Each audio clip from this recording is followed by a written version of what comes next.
This hero of the people. Chapter 1. Locksmith and Gunsmith. The French Revolution had begun by the taking of the Bastille by the people of Paris on the 14th of July, 1789, but it seemed to have reached the high tide by King Louis Roman XVI, with his Queen Marie Antoinette and others of the royal family, leaving Versailles after some sanguinary rioting for the capital Paris. But those who think, in such lulls of popular tempests, that all the mischief has blown over, make a mistake. Behind the men who make the first onset are those who planned it and who wait for the rush to be made, and then, while others are tried or satisfied, glide into the crowds to stir them up. Mysterious agents of secret, fatal passions, they push on the movement from where it paused, and having urged it to its farthest limit, those who open the way are horrified, at awakening to see that others attain the end.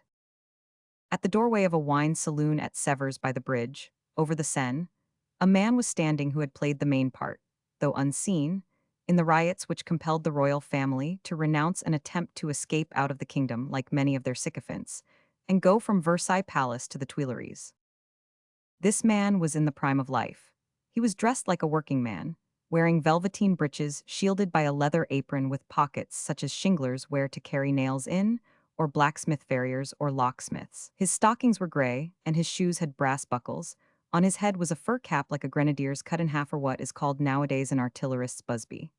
Gray locks came straggling from under its hair and mingled with shaggy eyebrows. They shaded large bulging eyes, keen and sharp, quick, with such rapid changes that it was hard to tell their true color. His nose was rather thick than medium, the lips full, the teeth white, and his complexion sunburnt. Without being largely built, this man was well formed. His joints were not coarse, and his hands were small and might have seemed delicate, but for their being swart like those of workers in metal. Despite the vigor of the biceps muscle shown from his having rolled up his shirt sleeves, the skin was remarkable for its whiteness, and almost aristocratically fine. Within his reach was a richly gold-inlaid double-barreled fowling piece, branded with the name of Leclerc, the fashionable gunsmith of Paris. You may ask, how could such a costly firearm come into the hands of a common artisan? In times of riot, it is not always the whitest hands which grasp the finest weapons. This man had only arrived from Versailles since an hour, and perfectly well knew what had happened there. For to the landlord's questions, as he supplied him with a bottle of wine which he did not touch, he had answered as follows. The Queen is coming along with the King and the Dauphin. They had started at half-afternoon, having at last decided to live at the Tuileries, in consequence of which for the future Paris would no longer want for bread, as it would have in her midst, the baker's wife and the baker's boy, as the popular slang dubbed the three royals. As for himself, he was going to hang round to see the procession go by. This last assertion might be true, although it was easy to tell that his glance was more often bent on the side towards Paris than Versailles, which led one to surmise that he did not feel obliged to tell Boniface exactly what his intentions were. In a few seconds his attraction seemed gratified, for he spied a man, garbed much like himself, and appearing of the same trade, outlined on the ridge of the road. He walked heavily like one who had journeyed from afar. His age appeared to be like his awaiter's, that is, what is called the wrong side of 40. His features were those of a common fellow with low inclinations and vulgar instincts. The stranger's eye was fastened on him with an odd expression, as if he wished with a single scrutiny to measure the gold, if any, and the alloy in his composition. When the wayfarer from the town was within 20 steps of this man lounging in the doorway, the latter stepped inside, poured the wine from the bottle into 2 glasses, and returning to the doorstep with 1 tumbler held up, he hailed him. "Hello, mate, it is pretty cold weather, and the road is a long one. What do you say to our having a drop of the red to cheer us up and warm us?" The workman from town looked round to make sure that he was alone, and that the greeting was addressed to him. "Speaking to me, are you? Who else, as you are alone? And offering me a go of wine? Why not, as we are brothers of the file and bossing hammer alike, or some at nigh? Anybody can belong to a trade," said the other looking hard at the speaker. "But the point is, are you a green hand or a master of the craft? I reckon we shall tell how far we have learnt the trade while drinking and chatting together."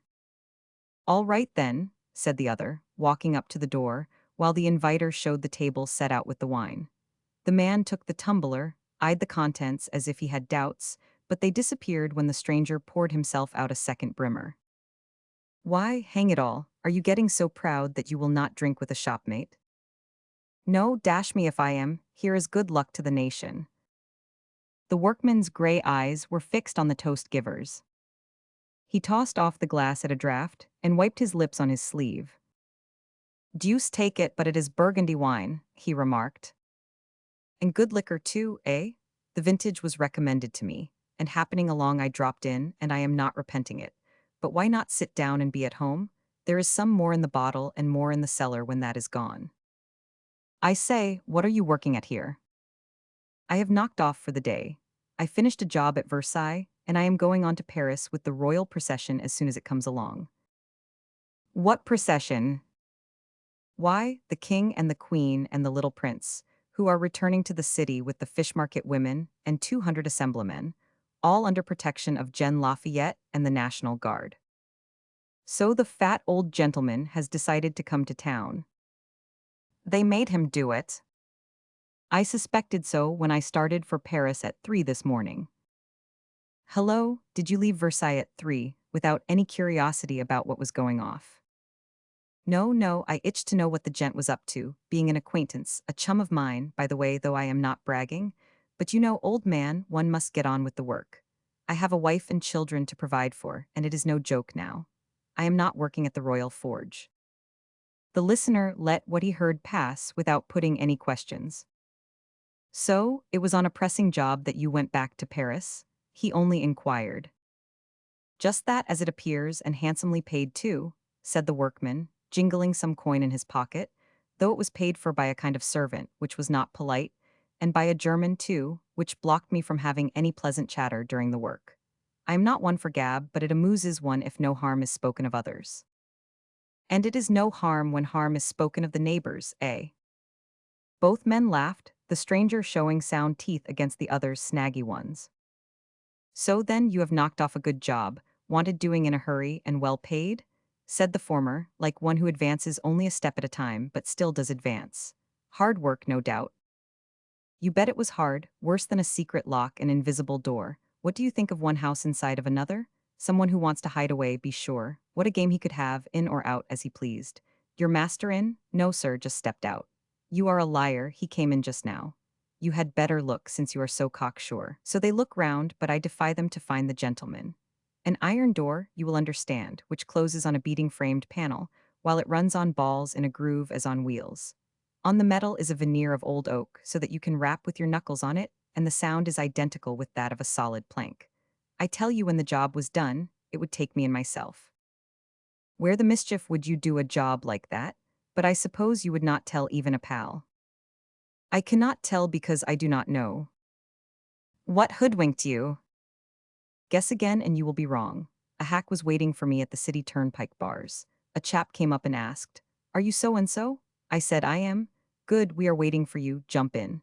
So I got inside the coach where they bandaged my eyes, and after the wheels had gone round for about half an hour, a big carriage door was opened. They took me out and up 10 steps of a flight of stairs into a vestibule, where I found a German servant who said to the others, "Gut, make scarce of yourselves, no longer want we you." They slung their hook out of it while the blinders were taken me off, and I was shown what I had to do. I had pitched into the work like a good hand and was done in an hour. They paid me in brand new gold, tied up my eyes, put me back in the carriage, dropped me on the same spot where I was taken up, wished me safe home, and here I am. Without your having seen anything, even out of the tail of the eye, deuce take me if ever I heard of a bandage which would stop a man catching a glimpse on one side or t'other. Better own up that you had a peep at something? Pursued the stranger. Well, I did make a misstep at the first stone of the stairs so that, in throwing up my hands to keep from falling, I got a peep from its disarranging the handkerchief. I saw a regular row of trees on my left hand, which made me think that I was in some avenue. That is all, on my honor. I can't say it is much, for the main avenue is long and more than one house has a carriage doorway betwixt the St. Honor coffee house and the Bastille. The fact is, said the locksmith, scratching his head, I don't think I'm up to telling the house. The questioner appeared satisfied, although his countenance did not usually betray his feelings. But, exclaimed he, as if skipping to another topic, are there no good locksmiths at Paris that they have to send to Versailles for one? Chapter 2. The Three Oddities. The locksmith lifted his tumbler to his eyes level, admired the liquor with pleasure, and said after sipping it with gratification, "Bless you, yes, plenty of locksmiths at Paris." He drank a few drops more. "Aye, and masters of the craft." He drank again. "Yes, but there is a difference between them." "Hang me," said the other, "but I believe you are like Saint Eloi, our patron saint, master among the masterworkmen. Are you one of us?" "Akin, my boy, I am a gunsmith. All smiths are brothers. This is a sample of my work." The locksmith took the gun from the speaker's hands, examined it with attention, clicked the hammers, and approved with a nod of the sharp action of the lock. But spying the name on the plate, he said, "Leckler, this won't do, friend, for Leckler is scanty 30, and we are both a good 40 without meaning to hurt your feelings." "Quite true, I am not Leckler, but it is the same thing, only a little more so, for I am his master." "Oh, capital," chuckled the locksmith. "It is the same as my saying, I am not the king, but I am the same thing, only more so, as I am his master." "Oh ho," said the other, rising and burlesquing the military salute. "Have I the honor of addressing Master Gaming, the king of locksmiths?" "Himself in person, and delighted if he can do anything for you," replied Gaming, enchanted at the effect his name had produced. "The devil, I had no idea I was talking to one of the high flyers in our line," said the other. "A man so well considered." "Of such consequence, do you mean?" "Well, maybe I have not used the right word, but then I am only a poor smith, and you are the master smith for the master of France. I say," he went on in another tone, "it can't be always funny to have a king for apprentice, eh?" "Why not?" "Plain enough, you cannot eternally be wearing gloves to say to the mate on your bench, 'Chuck us the hammer,' or pass the retail file along." "Certainly not." "I suppose you have to say, 'Please your gracious majesty, don't hold the drill askew.' Why, that is just the charm with him, d'ye see, for he is a plain dealer at heart. Once in the forge, when he has the anvil to the fore, and the leathern apron tied on, none would ever take him for the son of St. Louis, as he is called. Indeed, you are right, it is astonishing how much he is like the next man. And yet these perking courtiers are a long time seeing that." "It would be nothing if those close around him found that out," said the stranger, "but those who are at a distance are beginning to get an idea of it." His queer laugh made Gammon look at him with marked astonishment, but he saw that he had blundered in his pretended character by making a witticism, and gave the man no time to study his sentence, for he hastened to recur to the topic by saying, "A good thing, too, for I think it lowers a man to have to slaver him with your majesty here and my noble sire there. But you do not have to call him high names. Once in the workshop we drop all that stuff. I call him citizen, and he calls me gammon, but I ain't what you would call chummy with him, while he is familiar with me. That is all very well, but when the dinner hour comes round, I expect, he sends you off to the kitchen to have your bread and cheese with the flunkies. Oh, lor, no, he has never done that. Quite the other way about, for he gets me to bring in a table all set into the workshop, and he will often put his legs under the mahogany with me, particularly at breakfast, saying, 'I shall not bother about having breakfast with the Queen, as I should have to wash my hands.' I can't make this out. You can't understand that when the king works like us, he has his hands smeared with oil and rust and filings, which does not prevent us being honest folks, and the queen would say to him, with her hoity-toity prudish air, 'Dirty beggar, your hands are foul. How can a man have a fop's hands if he works at the forge?' Don't talk to me about that. I might have married high if I could have kept my fingers nice," sighed the stranger. "Let me tell you that the old chap does not have a lively time in his geographical study or his library, but I believe he likes my company the best." "That is all very amusing for you, except having to endure so poor a pupil." "Poor," repeated Gammon. "Oh no, you must not say that. He is to be pitied, to tell the truth, in his coming into the world as a king, for he is but a man, and having to waste himself on a pack of nonsense instead of sticking to our art, in which he makes good way. He will never be but a third-rate king, for he is too honest, but he would have made an excellent locksmith. There is one man I execrate for stealing away his time, that Necker fellow, who made him lose such a lot of time." You mean with his accounts and financing?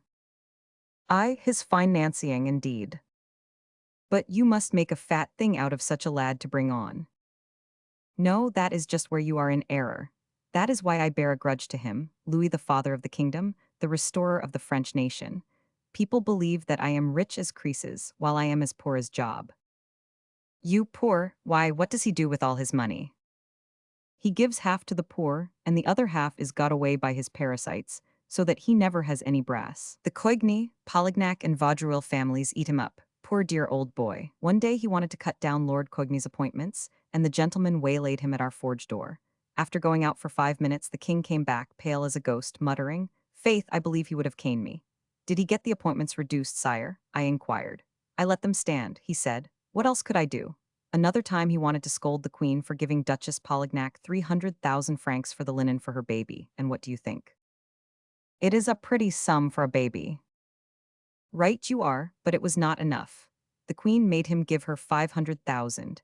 You have only to look how these Polignacs have got on, who had not a penny when they started in, but are running away from France with millions. I should not have minded if they had any talent, but just give those ne'er-do-wells a hammer or cold chisel. They could not forge a horseshoe. Give them file and screwdriver, and see how they would get on at a common lock. However, they can wag the tongue to some purpose, since they hounded the king on so that they leave him in a quagmire. He may flounder out as best he can, with the help of General Lafayette and Mayor Bailey and Lord Murraybow. I gave him good advice, but he would not listen to me, and he leaves me with 1,500 livres a year, though I am his trainer, who first showed him to hold a file properly. But I suppose that, when you worked with him, there were some pickings. But am I working with him now? Since the taking of the Bastille, I have not set foot inside his palace. Once or twice I met him. The first time, as there was a crowd about in the street, he just bobbed his head. The next, on the Sattery Road, he stopped the coach for the coast was clear. "Good morning, my poor Gammon, how goes it?" he sighed. "How goes it with you, sire? But I know it is rough, but that will be a lesson to you. Are your wife and children well?" he said to shift the talk. "All fine, but with appetites like ogres. You must make them a little present from me." He searched his pockets, but he could rake up only 9 louis. "That is all I carry with me, my poor Gammon," he said with a kind of groan, "and I am ashamed to do so little." Of course, it was small cash for a monarch to give, short of 10 gold pieces, so paltry a sum to a workfellow, so. "You refused them." "Catch me? No," I said. "I had better grab, for he will meet somebody else not so delicate as me who would take them. Still, he need not fret himself. I shall never walk into Versailles unless I am sent for, and I do not know as I shall then." "What a grateful heart this rogue has," muttered the stranger, but all he said aloud was, "It is very affecting, Master Gammon, to see devotion like yours survive misfortune. A last glass to the health of your prentice." "Faith, he does not deserve it, but never mind. Here's to his health all the same." He drank. Only to think that he had thousands of bottles in his cellar which would beat this, and he never said to a footman, "Take a basket of this lush to my friend Gammon." Not he would sooner have it swilled by his lifeguards men, the Swiss, or his Flanders regiment. They did him a lot of good, I do not think. "What did you expect?" questioned the other, sipping his wine. "Kings are ungrateful like this one. But hush, we are no longer alone." In fact, 3 persons were entering the drinking saloon, 2 men of the common sort and a fish fag, and they took seats at the table matching that at which Gammon and his treater were sitting. The locksmith raised his eyes to them and stared with an attention making the others smile. They were truly worthy of some remark. One of the 2 men was all body, the other all legs. It was hard to say anything about the woman. All body resembled a dwarf. He was under 5 feet in height.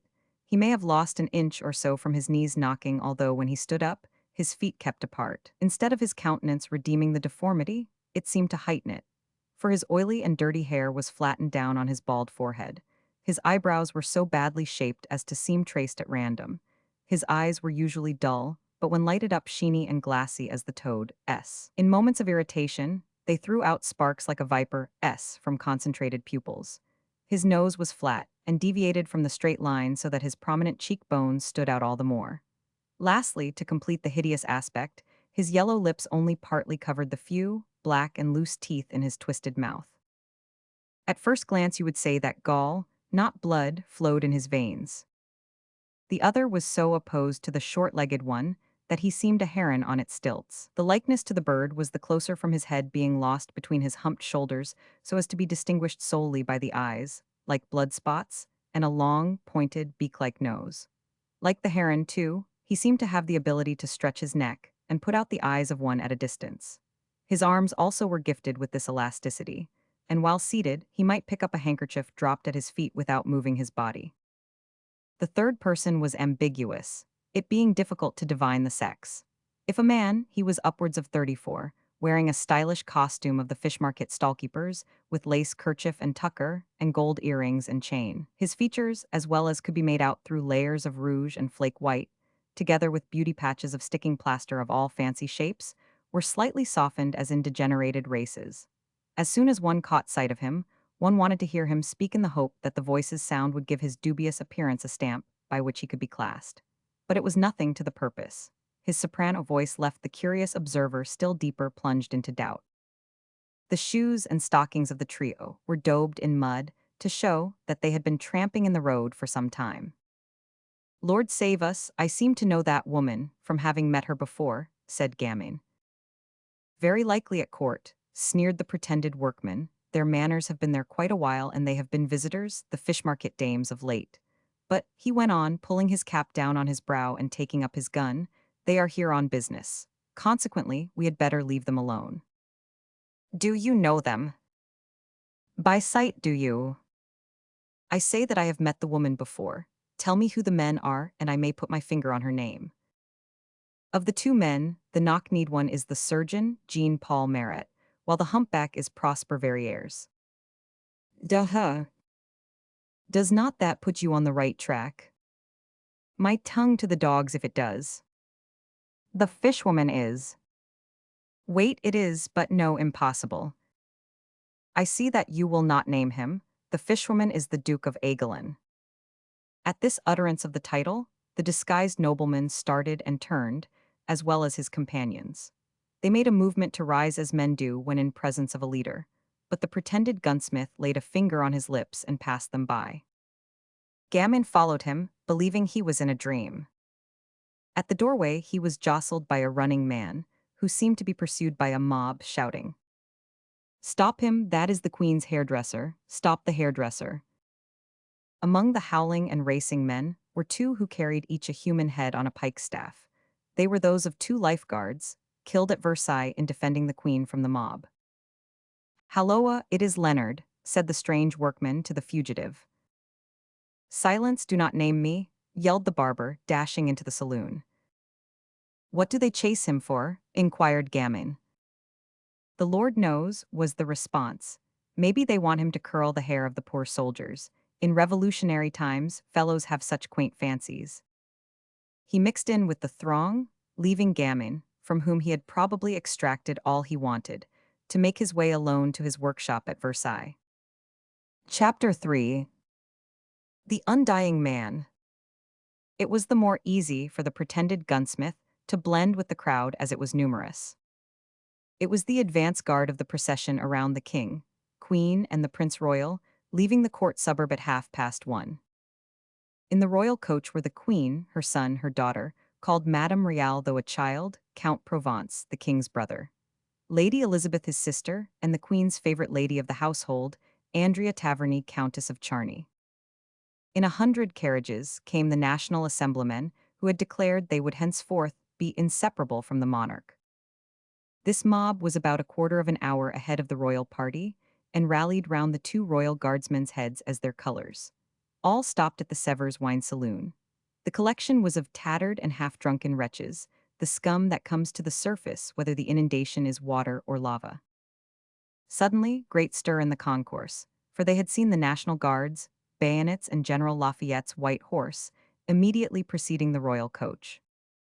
Lafayette was fond of popular gatherings. He really reigned among the Paris people whose idol he was, but he did not like the lowest orders. Paris, like Rome, had a grade under the mere mob. In particular, he did not approve of lynch law, and he had done his utmost to try to save those aristocrats whom the crowd had executed. It was to hide their trophies and preserve the bloody tokens of victory that the multitude kept on ahead. But on being encouraged by the trio of captains waiting at the Sevres saloon, They decided to keep the heads up and wait for the king, so that he should not be parted from his faithful guards. The mob was increased by the country folks flocking to the road from all quarters to see the cortege go by. A few cheered, adding their uproar to the howls, hoots and groans of the marching column, but the majority stood dull and quiet on both sides of the road. Did this mean that they were for the royal family? No, or at least unless they belonged to the court party. Everybody, even the upper middle class, suffered more or less from the dreadful famine spreading over the kingdom. If they did not insult the king and queen, they remained hushed, and the silence of an assemblage is often worse than an insult. On the other hand, the myriads roared with all their lung power. Hurrah for Lafayette, who took off his hat now and then or waved the sword in his right hand, and long live Murraybow, who thrust his head out of the carriage window, where he was one of six, to get a whiff of the air necessary for his broad chest. Hence, amid the silence for himself, the unfortunate Louis Roman XVI heard applauded that popularity which he had lost and that genius which he had never possessed.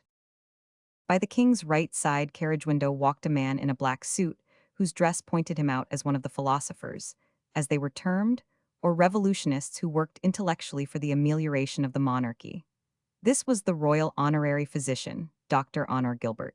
The crowd cheered him at times, for he was a hero of their own. Born a Frenchman of humble degree, a boy on the estate of the ultra-royalist Baron Taverny, he had educated himself in democratic learning.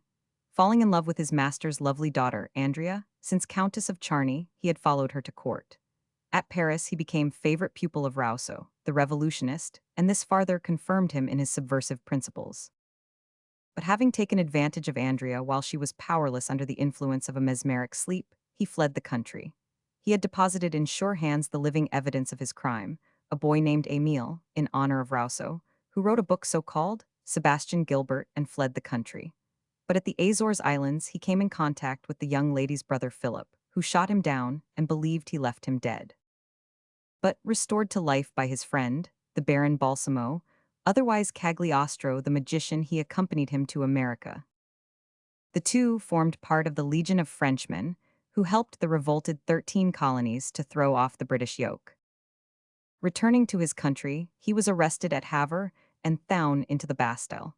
When that hated prison was stormed by the Parisians led by the farmer Billet, he was rescued. He had gone to court to learn who had caused this arrest, and to his amazement discovered that its author was the woman whom he had unutterably wronged.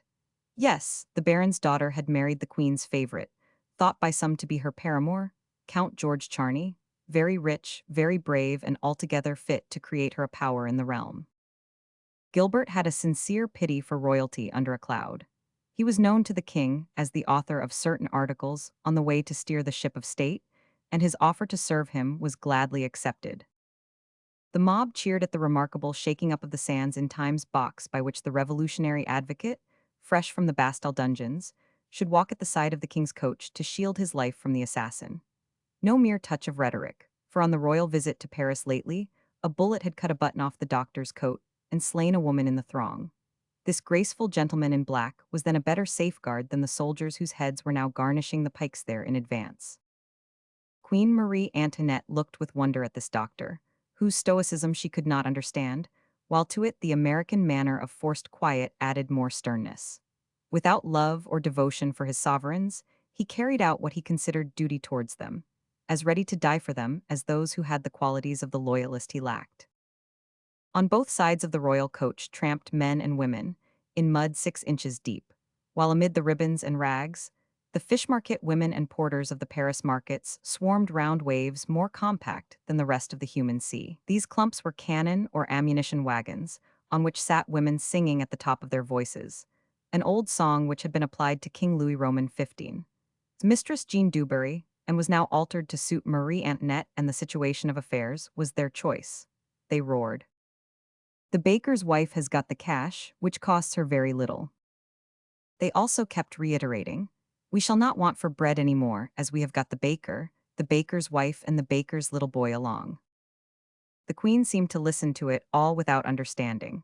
Between her knees she held her son, who looked at the multitude as frightened princes stare when appalled.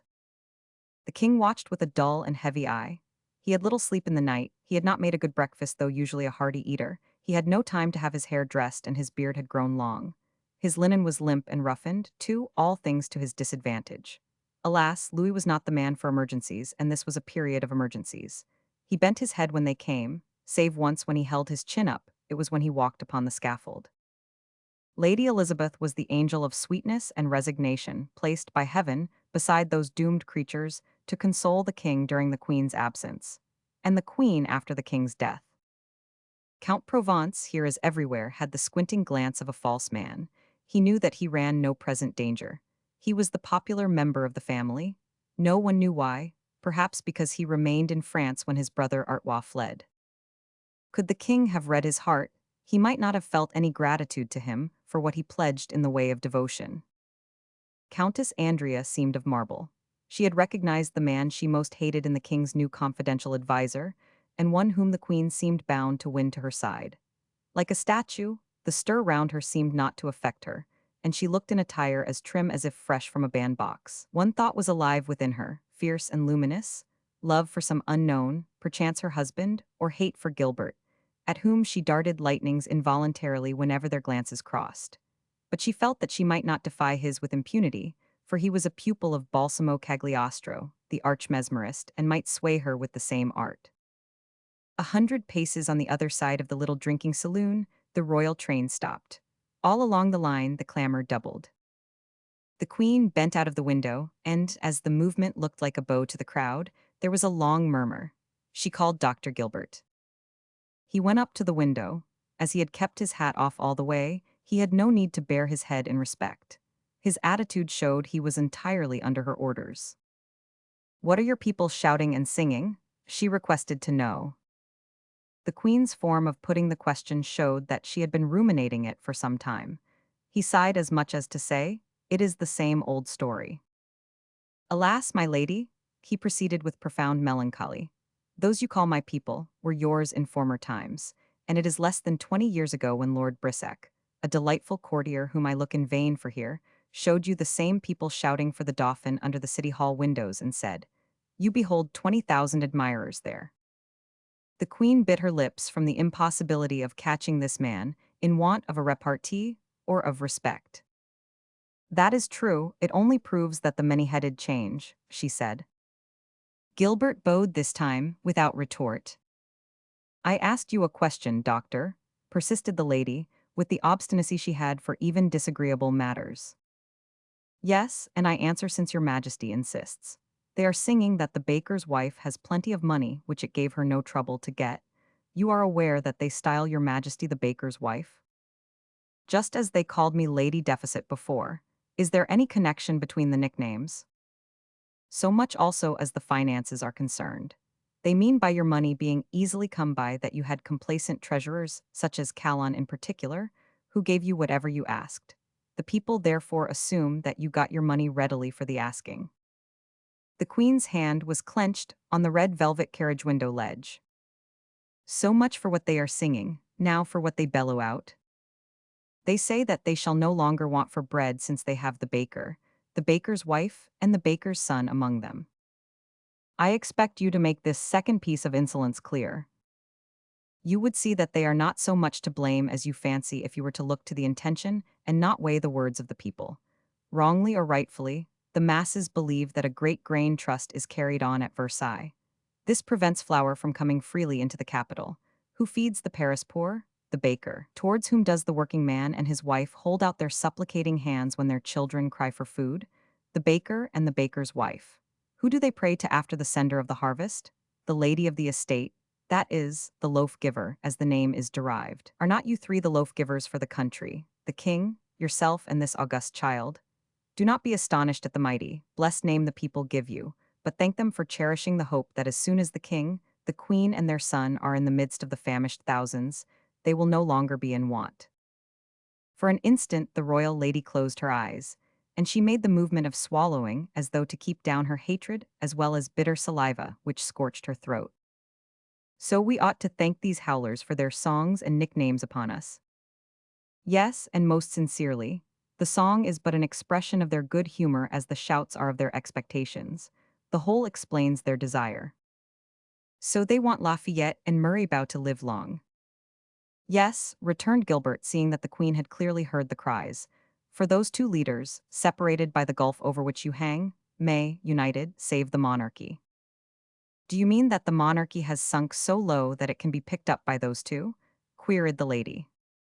He was going to make some kind of reply when a burst of voices, in dread, with atrocious peals of laughter and a great swaying of the gathering, driving Gilbert closer to the vehicle, announced that he would be needed in defense of the Queen by speech or action.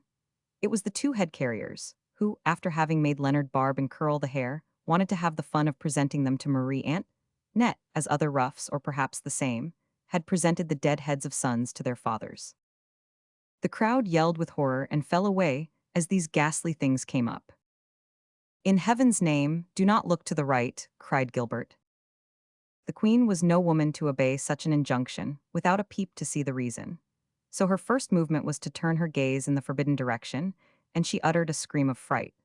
But all of a sudden, as she tore her sight from this horrible spectacle as if they were Gorgon heads, they became fixed as though they met another view even more awful, from which she could not detach it.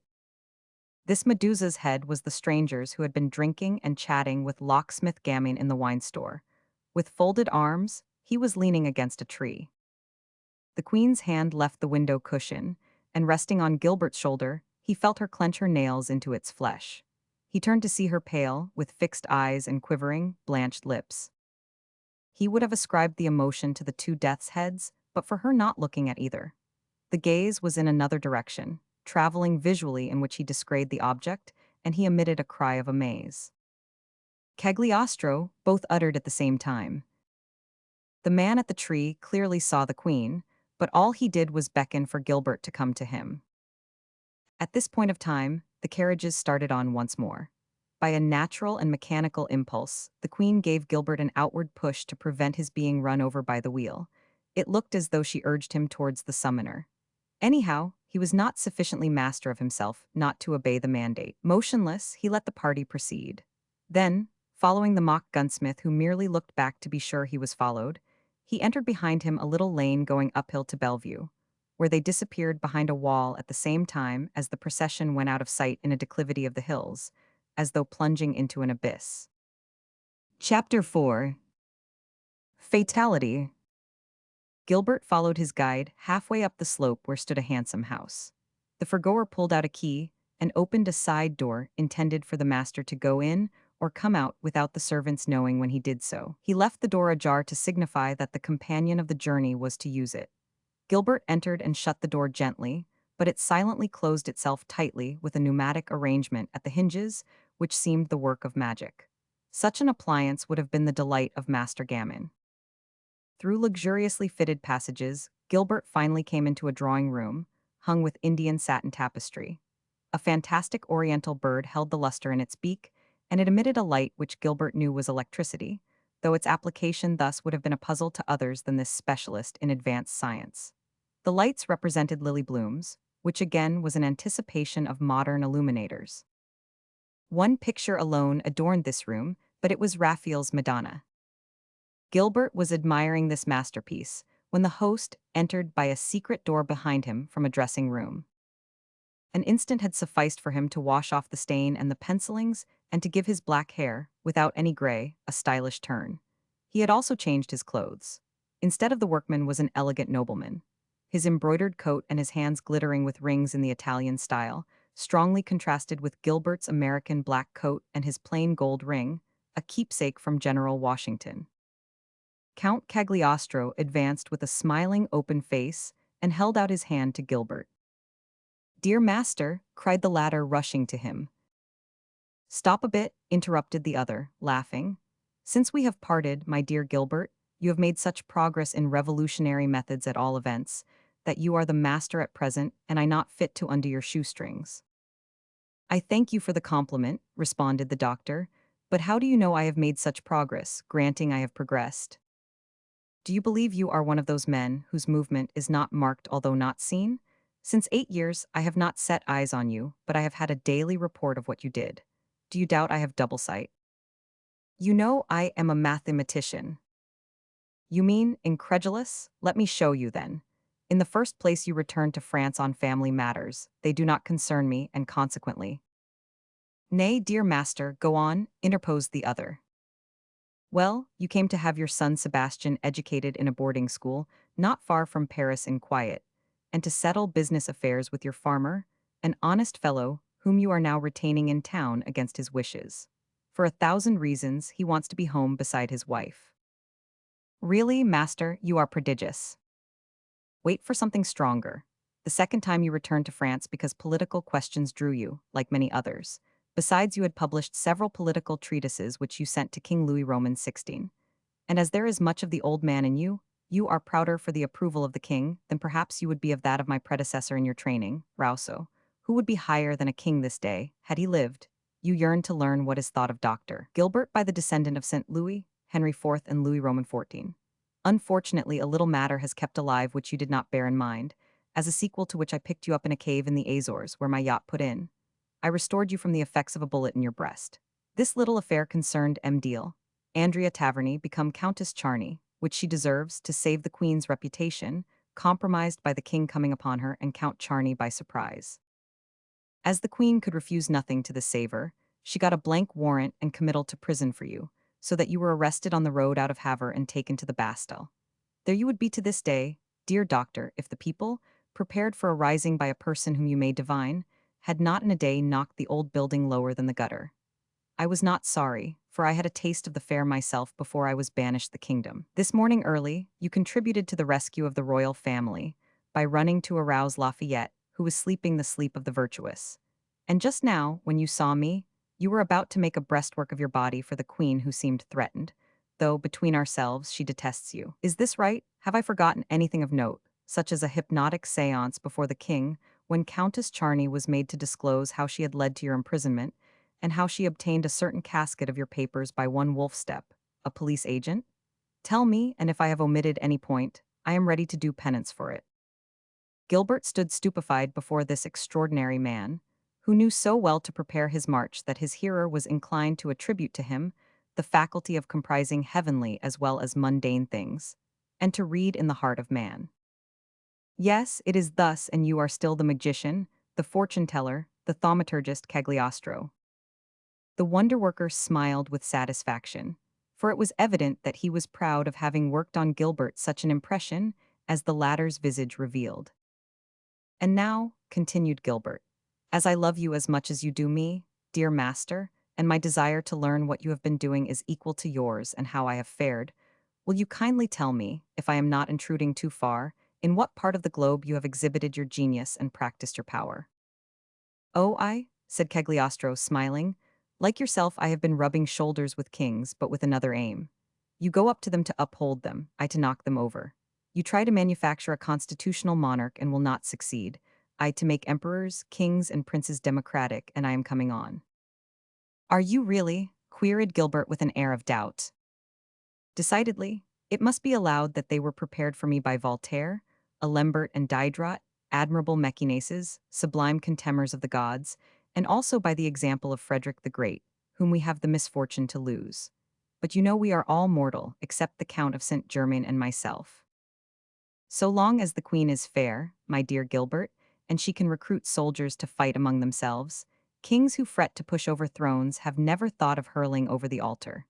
But we have her brother, Kaiser Joseph Roman II, who suppresses three-fourths of the monasteries, seizes ecclesiastical property, drives even the Carmelite nuns out of their cells, and sends his sister, Prince of Nuns, trying on the latest fashions in hats and monks having their hair curled. We have the King of Denmark, who began by killing his Dr. Struensee, and who, at 17, the precocious philosopher said, Voltaire made a man of me for he taught me to think. We have the Empress Catherine, who made such giant strides in philosophy that, while she dismembered Poland, Voltaire wrote to her, Diderot, Alembert, and myself are raising altars to you. We have the Queen of Sweden and many princes in the Empire and throughout Germany. You have nothing left you but to convert the Pope, my dear master, and I hope you will, as nothing is beyond you. That will be a hard task. I have just slipped out of his claws. I was locked up in Castle San Angelo as you were in the Bastille. You don't say so? Did the Romans upset the castle, as the people of St. Anton Ward overthrew the Bastille? No, my dear doctor, the Romans are a century behind that point. But be easy. It will come in its day. The papacy will have its revolutionary days, and Versailles and the Vatican can shake hands in equality at that era. I thought that nobody came alive out of Castle San Angelo. Pooh, what about Benvenuto Cellini, the sculptor? You had not wings such as he made, had you? And did you flit over the Tiber like a new Icarus? It would be the more difficult, as I was lodged for the farther security in the blackest dungeon of the keep. But I did get out, as you see. Bribed the jailer with gold. I was out of luck, for my turnkey was incorruptible. But fortunately, he was not immortal. Chance, the believers say, Providence, well, the architect of the universe granted that he should die on the morrow of his refusing to open the prison doors. He died very suddenly, and he had to be replaced. The new hand was not unbribable. The day of his taking up his office, as he brought me the soup, he said, "Eat heartily and get your strength, for we have to do some stiff traveling this night." By George, the good fellow told no lie. That same night we rode 3 horses out dead and covered 100 miles. What did the government say when your disappearance was known? Nothing. The dead and still warm other jailer was clad in the clothes I left behind, and a pistol was fired in his face. It was laid by his side, and the statement was given out that in despair at having no escape, and with the useless weapon which I had procured none could tell how, I had blown out my brains. It follows that I am officially pronounced dead and buried, the jailer being interred in my name. It will be useless, my dear Gilbert, my saying that I am alive, for the certificate of my death and burial will be produced to prove that I am no more. But they will not have to do anything of the sort, as it suits me to be thought passed away at this date. I have made a dive into the somber river, as the poets say, but I have come up under another name. I am now Baron Zanon, a Genoese banker. I discount the paper of princes, good paper in the sort of Cardinal Prince Rohan's, you know. But I am not lending money merely for the interest. By the way, if you need cash, my dear Gilbert, say so. You know that my purse, like my heart, is always at your call. I thank you. Ah, you think to incommode me, because you met me in my dress as a workman? Do not trouble about that. It is merely one of my disguises. You know my ideas about life being one long masquerade where all are more or less masked. In any case, my dear boy, if ever you want money, out of my private cash box here, for the grand cash box of the Invisibles is in St. Claude Street. Come to me at any hour, whether I am at home or not. I showed you the little side door. Push this spring so. He showed him the trick, and you will find about 1 million ready. The round top of the desk opened of itself on the spring being pressed, and displayed a heap of gold coin and bundles of banknotes. "You are in truth a wonderful man," exclaimed Gilbert. "But you ought to know that with 20,000 a year I am richer than the king. But do you not fear being disquieted in Paris? On account of the matter of the queen's necklace for which I was forbid the realm? Go to, they dare not. In the present ferment of minds I have only to speak one word to evoke a riot. You forget that I am friendly with all the popular leaders, Lafayette, Necker, Murraybout, and yourself. What have you come to do at Paris? Who knows, perhaps what you went over to the United States to do, found a republic." "France has not a republican turn of mind," said the other, shaking his head. "We shall teach her that way, that is all. It has taken 1,500 years to rule with a monarchy. In 100 the republic will be founded to endure, why not as long? The king will resist, the nobility fly to arms, and then what will you do? We will make a revolution before we have the republic." "It will be awful to do that, Joseph," said Gilbert, hanging his head. "Awful indeed, if we meet many such as you on the road." "I am not strong but honest," said the doctor. "That is worse, so I want to bring you over. I am convinced, not that I shall prevent you in your work but will stay you. You are mad, Gilbert. You do not understand the mission of France in Europe. It is the brain of the old world, and must think freely so that the world will be the happier for its thought. Do you know what overthrew the Bastille? The people. No, public opinion. You are taking the effect for the cause. For 500 years they have been imprisoning nobles in the Bastille, and it stood. But the mad idea struck an insane monarch one day to lock up thought, the spirit which must be free, and requires space unto immensity, and crack. It burst the walls, and the mob surged in at the breach. True enough, mused the younger man. 26 years ago, Voltaire wrote to Chauvelin, "All that I see is sowing revolution round us, and it will inevitably come, though I shall not have the bliss to see the harvest. The French are sometimes slow to come into the battle, but they get there before the fight is over. Light is so spread from one to another, that it will burst forth in a mass soon, and then there will be a fine explosion. The young men are happy for they will behold splendors. What do you say about the flare-ups of yesterday and what is going on today? Terrible. And what you have beheld in the way of events? Dreadful. We are only at the beginning. Prophet of evil. For instance, I was at the house of a man of merit, a doctor of medicine and a philanthropist. What do you think he was busy over? Seeking the remedy for some great disease. You have it, he is trying to cure not death but life. What do you mean? Leaving epigrams aside, I mean that there not being means enough for quitting life. He is inventing a very ingenious machine which he reckons to present to his fellow countrymen, to put 50 or 80 persons to death in an hour. Well, my dear Gilbert, do you believe that so human a philanthropist, so distinguished a physician as Dr. Louis Guillotin, would busy himself about such an instrument unless he felt the want of it? I know that this is not so much a novelty as a machine forgotten, as a proof of which I showed it as an image in a glass of water to Marie Antoinette. She was then espoused to the Dauphin of France, now its sovereign, and it was down at Taverny where you were a dependent. The old baron was alive then, and the lady of the manor was M'Deal, Andrea. Ah, sighed Gilbert at this reminder of his boyhood. But at the first you had eyes only for the servant maid, Nicole, afterwards Olive Legge, as the Dauphiness, to whom she bore an amazing resemblance by the by, is the Queen of France. Well, I repeat that the future queen was shown by me this instrument to which I shall suggest no name, though the olden ones are the maiden, the widow, and the mania in my country. The thing so alarmed her that she swooned dead away. It was in limbo at the era, but you shall see it at work presently if it be successful. And then you must be blind if you do not spy the hand of heaven in it all, it being foreseen that the time would come when the headsman would have his hands too full, and that a new method must be devised. Count, your remarks were more consoling when we were in America. I should rather think they were. I was in the midst of a people who rose and here in society which falls. In our old world, all march towards the grave, nobility and royalty, and this grave is a bottomless pit. Oh, I abandon the nobility to you, Count, or rather it threw itself away in the night of the 4th of August. But the royalty must be saved as the national palladium. Big words, my dear Gilbert, but did the palladium save Troy? Do you believe it will be easy to save the realm with such a king? But in short, he is the descendant of a grand race. Eagles that have degenerated into parrots. They have been marrying in and out till they are run down. My dear sorcerer, said Gilbert, rising and taking up his hat, you fright me so that I must haste and take my place by the king. Cagliostro stopped him in making some steps towards the door. Mark me, Gilbert, he said. You know whether I love you or not, and if I am not the man to expose myself to 100 sorrows to aid you to avoid one, well, take this piece of advice. Let the king depart, quit France while it is yet time. In a year, in 6 months, in 3, it will be too late. Count, do you counsel a soldier to leave his post, because there is danger in his staying?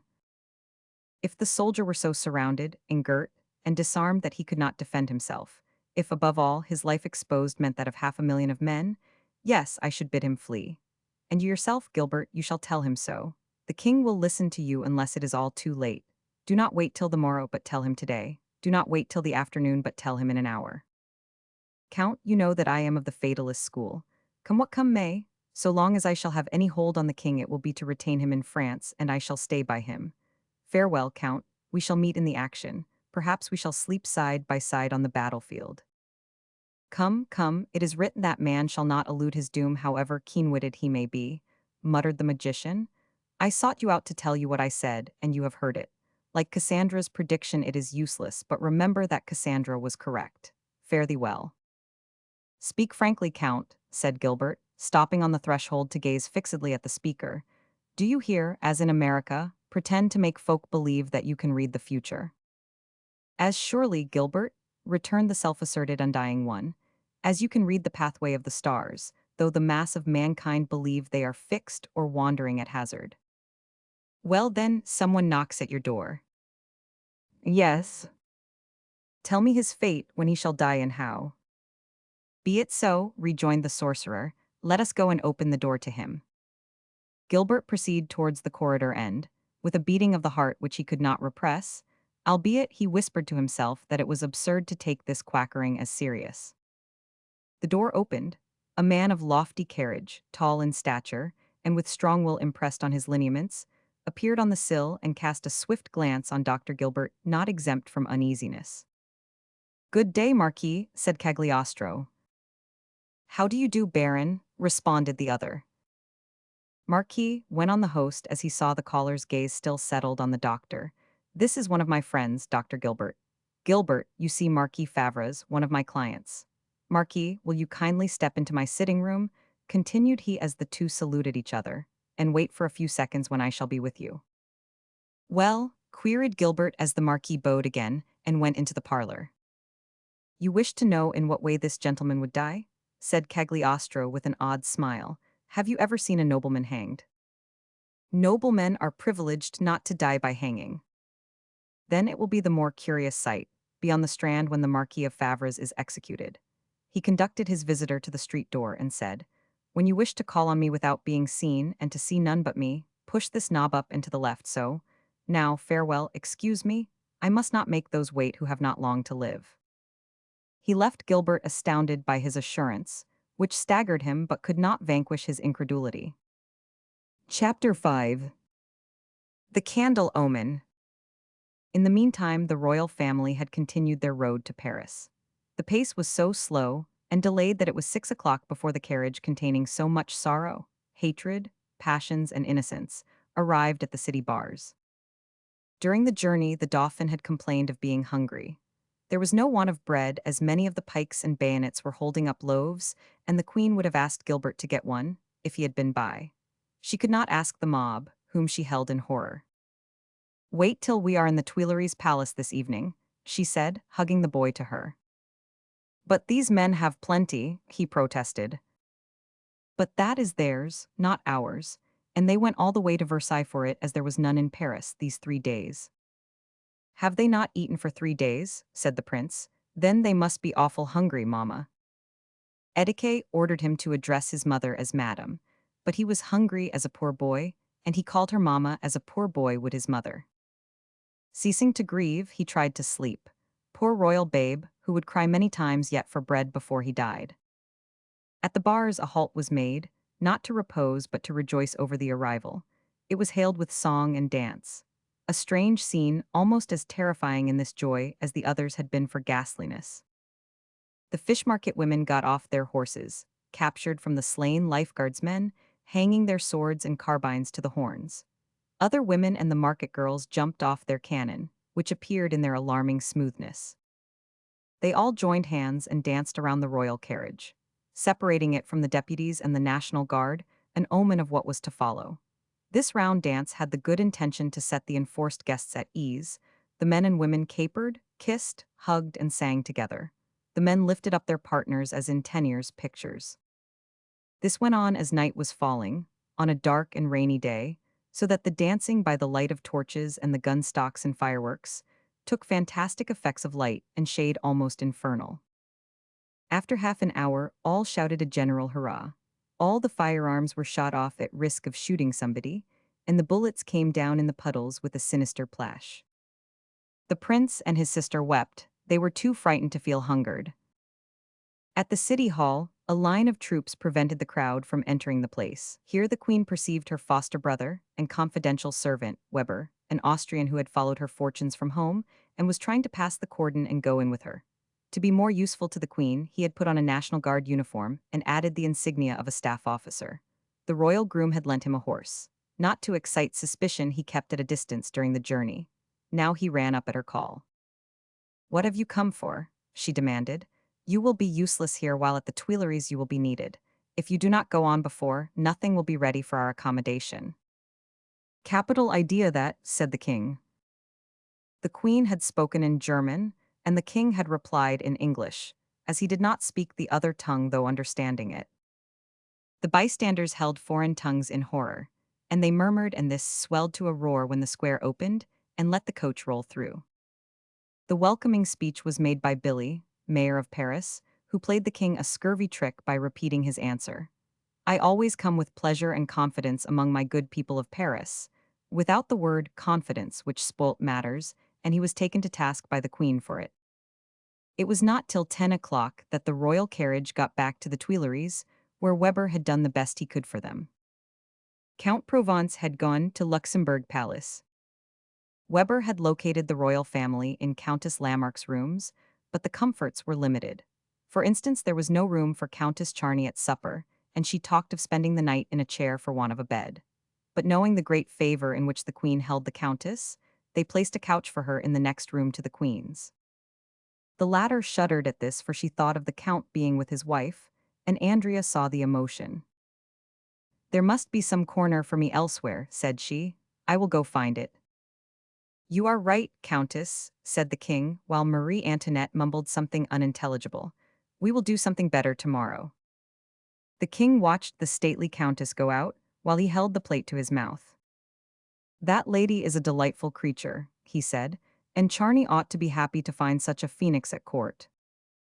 The queen leant back in her chair to hide her sensation, not from the speaker, but from his sister Elizabeth, who was frightened lest she had fallen ill. The queen did not breathe at ease till alone in her room. She had heard her daughter say her prayers, speaking a little longer than usual as she was pleading for her brother, who had gone to rest forgetting to say his. Sitting alone at a table, somehow she had the panorama of her life pass before her. She recalled that she was born on the 2nd of November, 1755, the day of the Lisbon earthquake, which swallowed up 50,000 souls and extended 5,000 miles.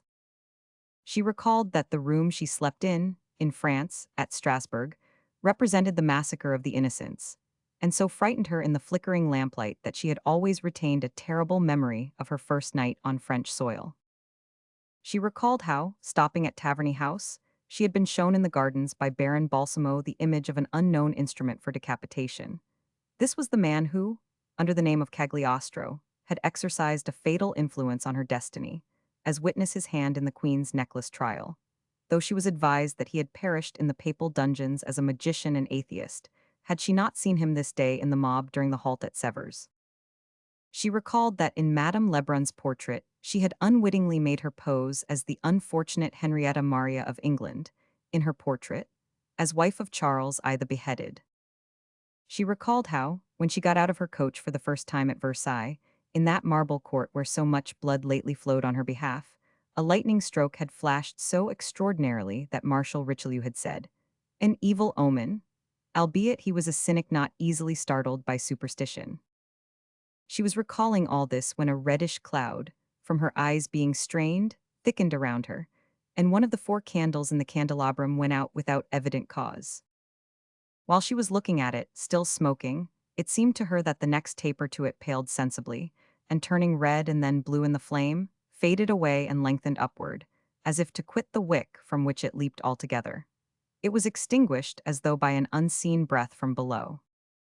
She had watched the death of this with haggard eyes and panting bosom, and her hands went out towards the candlestick proportionable to the eclipse.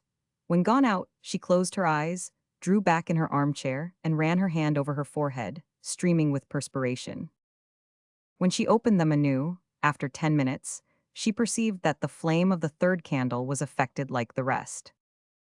She believed it was a dream or that she was under some hallucination.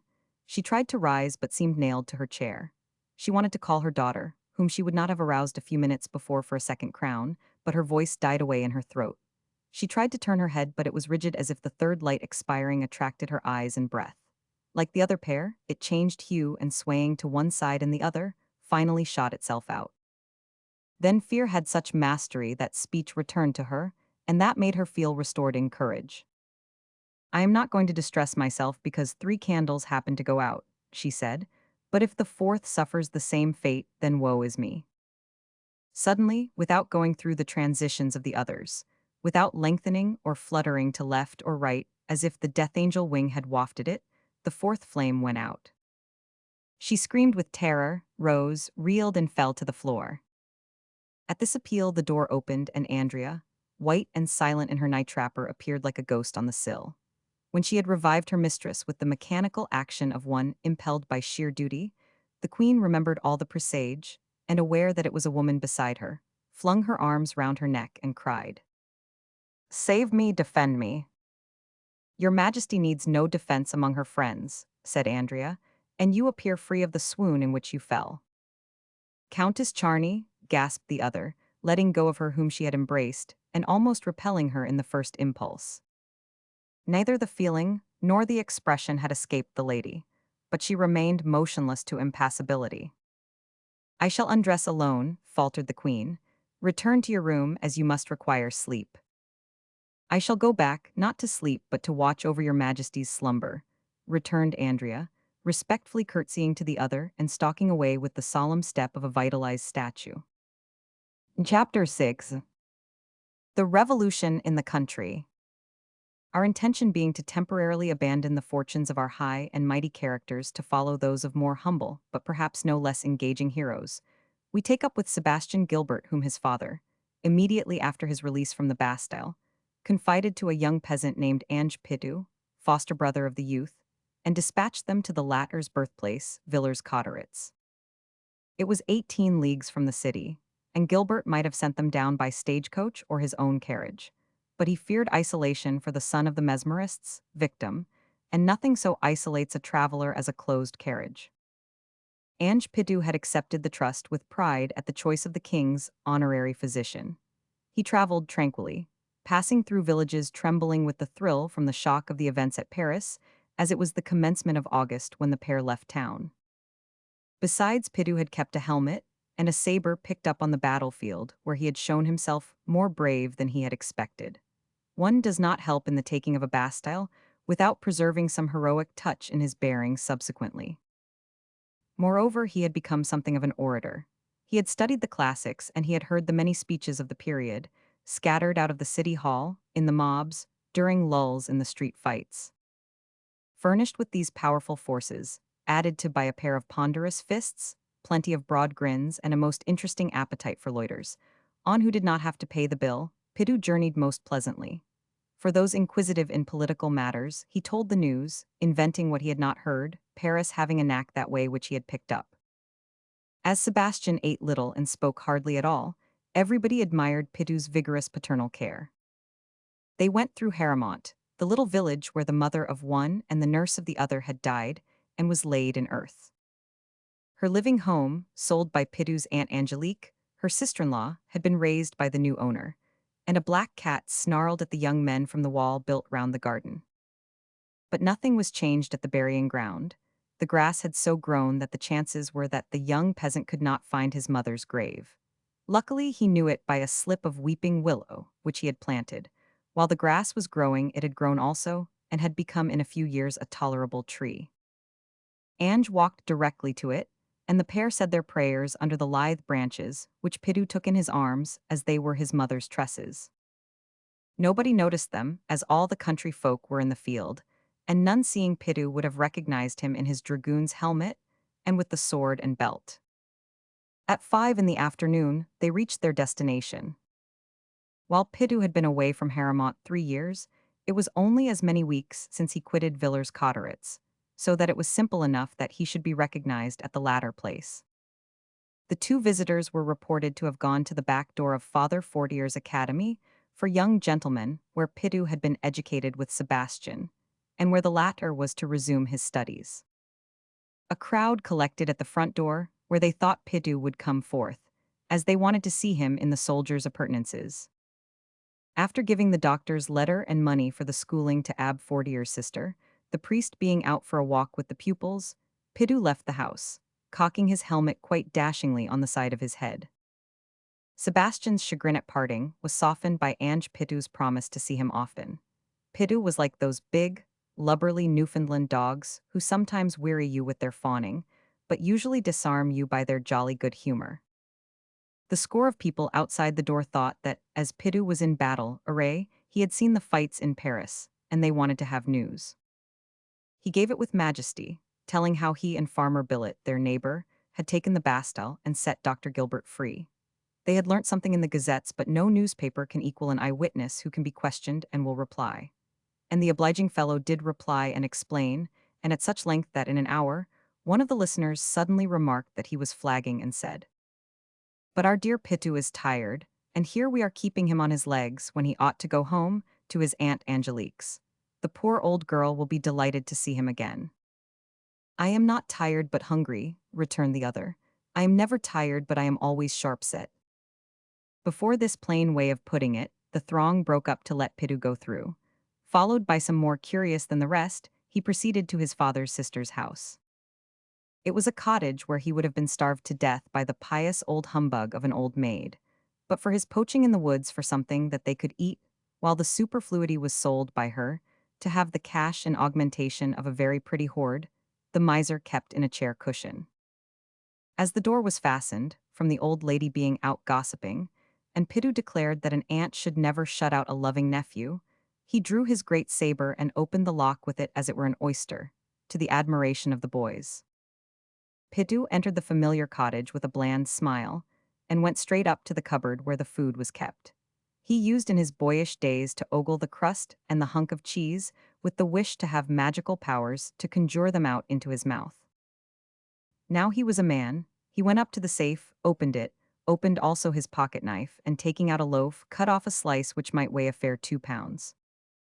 He seemed to hear Aunt Angelique snarl at him, but it was only the creak of the door hinges. In former times, the old fraud used to whine about poverty and palm him off with cheap cheese and few flavors. But since he had left, she got up little delicacies of value which lasted her a week, such as stewed beef smothered in carrots and onions, baked mutton with potatoes as large as melons, or calf's foot decked with pickled shallots, or a giant omelet sprinkled with parsley or dotted with slices of fat pork of which one sufficed for a meal, even when she had an appetite. Pidu was in luck. He lighted on a day when Aunt Angelique had cooked an old rooster in rice, so long that the bones had quitted the flesh, and the latter was almost tender. It was basking in a deep dish, black outside but glossy and attractive within. The coxcomb stuck up in the midst like Ceuta in Gibraltar Straits. Pidu had been so spoilt by the good living at Paris that he never even reflected that he had never seen such magnificence in his relative's house. He had his hunk of bread in his right hand. He seized the baking dish in his left and held it by the grip of his thumb in the grease. But at this moment, it seemed to him that a shadow clouded the doorway. He turned round, grinning, for he had one of those characters which let their happiness be painted on their faces. The shadow was cast by Angelique Pitu, drier, sourer, bonier, not bonnier, and more mean than ever. Formerly, at this sight, Pitu would have dropped the bread and dish and fled. But he was altered. His helmet and sword had not more changed his aspect than his mind was changed by frequenting the society of the revolutionary lights of the capital. Far from fleeing, he went up to her and opening his arms he embraced her so that his hands, holding the knife, the bread and the dish, crossed behind her skeleton back. "It is poor Pidu," he said in accomplishing this act of nepotism. She feared that he was trying to stifle her, because she had caught him red-handed in plundering her store. Literally, she did not breathe freely until she was released from this perilous clasp. She was horrified that he did not express any emotion over his prize and at his sitting in the best chair. Previously, he would have perched himself on the edge of a stool or the broken chair. Thus easily lodged, he set to demolishing the baked fowl. In a few minutes, the pattern of the dish began to appear clean at the bottom as the rocks and sand on the seashore when the tide goes out. In her frightful perplexity, she endeavored to scream, but the ogre smiled so bewitchingly that the scream died away on her prim lips. She smiled without any effect on him and then turned to weeping. This annoyed the devourer a little but did not hinder his eating. "How good you are to weep with joy at my return," he said. "I thank you, my kind aunt." Evidently, the revolution had transmogrified this lad.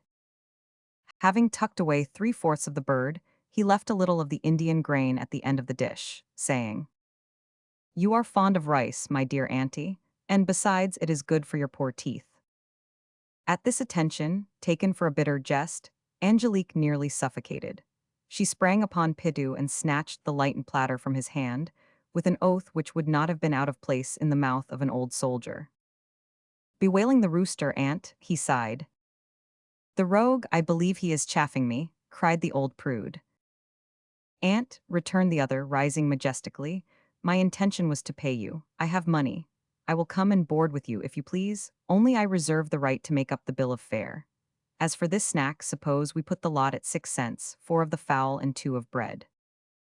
6. When the meat is worth 8 alone and the bread 4, cried the woman. But you did not buy the bird. I know the old acquaintance by his 9 years' comb. I stole him for you from under his mother, and by the same token, you flogged me because I did not steal enough corn to feed him. But I begged the grain from Miss Catherine Billet. As I procured the bird and the food, I had a lien on him, as the lawyers say. I have only been eating my own property. Out of this house, she gasped, almost losing her voice while she tried to pulverize him with her gaze. Pitou remarked with satisfaction that he could not have swallowed 1 grain more of rice. Aunt, you are a bad relative, he said loftily. I wanted you to show yourself as of old, spiteful and avaricious, but I am not going to have it said that I eat my way without paying. He stood on the threshold and called out with a voice which was not only heard by the starers without, but by anybody within 500 paces. I call these honest folk for witnesses that I have come from Paris afoot after having taken the Bastille. I was hungered and tired, and I have sat down under my only relation's roof and eaten, but my keep is thrown up at me, and I am driven away pitilessly. He infused so much pathos in this exordium that the hearers began to murmur against the old maid. I want you to bear witness that she is turning from her door a poor wayfarer who has tramped 19 leagues afoot, an honest lad, honored with the trust of Farmer Billet and Dr. Gilbert, who has brought Master Sebastian Gilbert here to Father Fortiers, a conqueror of the Bastille, a friend of Mayor Bailey and General Lafayette. The murmuring increased. And I am not a beggar, he pursued, for when I am accused of having a bite of bread, I am ready to meet the score, as proof of which I plank down this silver bit, in payment of what I have eaten at my own folk's. He drew a silver crown from his pocket with a flourish, and tossed it on the table under the eyes of all, whence it bounced into the dish and buried itself in the rice. This last act finished the mercenary aunt. She hung her head under the universal reprobation displayed in a prolonged groan. 20 arms were opened towards Pitou, who went forth, shaking the dust off his brogans, and disappeared, escorted by a mob eager to offer hospitality to a captor of the Bastille and boon companion of General Lafayette. Chapter 7. The Abdication in a Farmhouse. After having appeased the duties of obedience, Pitou wished to satisfy the cravings of his heart. It is sweet to obey when the order chimes in with one's secret sympathies. Ange Pitou was in love with Catherine, daughter of Farmer Billet, who had succored him when he fled from his aunt, S, and with whom he had taken the trip to Paris, which returned him a full-fledged hero to his fellow villagers. When he perceived the long ridge of the farmhouse roofs, measured the aged elms which twisted to stand the higher over the smoking chimneys, when he heard the distant lowing of the cattle, the barking of the watchdogs, and the rumbling of the farm carts, he shook his casque on his head to tighten its hold, hung the cavalry saber more firmly by his side, and tried to give himself the bold swagger of a lover and a soldier. As nobody recognized him at the first, it was a proof that he had fairly succeeded. The farm hands responded to his hail by taking off their caps or pulling their forelocks. Through the dining hall window pane Mother Billet saw the military visitor. She was a comely, kind old soul who fed her employees like fighting cocks. She was, like other housewives, on the alert, as there was talk of armed robbers being about the country. They cut the woods down and reaped the green corn. What did this warrior's appearance signify? Attack or assistance? She was perplexed by the clodhopper shoes beneath a helmet so shining, and her supposition fluctuated between suspicion and hope. She took a couple of steps towards the newcomer as he strode into the kitchen, and he took off his headpiece not to be outdone in politeness. Ange Pitou, she ejaculated, whoever would have guessed that you would enlist? Enlist indeed, sneered Pitou, smiling loftily. As he looked round him, seeking someone, Mistress Billet smiled, divining who he was after. Looking for Catherine, she asked unaffectedly. To present her with my duty, said Pitou. She is ironing, responded Mrs. Billet, but sit ye down and talk to me. Quite willing, mother, and he took a chair. In all the doorways and windows the servants and laboring men flocked to see their old fellow. He had a kindly glance for them all, a caress in his smile for the most part. So you come from town, Ange? Began Mother Billet. How did you leave the master? He is all right, but Paris is all wrong. The circle of listeners drew in closer. What about the king? Inquired the mistress. Pidu shook his head and clacked his tongue in a way humiliating to the head of the monarchy. And the queen. Pidu said never a word. Ohs, groaned the crowd. Pidu was aching for Catherine's coming. Why are you wearing a helmet? It is a trophy of war, rejoined the young peasant. A trophy is a tangible testimonial that you have vanquished an enemy. Have you vanquished an enemy, Pidu? An enemy, pooh, said the valiant one disdainfully. Ah, good mother Billet, you do not know that Farmer Billet and yours truly took the Bastille between us. This speech electrified the auditory. Pidu felt the breath on his hair and the helmet mane, while their hands grasped the back of his chair. Do tell us what our master has done, pleaded Mrs. Billet, proud and tremulous at the same time. Pidu was hurt that Catherine did not leave her linen to come and hear such a messenger as he was. He shook his head, for he was growing discontented. It will take a time, he observed. Are you hungry or thirsty? I am not saying no. Instantly all the men and maids bustled about so that Pidu found under his hand goblets, mugs, bread, meat, cheese, without realizing the extent of his hint. He had a hot liver, as the rustics say. That is, he digested quickly. But he had not shaken down the Anglican fowl in rice. He tried to eat again but had to give up at the second mouthful. If I begin now, he said, I should have to do it all over again when Miss Catherine comes. While they were all hunting after the young girl, Pidu happened to look up and saw the girl in question leaning out of a window on the upper landing. She was gazing towards Bursan Woods. Oh, he sighed, she is looking towards the manor of the Charneys. She is in love with Master Isidore Charney, that is what it is. He sighed again, much more lamentably than before. Taking the farmer's wife by the hand as the searchers returned fruitless in their search, he took her up a couple of the stairs and showed her the girl, mooning on the window sill among the morning glories and vines. Catherine, she called. Come, Catherine, here is Ange Pidu with news from town. Ah, said Catherine coldly. So coldly that Pidu's heart failed him as he anxiously waited for her reply. She came down the stairs with the phlegm of the Flemish girls in the old Dutch paintings. Yes, it is he, she said when on the floor. Pidu bowed, red and trembling. He's wearing a soldier's helmet, said a servant woman in her young mistress's ear. Pidu overheard and watched for the effect, but her somewhat pallid though ever-charming face showed no admiration for the brazen cap. What is he wearing that thing for? She inquired. This time indignation got the upper hand in the peasant. I am wearing helmet and saber, he retorted proudly, because I have been fighting and have killed Swiss and dragoons, and if you doubt me, Miss Catherine, you can ask your father, and that is all. She was so absent-minded that she appeared to catch the latter part of the speech alone. How is my father? Asked she, and why does he not return home with you? Is the news from Paris bad? Very, replied the young man. I thought that all was settled, the girl objected. Quite true, but all is unsettled again. Have not the king and the people agreed, and is not the recall of Minister Necker arranged? Necker is not of much consequence now, said Pidu jeeringly.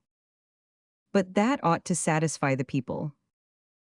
It falls so short of that the people are doing justice on their own account and killing their enemies. Their enemies? Who are their enemies? Cried the girl astonished. The aristocrats, of course, answered the other. Whom do you call aristocrat?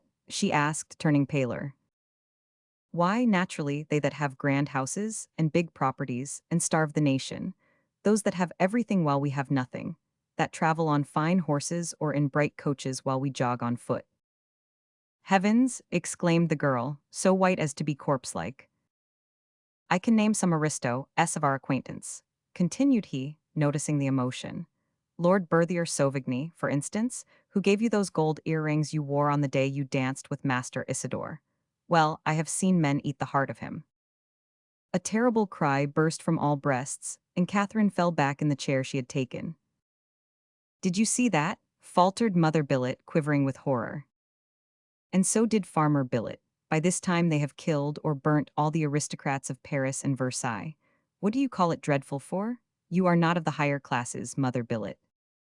Pidu, I did not think you were so bloodthirsty when you started for Paris, said Catherine with somber energy.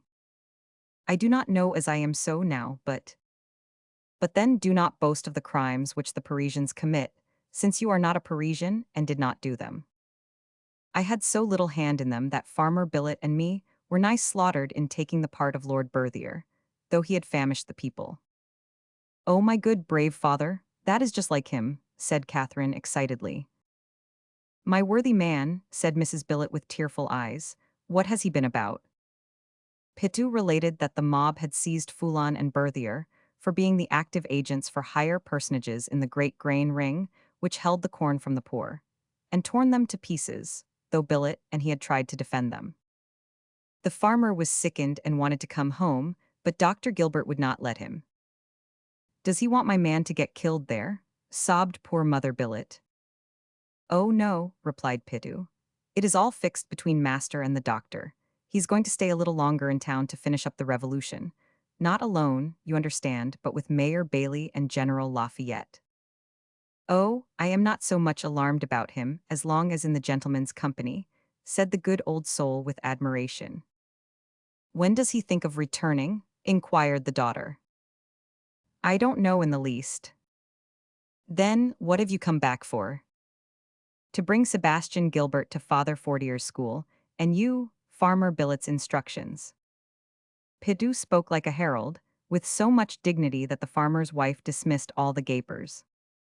Mrs. Billet, began the messenger, the master wants you to be worried as little as possible, so he thinks that while he is away, the management of the farm should be in other hands, younger and livelier. So? Yes, and he has selected Miss Catherine. My daughter to rule in my house, cried the woman, with distrust and inexpressible jealousy. Under your orders, the girl hastened to say, while reddening. No, no, persisted Pitou, who went on well since he was in full swing. I bear the commission entire. Master Billet delegates and authorizes Miss Catherine to see to all the work and govern the house and household in his stead. As Billet was infallible in his wife's eyes, all her resistance ceased instantly.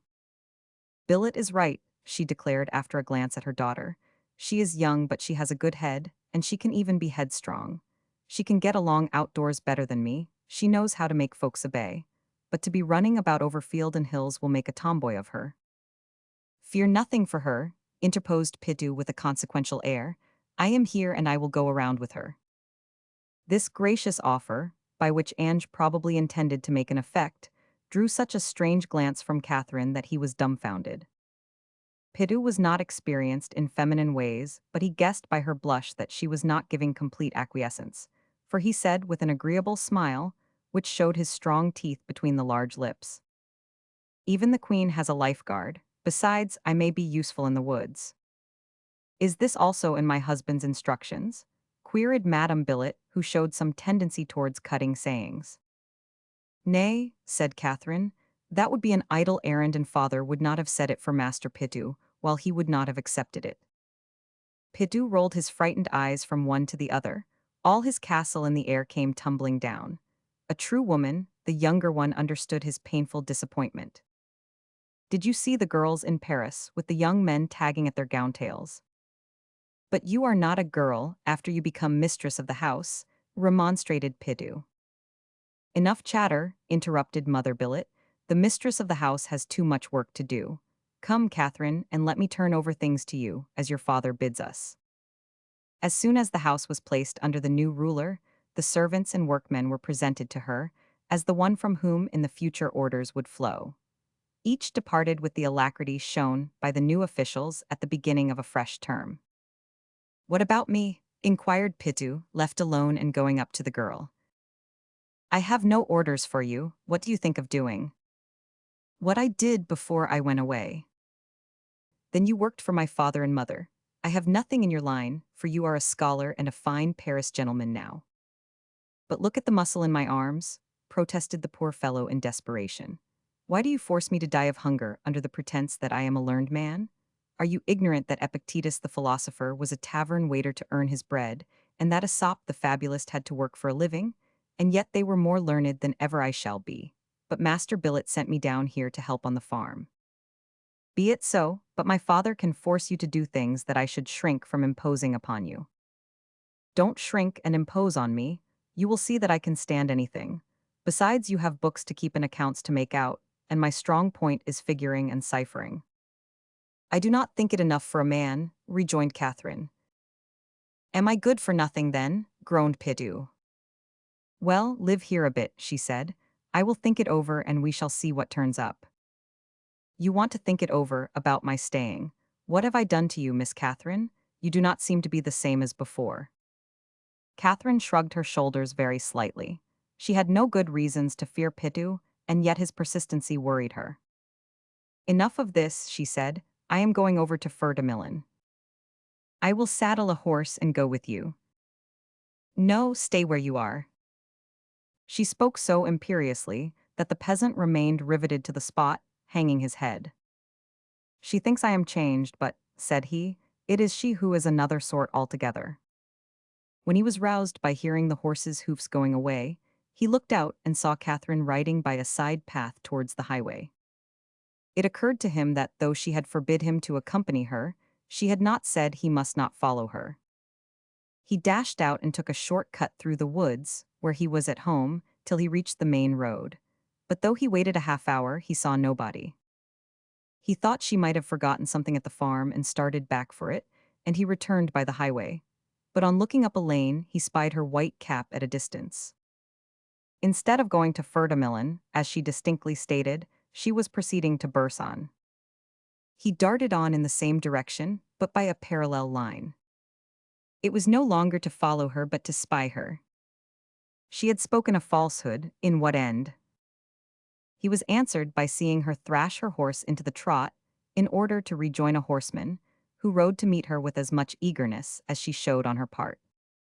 On coming nearer, as the pair halted at meeting, Pidu recognized by his elegant form and stylish dress the neighboring Lord Isidore Charney. He was brother of the Count of Charney, lieutenant of the Royal Life Guards, and accredited as favorite of the Queen.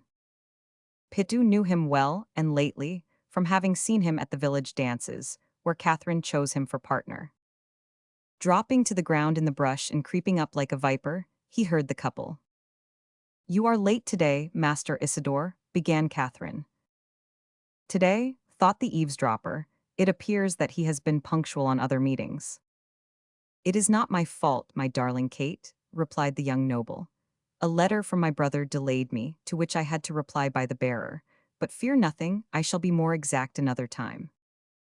Catherine smiled and Isidore pressed her hand so tenderly that Pidu felt upon thorns. Fresh news from Paris? She asked. So have I. Did you not say that when something alike happens to two persons, it is called sympathy? Just so, who brings you news? Pidu. And pray who is Pidu? Asked the young noble with a free and easy air, which changed the red of the listener's cheek to crimson. You know well enough, was her reply.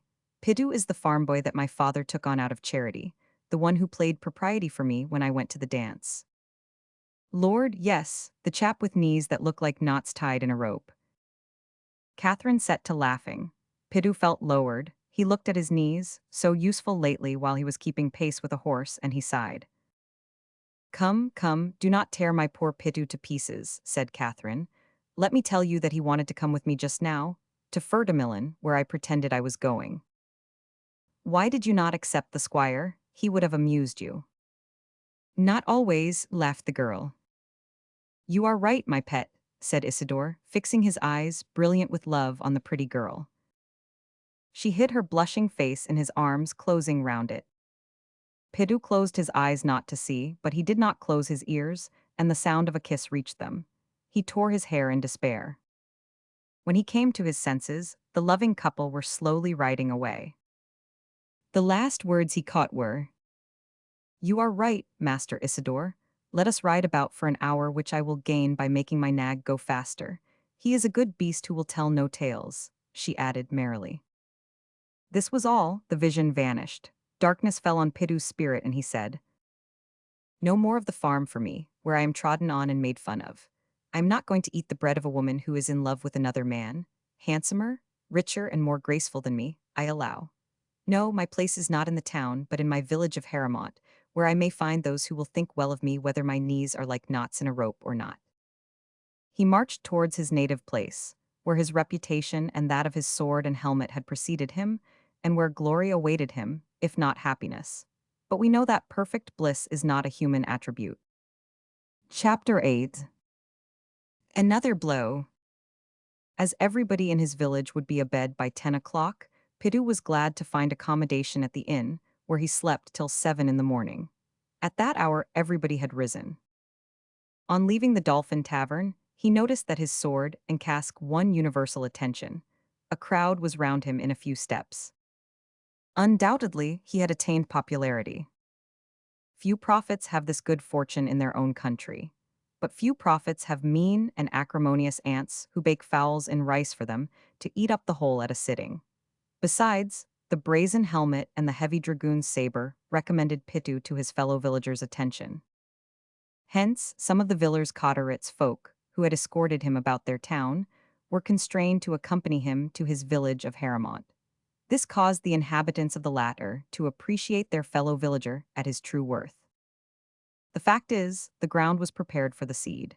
He had flitted through their midst before so rapidly that it was a wonder he left any trace of memory, but they were impressed and they were glad of his second appearance. They overwhelmed him with tokens of consideration, begged him to lay aside his armor, and pitch his tent under the 4 lime trees shading the village green.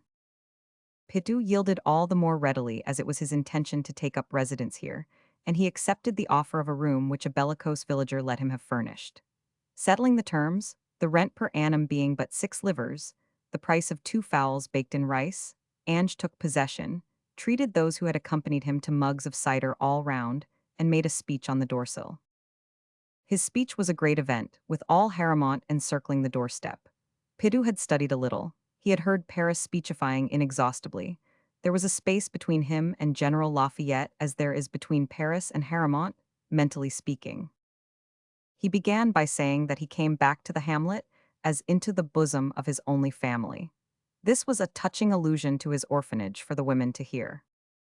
Then he related that he and Farmer Billet had gone to Paris on hearing that Dr. Gilbert had been arrested, and because a casket Gilbert had entrusted to his farmer had been stolen from him by the myrmidons of the king under false pretenses. Billet and he had rescued the doctor from the Bastille by attacking it, with a few Parisians at their back. At the end of his story, his helmet was as grand as the cupola of an observatory. He ascribed the outbreak to the privileges of the nobility and clergy, and called on his brothers to unite against the common enemy. At this point he drew his saber and brandished it. This gave him the cue to call the Haramontes to arms, after the example of revolted Paris. The revolution was proclaimed in the village. All echoed the cry of "to arms," but the only arms in the place were those old Spanish muskets kept at Father Fortier's. A bold youth who had not, like Pitu, been educated under his knout, proposed going thither to demand them. Ange wavered, but had to yield to the impulse of the mob. "Heavens," he muttered, "if they thus lead me before I am their leader, what will it be when I am at their head?" He was compelled to promise to summon his old master to deliver the firearms. Next day, therefore, he armed himself and departed for Father Fortier's academy.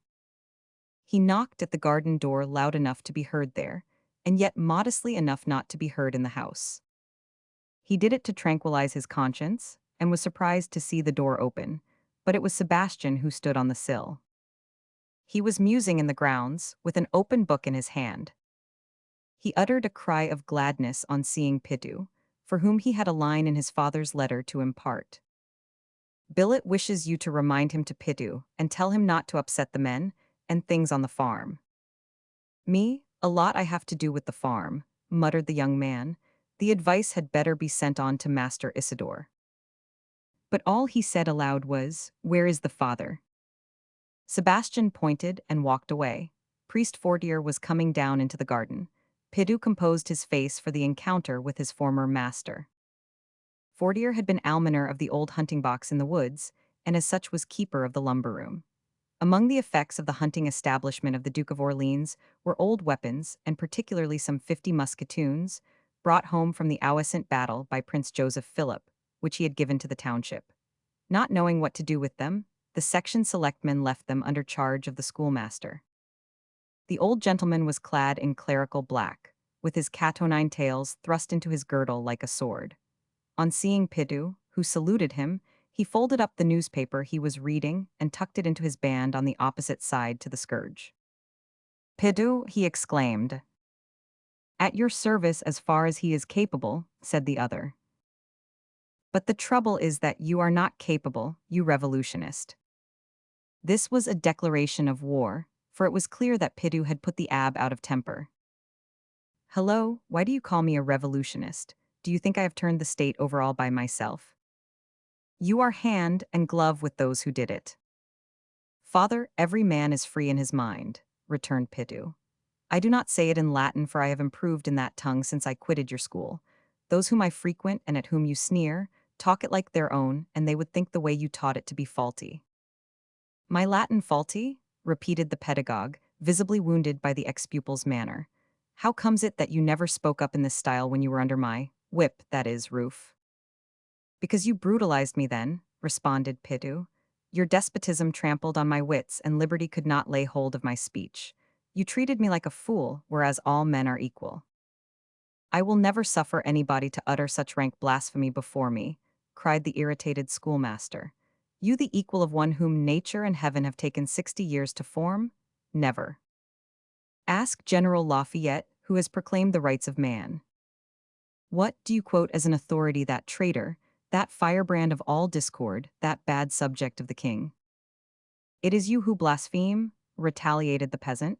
You must have been buried for the last 3 months. This bad subject is the very one who most serves the king. This torch of discord is the pledge of public peace. This traitor is the best of Frenchmen. Oh, thundered the priest, that ever I should believe that the royal authority should sink so low that a good-for-nothing of this sort invokes Lafayette, as once they called on Aristides. Lucky for you the people do not hear you, said Pidu. Oh ho, you reveal yourself now in your true colors, said the priest triumphantly. You bully me. The people, those who cut the throats of the royal bodyguard, who trample on the fallen, the people of your Baileys, Lafayettes, and Pittis. Why do you not denounce me to the people of Villers Cotteret's? Why do you not tuck up your sleeves to drag me out to hang me up to the lamp-post? Where is your rope? You can be the hangman. You are saying odious things. You insult me, said Pidu. Have a care that I do not show you up to the National Assembly. Show me up, I will show you up, Sirrah. As a failure as a scholar, as a Latinist full of barbarisms, and as a beggar who comes preaching subversive doctrines in order to prey upon your clients. I do not prey upon anybody. It is not by praying I live but by work. And as for lowering me in the eyes of my fellow citizens, know that I have been elected by them commander of the National Guards of Haramont. National Guards at Haramont? And you, Pidu the captain? Abomination of desolation. Such gangs as you would be chief of must be robbers, footpads, bandits, and highwaymen. On the contrary, they are organized to defend the home and the fields, as well as the life and liberties of all good citizens. That is why we have Acme too, for the arms. Arms, oh my museum? Shrieked the schoolmaster. You come to pillage my arsenal, the armor of the paladins on your ignoble backs.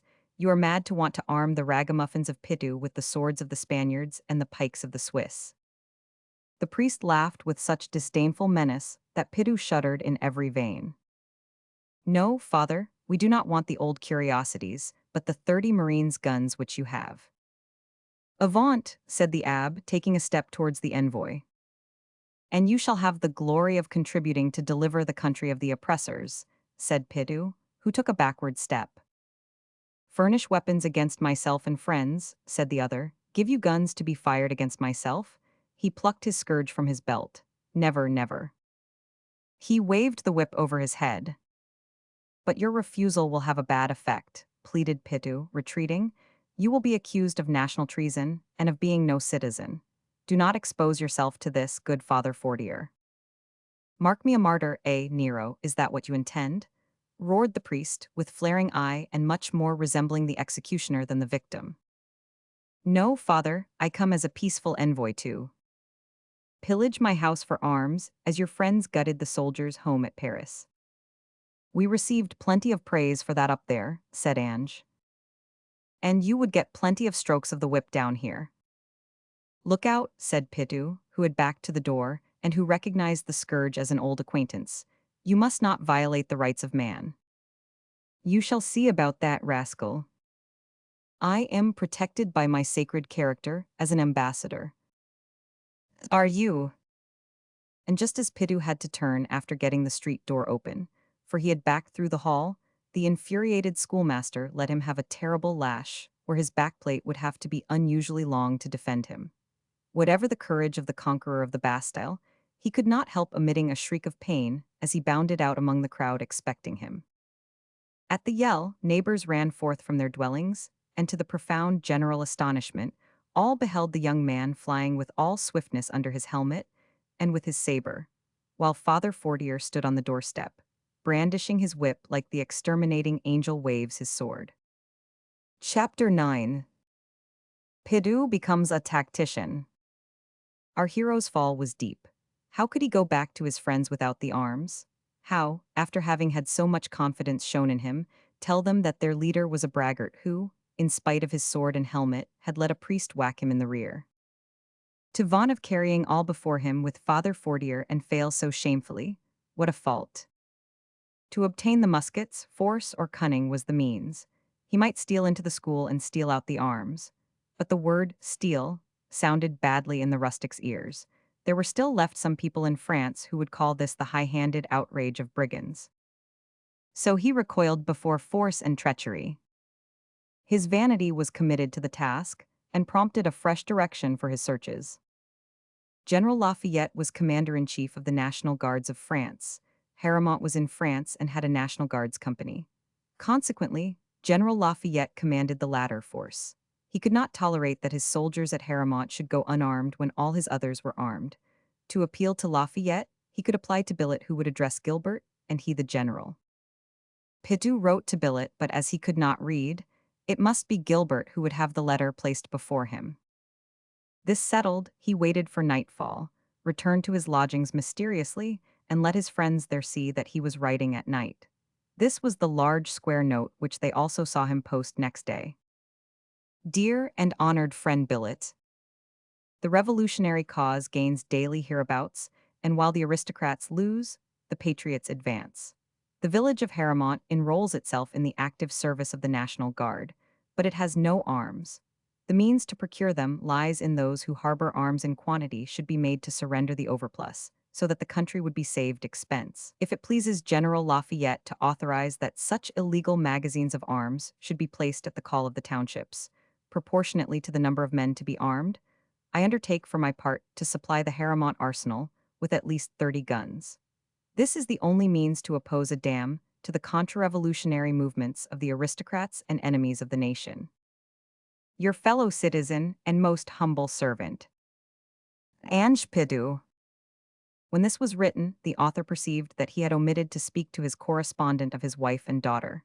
He treated him too much in the Brutus style. On the other hand, to give Billet particulars about Catherine's love affair was to rend the father's heart. It was also to reopen Pidu's bleeding wounds. He stifled a sigh and appended this P.S. Mistress Billet and Miss Catherine and all the household are well, and beg to be remembered to Master Billet. Thus he entangled neither himself nor others. The reply to this was not slow in coming. 2 days subsequently, a mounted express messenger dashed into Haramont and asked for Captain Ange Pidu. His horse was white with foam.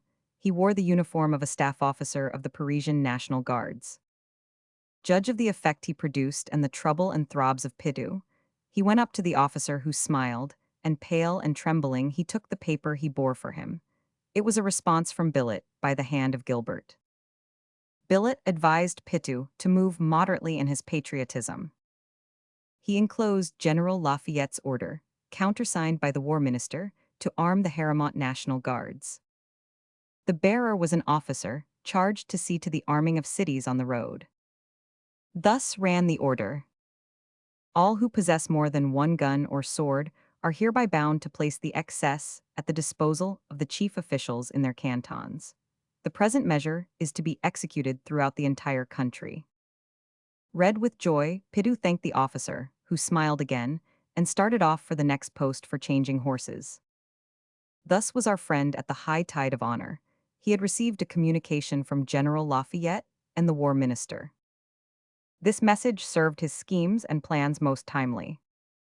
To see the animated faces of his fellows, their brightened eyes and eager manner, the profound respect all at once entertained for Ange Pidu, the most credulous observer must have owned that he had become an important character. One after another, the electors begged to touch the seal of the War Department. When the crowd had tapered down to the chosen friends, Pidu said, "Citizens, my plans have succeeded as I anticipated. I wrote to the Commander-in-Chief your desire to be constituted National Guards and your choice of me as leader. Read the address on the order brought me." The envelope was superscribed, Captain Ange Pidu, Commander of the National Guards, Haramont. Therefore, continued the martial peasant, I am known and accepted as commander by the Chief of the Army. You are recognized and approved as soldiers of the nation by General Lafayette and the Minister of War. A long cheer shook the walls of the little house which sheltered Pidu. I know where to get the arms, he went on. Select 2 of your number to accompany me. Let them be lusty lads, for we may have a difficulty. The embryo regiment chose 1 Claude Tellier sergeant and 1 Desire Maniquet lieutenant. Pidu approved. Accompanied by the 2, Captain Pidu proceeded once more to Villers-Cotterets, where he went straight to the mayor to be still farther supported in his demand. On the way he was puzzled why the letter from Billet, written by Gilbert, asked no news of Sebastian. On the way he fretted over a paragraph in the letter from Billet, written as it was by Dr. Gilbert, which read, "Why has Pidu forgot to send news about Sebastian, and why does not the boy himself write news?" Meanwhile, Father Fortier was little aware of the storm he had aroused, and nobody was more astounded when a thunderclap came to his door. When it was opened, he saw on the sill the mayor, his vice, and his secretary. Behind them appeared the cocked hats of 2 gendarmes, and half a dozen curious people behind them. "Father Fortier," said the mayor, "are you aware of the new decree of the Minister of War?" "No, mayor," said he. "Read it, then." The secretary read the warrant to take extra arms from the domiciles. The schoolmaster turned pale. "The Haramont National Guard have come for the guns." Fortier jumped as if he meant to fly at the guardsmen. Judging that this was the nick for his appearance, Pidu approached, backed by his lieutenant and sergeant. "These rogues," cried the abbé, passing from white to red, "these scums." The mayor was a neutral who wanted things to go on quietly. He had no wish to quarrel with the altar or the guardhouse. The invectives only called forth his hearty laugh. "You hear how the reverend gentleman treats the Haramont National Guards," he said to Pidu and his officers. "Because he knew us when boys and does not think we have grown up," said Ange, with melancholy mildness. "But we have become men," roughly said Maniquet, holding out towards the priest his hand, maimed by a gun going off prematurely while he was poaching on a nobleman's warren. Needless to say, he was determined the nobility should pay for this accident. "Serpents," said the schoolmaster in irritation. "Who will sting if trodden on?" retorted Sergeant Claude, joining in. In these threats the mayor saw the extent of the revolution and the priest martyrdom. "We want some of the arms here," said the former, to conciliate everybody. "They are not mine but belong to the Duke of Orleans," was the reply. "Granted," said Pidu, "but that does not prevent us asking for them all the same." "I will write to the prince," said the pedagogue loftily. "You forget that the delay will avail nothing," interposed the mayor. "The duke is for the people, and would reply that they ought to be given not only the muskets but the old cannon." This probability painfully struck the priest, who groaned in Latin, "I am surrounded by foes." "Quite true, but these are merely political enemies," observed Pidu. "We hate in you only the bad patriot." "Absurd and dangerous fool," returned the priest, in excitement which gave him eloquence of a kind. "Which is of us the better lover of his country, I who wish to keep cruel weapons in the shade, or you demanding them for civil strife and discord? Which is the true son, I who seek palms to decorate our common mother, or you who hunt for the steel to rend her bosom?" The mayor turned aside his head to hide his emotion, making a slight nod as much as to say, "That is very neatly put." The deputy mayor, like another Tarquin, was cropping the flowers with his cane. Ange was set back, which caused his 2 companions to frown. Sebastian, a Spartan child, was impassible. Going up to Pidu, he asked him what was the to-do. An order signed by General Lafayette and written by my father, he repeated when briefly informed. Why is there any hesitation in obeying it? He revealed the indomitable spirit of the two races creating him in his dilated pupils and the rigidity of his brow. The priest shuddered to hear the words and lowered his crest. This is rebellion, continued Sebastian. Beware, sir. Thou also, cried the schoolmaster, draping himself in his gown after the manner of Caesar. And I, said Pitu, comprehending that his post was at stake. Do you style me a traitor because I came to you with the olive branch in my hand to ask the arms, and am forced this day to wrench them from you under support of the authorities? Well, I would rather appear as a traitor to my duties than give a favoring hand to the anti-revolution. The country forever and above all, hand over the arms or we will use ours. The mayor nodded on the sly to Pidu as he had to the priest to signify, You have said that finely. The speech had thunderstricken the priest and electrified the hearers. The mayor slipped away, and the deputy would have liked to follow his example, but the absence of the two principal functionaries would look bad. He therefore followed the secretary, who led the gendarmes along to the museum, guided by Pidu who, instructed in the place, was also instructed on the place of deposit. Like a lion cub, Sebastian bounded with the patriots. The schoolmaster fell half dead on a chair. The invaders wanted to pillage everything, but Pidu only selected 33 muskets, with an extra one, a rifle for himself, together with a straight sword, which he girded on. The others, made up into two bundles, were carried by the joyous pair of officers in spite of the weight, past the disconsolate priest. They were distributed to the Haramontes that evening, and in presenting a gun to each, Pidu said, like the Spartan mother giving out the buckler, Come home with it or go to sleep on it. Thus was the little place set in a ferment by Pidu's act. The delight was great to own a gun where firearms had been forbidden, lest the lords, game should be injured, and where the long oppression of the gamekeepers had infused a mania for hunting. But Pidu did not participate in the glee. The soldiers had weapons, but not only was their captain ignorant how to drill them, but to handle them in file or squad. During the night, his taxed brain suggested the remedy. He remembered an old friend, also an old soldier, who had lost a leg at the Battle of Fontenoy. The Duke of Orleans gave him the privilege to live in the woods and kill either a hare or a rabbit a day. He was a dead shot, and on the proceeds of his shooting under this license he fared very well. His manual of arms might be musty, but then Pidu could procure from Paris the new drill book of the National Guards and correct what was obsolete by the newest tactics. He called on old Clovis at a lucky moment, as the old hunter was saddened by his gun having burst. He welcomed the present of the rifle, which Ange brought him, and eagerly embraced the opportunity of paying him in kindness by teaching him the drill. Each day Pitu repeated to his soldiery what he had learnt overnight from the hunter, and he became more popular, the admired of men, children, and the aged. Even women were quieted when his lusty voice thundered. Heads up, eyes right, bear yourselves nobly, look at me. For Pitu looked noble. As soon as the maneuvers became complicated, Pitu went over to a large town where he studied the troops on the parade grounds and picked up more in a day from practice than from the books in 3 months. Thus 2 months passed by, in fatigue, toil, and feverish excitement. Pitu was still unhappy in love, but he was satiated with glory. He had run about so much, so moved his limbs and whetted his mind, that you may be astonished that he should long to appease or comfort his heart. But he was thinking of that. Chapter 10. The Lovers' Parting. Many times after drill, and that followed nights spent in learning the tactics, Pidu would wander in the skirts of Burson Wood to see how faithful Catherine was to her love trysts.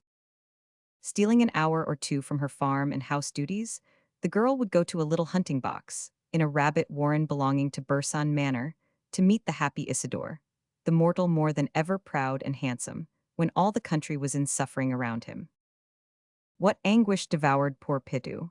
What sad reflections he was driven to make on the inequality of men as regards happiness. He whom the pretty maids were ogling, preferred to come and mope like a dog whipped for following the master too far from home, at the door of the summer house, where the amorous pair were billing and cooing.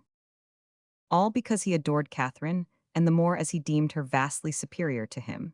He did not regard her as loving another, for Isidore Charney had ceased to be an object of jealousy. He was a lord, handsome and worthy of being loved. But Catherine, as a daughter of the lower orders, ought not for that reason disgrace her family or drive Pidu to despair. Meditation on this cut him with sharp edges and keen points. She showed no proper feeling in letting me go from the farm, he mused, and since I went off, she has not inquired whether I starved to death or not. What would Father Billet say if he knew how his friends are thus cast off, and his business neglected? What would he say if he heard that, instead of looking after the working people, his daughter goes to keep appointments with the aristocrat, Lord Charney? He would not say much, but he would kill her.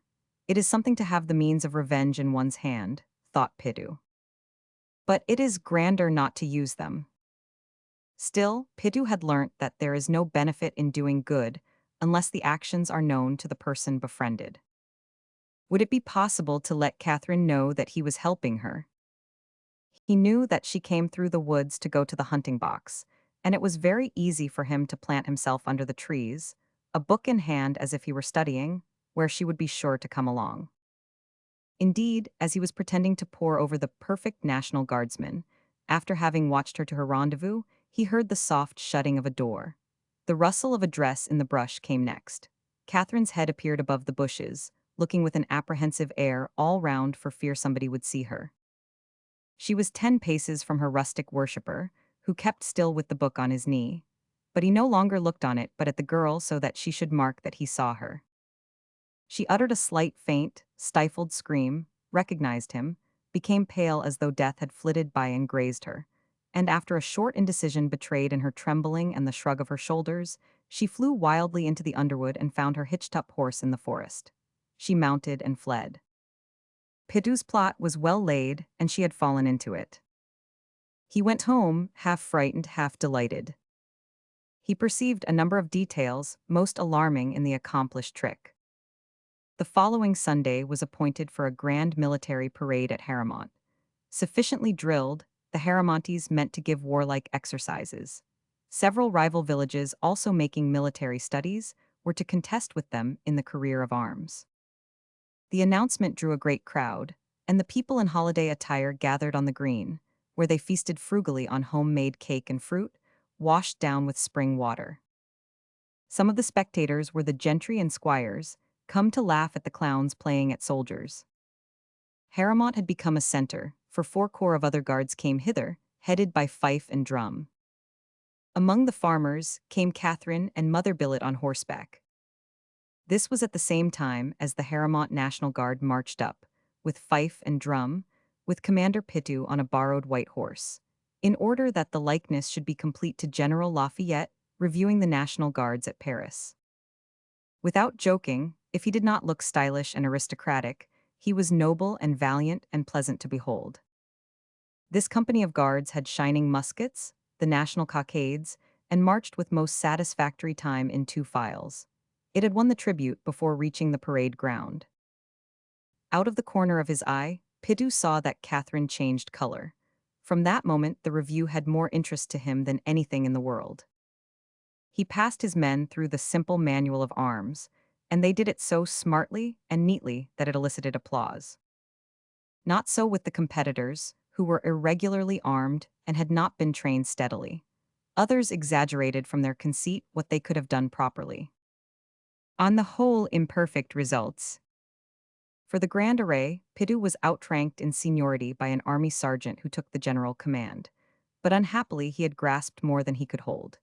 He bunched his men, lost grip of some files, let a company meander under the surrounding trees, and finally lost his head so that his own soldiers began to grumble. From the Haramont side rose a shout. "Let Pidu try." "Yes, yes, Pidu," caught up the other villagers, furious at their inferiority being manifested through their own instructors. Pidu jumped on his white charger, and replacing himself at the head of his troop, become the rallying point of the little army, uttered a word of command so superbly that the oaks shivered. On the instant, and as by miracle, order was re-established.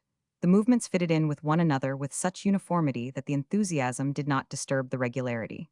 Pidu so well applied the theory of the instruction books and the practice of old Clovis that he obtained immense success. Formed into a hollow square, The whole army raised but one voice and proclaimed him colonel on the spot. Bathed in perspiration and drunk with glory, Pidu got down off his horse and received the people's felicitations when he alighted.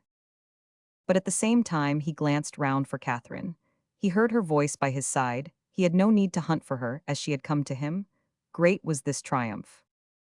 "Have you not a word for us, Captain Pitu?" she demanded, with a laughing air belied by her pale face. "I suppose you have grown proud since you are a great general." "Oh no," responded he, saluting. "I am not that, but just a poor fellow who loves his country and desires to serve her." This reply was carried away on the waves of the multitude, and was proclaimed sublime by the acclamation in unison. "Ange, I want to speak with you," whispered Catherine. "Do come back to the farm with mother and me." "All right." Catherine had already arranged that they should be alone together on the road.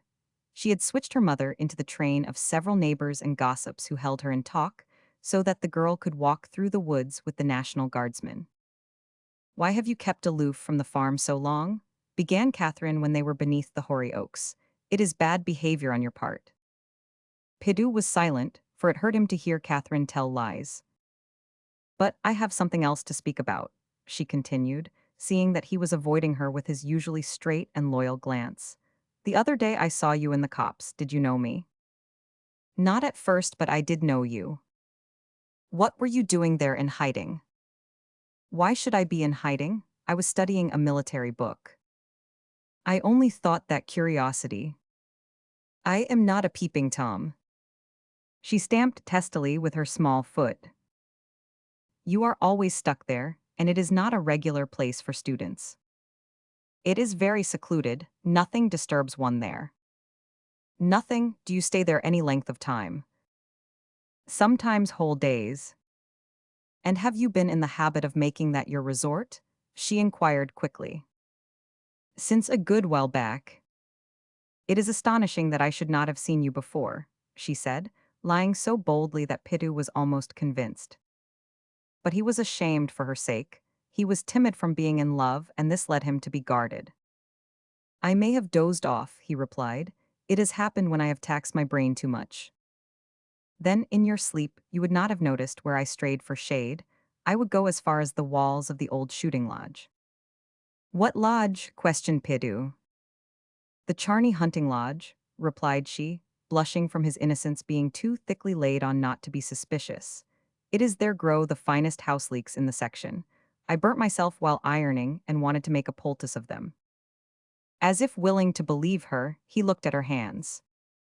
"No, not my hand, my foot," she said quickly. I dropped the iron, but it has done me good. You see that I do not limp." She did not limp either when she scampered through the wood like a fawn, thought Ange. She imagined she had succeeded and that Pidu had seen and heard nothing.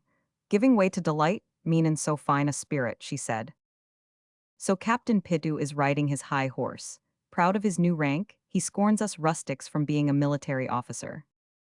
Pidu felt wounded.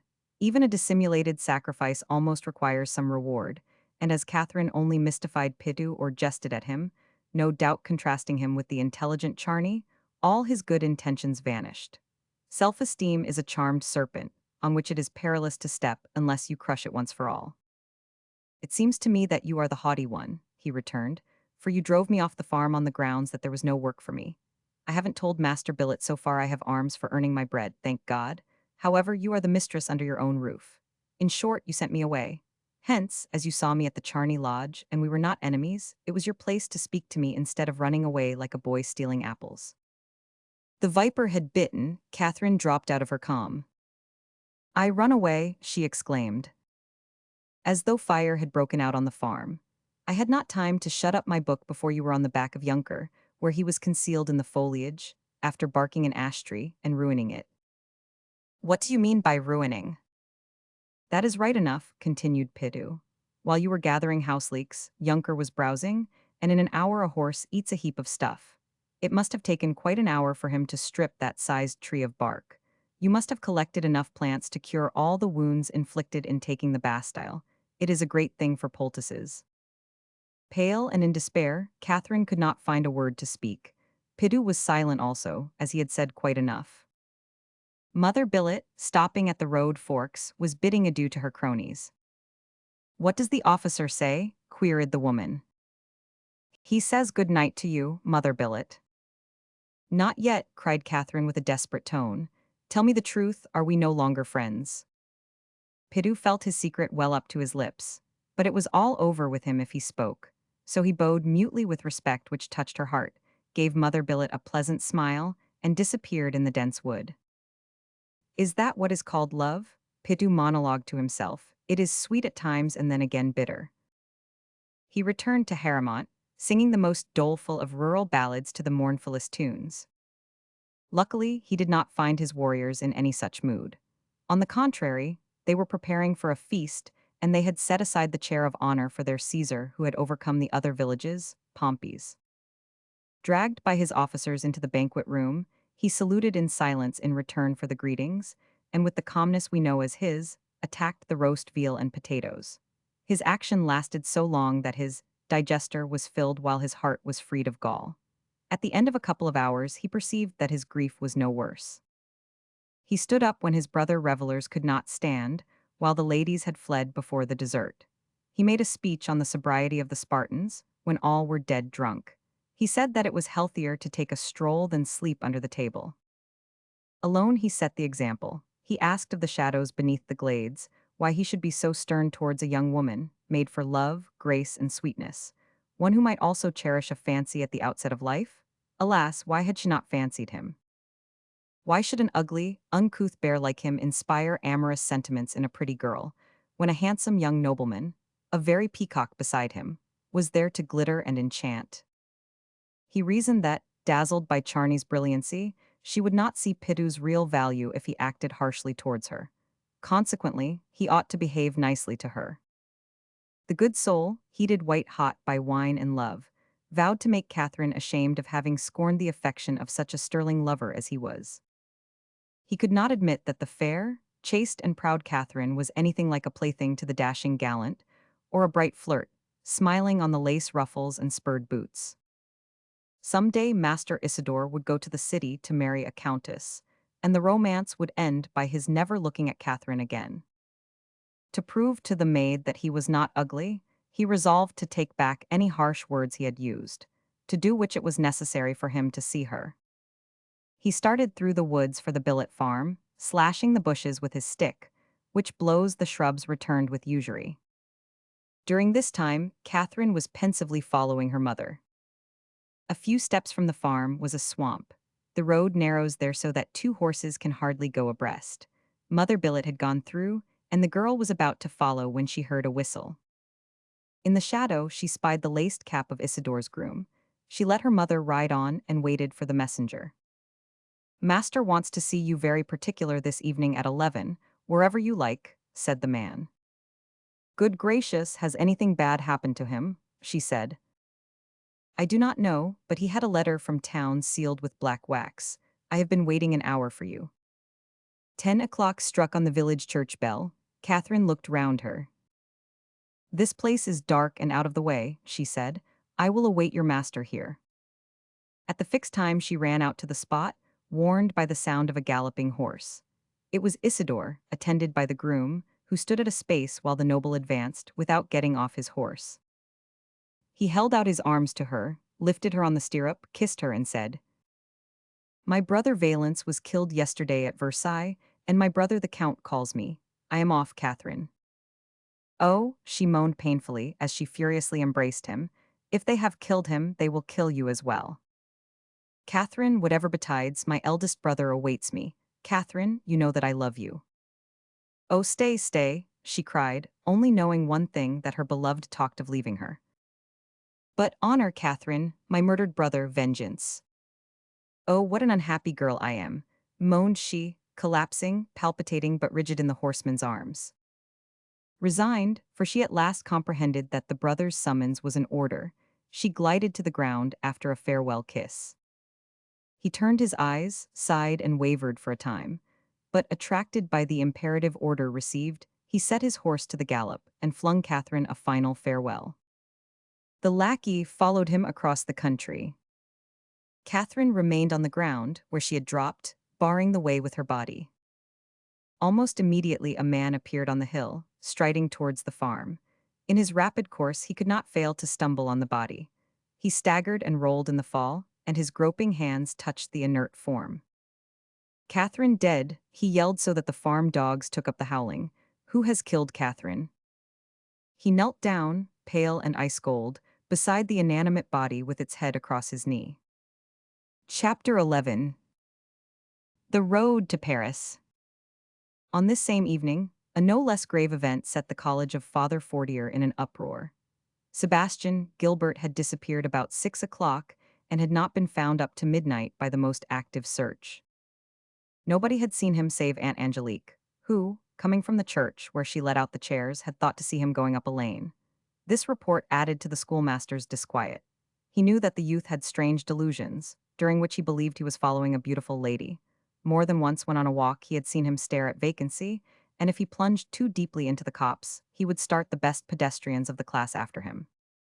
But he had never gone off in the night. This time he had taken the road to Haramont, and Angelique had really seen him. He was going to find Pidu.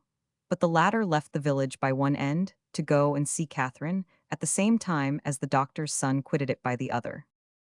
Pidu's door was open, for the captain was still simple in his habits. He lit the candle and waited, but he was too fretful. He found a sheet of paper, half of that on which Pidu had inscribed the name of his company of soldiers, and wrote as follows. "My dear Pidu, I have come to tell you of a conversation I overheard between Father Fortier and the Villers Cotteret's vicar. Fortier is in connivance with the aristocratic party of Paris and says that a counter-revolutionary movement is hatching at Versailles. The cue was given when the Queen wore the black cockade and trampled the tricolor underfoot. This threat already made me uneasy about my father, who is the aristocrat's enemy, as you know, but this time it is worse. The vicar has returned the priest's visit, and as I feared for my father, I listened to their talk to hear the sequel to what I overheard by accident last time. It appears, my dear Pidu, that the people stormed Versailles and killed a great many royalists, among them Lord Valence Charney." Father Fortier said, "Speak low, not to startle little Gilbert, whose father has gone to Versailles and may be killed in the lot. You understand, Pidu, that I did not wait for more, but I have stolen away, and I come to have you take me back to Paris. I will not wait any longer, as you may have gone to lay snares in the woods and would not be home till tomorrow. So I proceed on my road to Paris. Have no anxiety as I know the way, and besides I have 2 gold pieces left out of the money my father gave me, so that I can take a seat in the first conveyance I catch up with.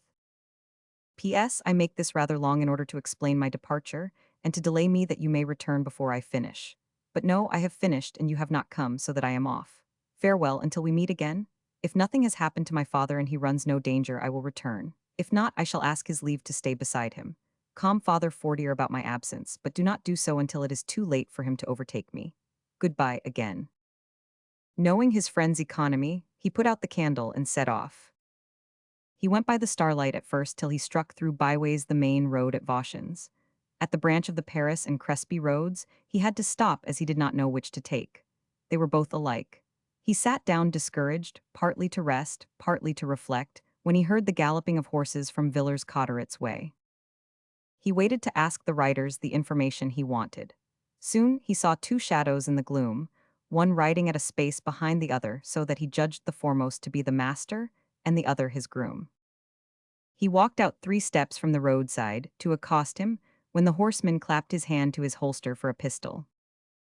"I am not a thief, sir," cried Sebastian, interpreting the action correctly, "but a boy whom recent events at Versailles calls thither to seek his father. I do not know which of these roads I ought to take to get to Paris. Point it out, please, and you will do me a great service." The speaker's stylish language and his juvenile tone did not seem unknown to the rider, who reined in his steed, albeit he seemed in haste. "Who are you, my boy, and how comes it you are out on the highway at such an hour?" he inquired. "I am not asking you who you are, only my road, the way for a poor boy to reach his father in distress." In the almost childish voice was firmness which struck the cavalier. "My friend, we are on the road to Paris," he replied. "I have only been there twice and do not know it very well, but I am sure this is the right one." Sebastian drew back a step, offering his thanks. The horses had need of getting their wind and started off again, not very rapidly. "My Lord Viscount," said the lackey to his master, Do you not recognize that youth? No, though I fancied. It is young Sebastian Gilbert, who is at boarding school, at Abfordier, S, and who comes over to Billet's farm with Ange Pidu. You are right, by Jove. Turning his horse and stopping, he called out, Is this you, Sebastian? Yes, my lord, returned the boy, who had known the horseman all the time. Then, come and tell me how I find you here. I did tell you, I want to learn that my father in Paris is not killed or hurt. Alas, my poor boy, said Isidore with profound sadness, I am going to town on the like errand. Only I have no doubt, one of my brothers, Valence, was slain at Versailles yesterday. Oh, I am so sorry, said the youth, holding out his hand to the speaker, which the latter took and squeezed. Well, my dear boy, since our fate is akin, said the cavalier, we must not separate, you must like me be eager to get to Paris. Oh dear, yes. You can never reach it on foot. I could do it, but it would take too long. So I reckon on taking a place in a stage going my way, and get what lift I can do the journey. Better than that, my boy, get up behind my man. Sebastian plucked his hands out of the other's grasp. I thank you, my lord, said he in such a tone that the noble understood that he had hurt the youth's feelings by offering to mount him behind his inferior. Or, better still, now I think of it, he went on, take his place. He can come on afterwards. He can learn where I am by asking at the Tuileries Palace. I thank you again, my lord, replied the adolescent in a milder voice, for he had comprehended the delicacy of the offer. I do not wish to deprive you of his services.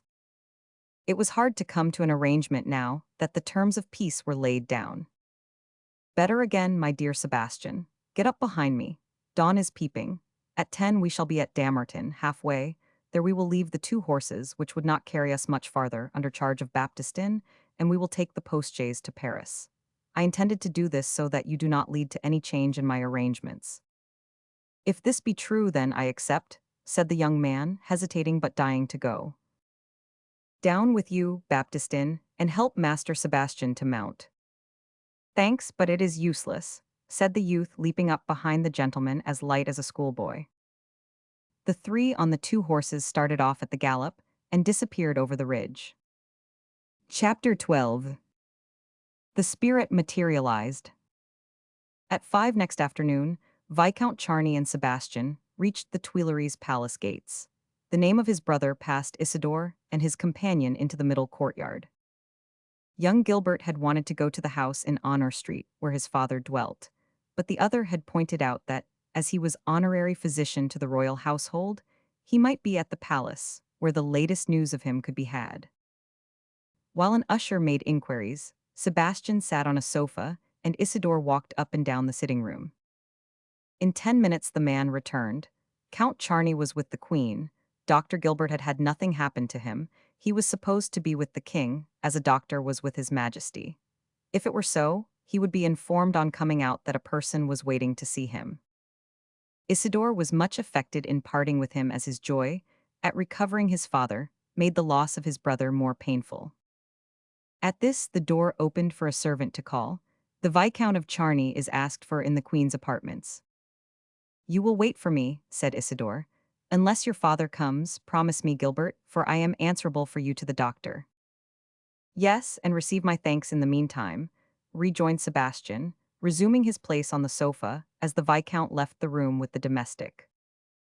Easy about his father's fate and himself, certain that the good intent would earn his forgiveness for the journey, he went back in memory to Father Fortier and on Pidu, and reflected on the trouble which his flight and his note would cause them severally.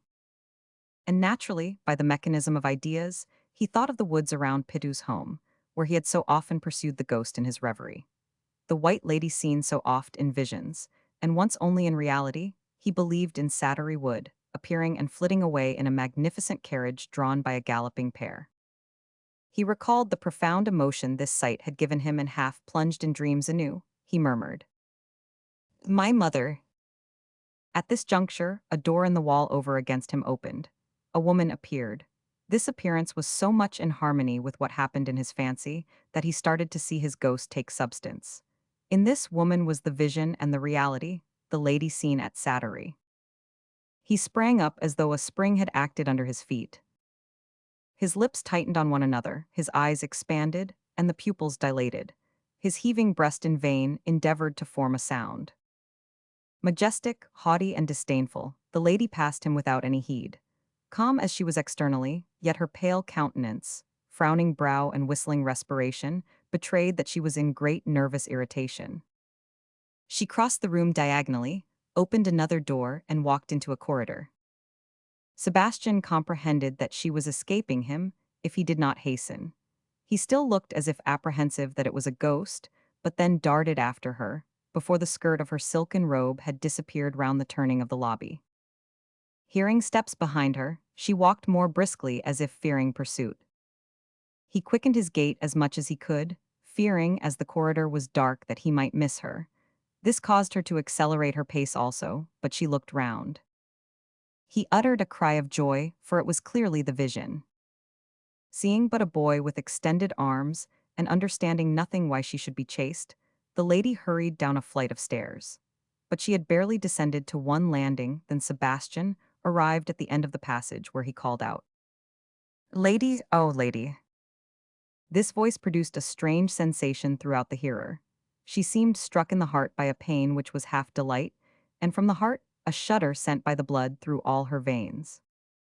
Nevertheless, as all was a puzzle to her, she doubled her speed, and the course resembled a flight. They reached the foot of the stairs at the same time. It was the courtyard into which the lady sped.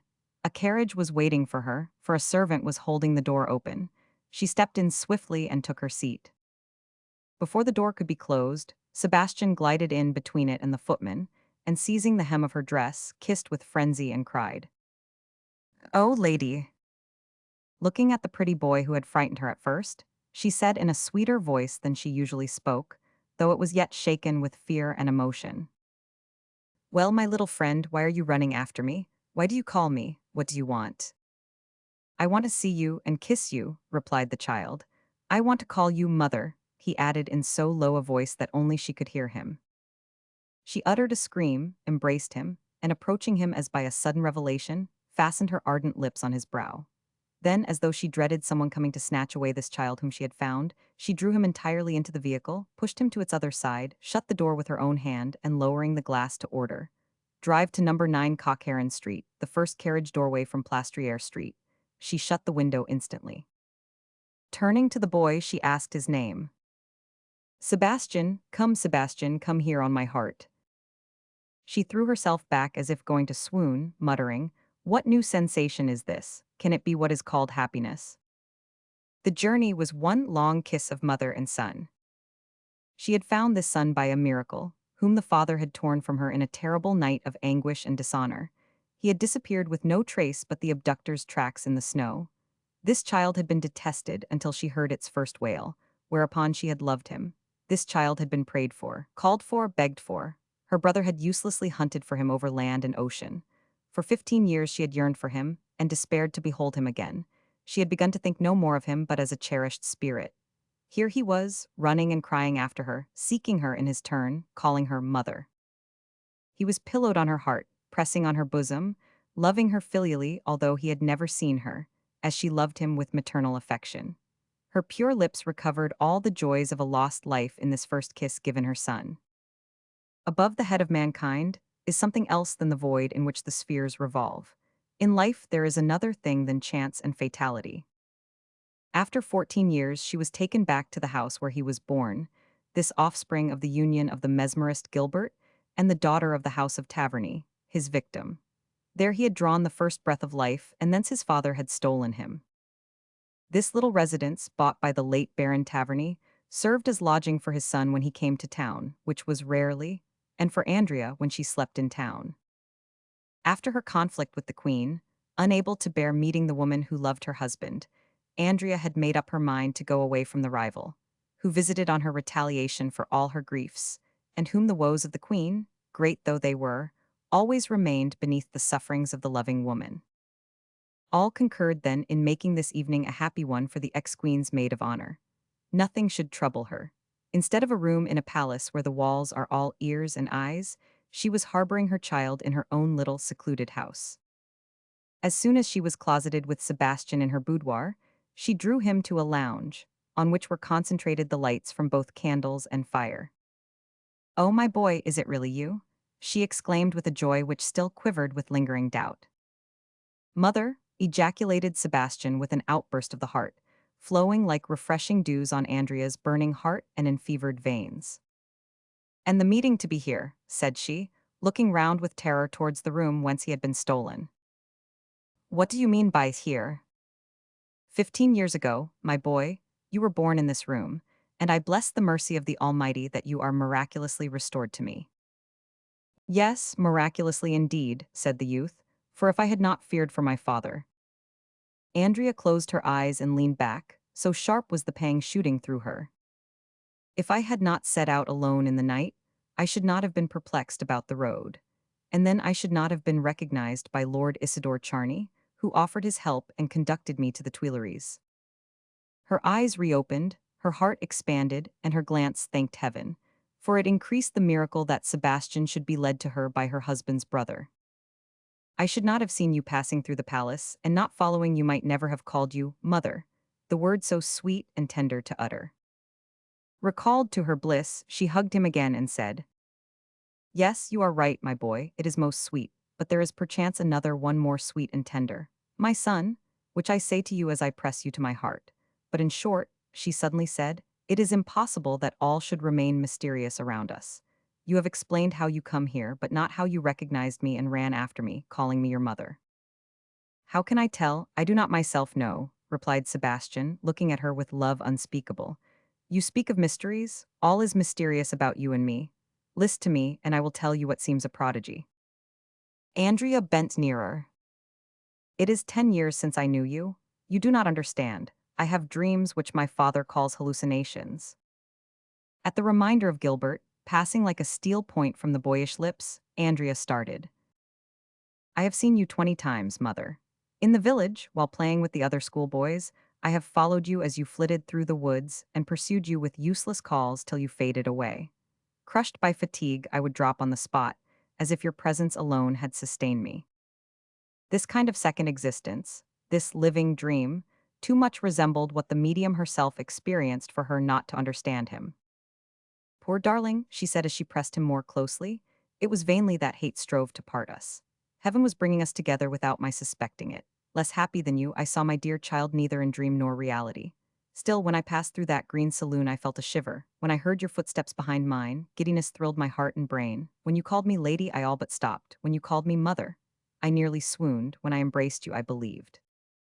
"My mother," repeated Sebastian, as if to console her for not having heard the welcome title for so long. "Yes, your mother," said the Countess, with a transport of love impossible to describe. "Now that we have found each other," said the youth, "and as you are contented and happy at our union, we are not going to part any more, tell me." She shuddered. She was enjoying the present to the exclusion of the past, and totally closing her eyes on the future.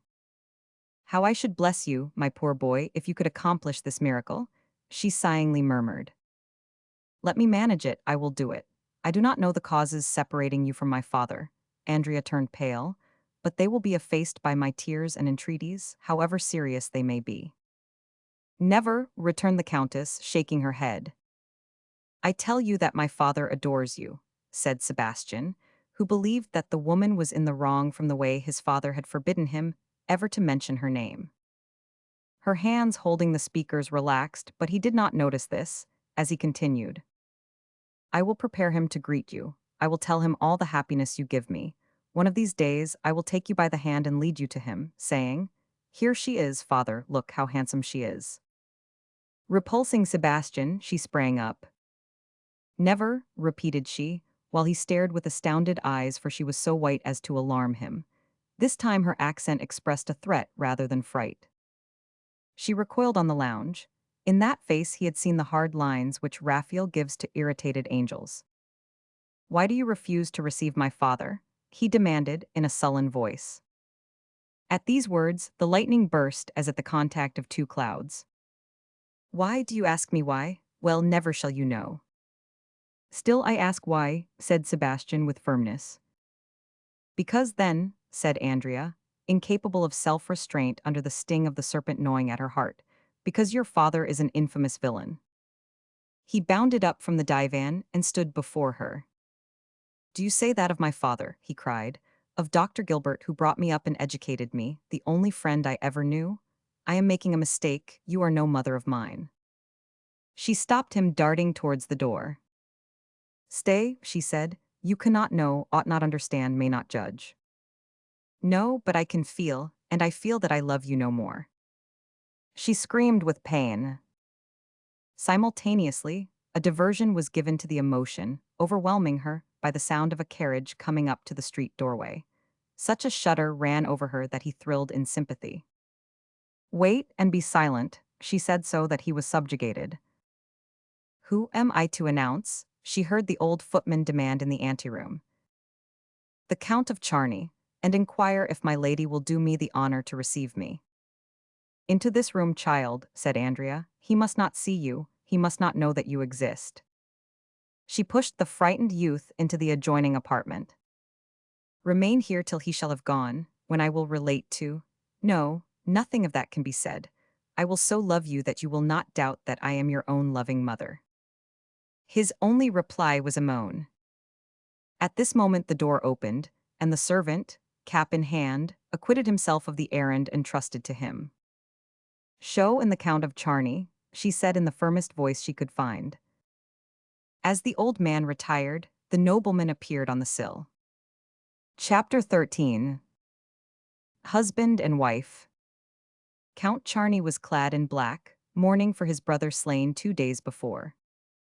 This mourning was not solely in his habit, but in the recesses of his heart, and his pallid cheeks attested what grief he had undergone. Never are handsome faces finer than after sorrow, and the rapid glance of his wife perceived that he had never looked more superb.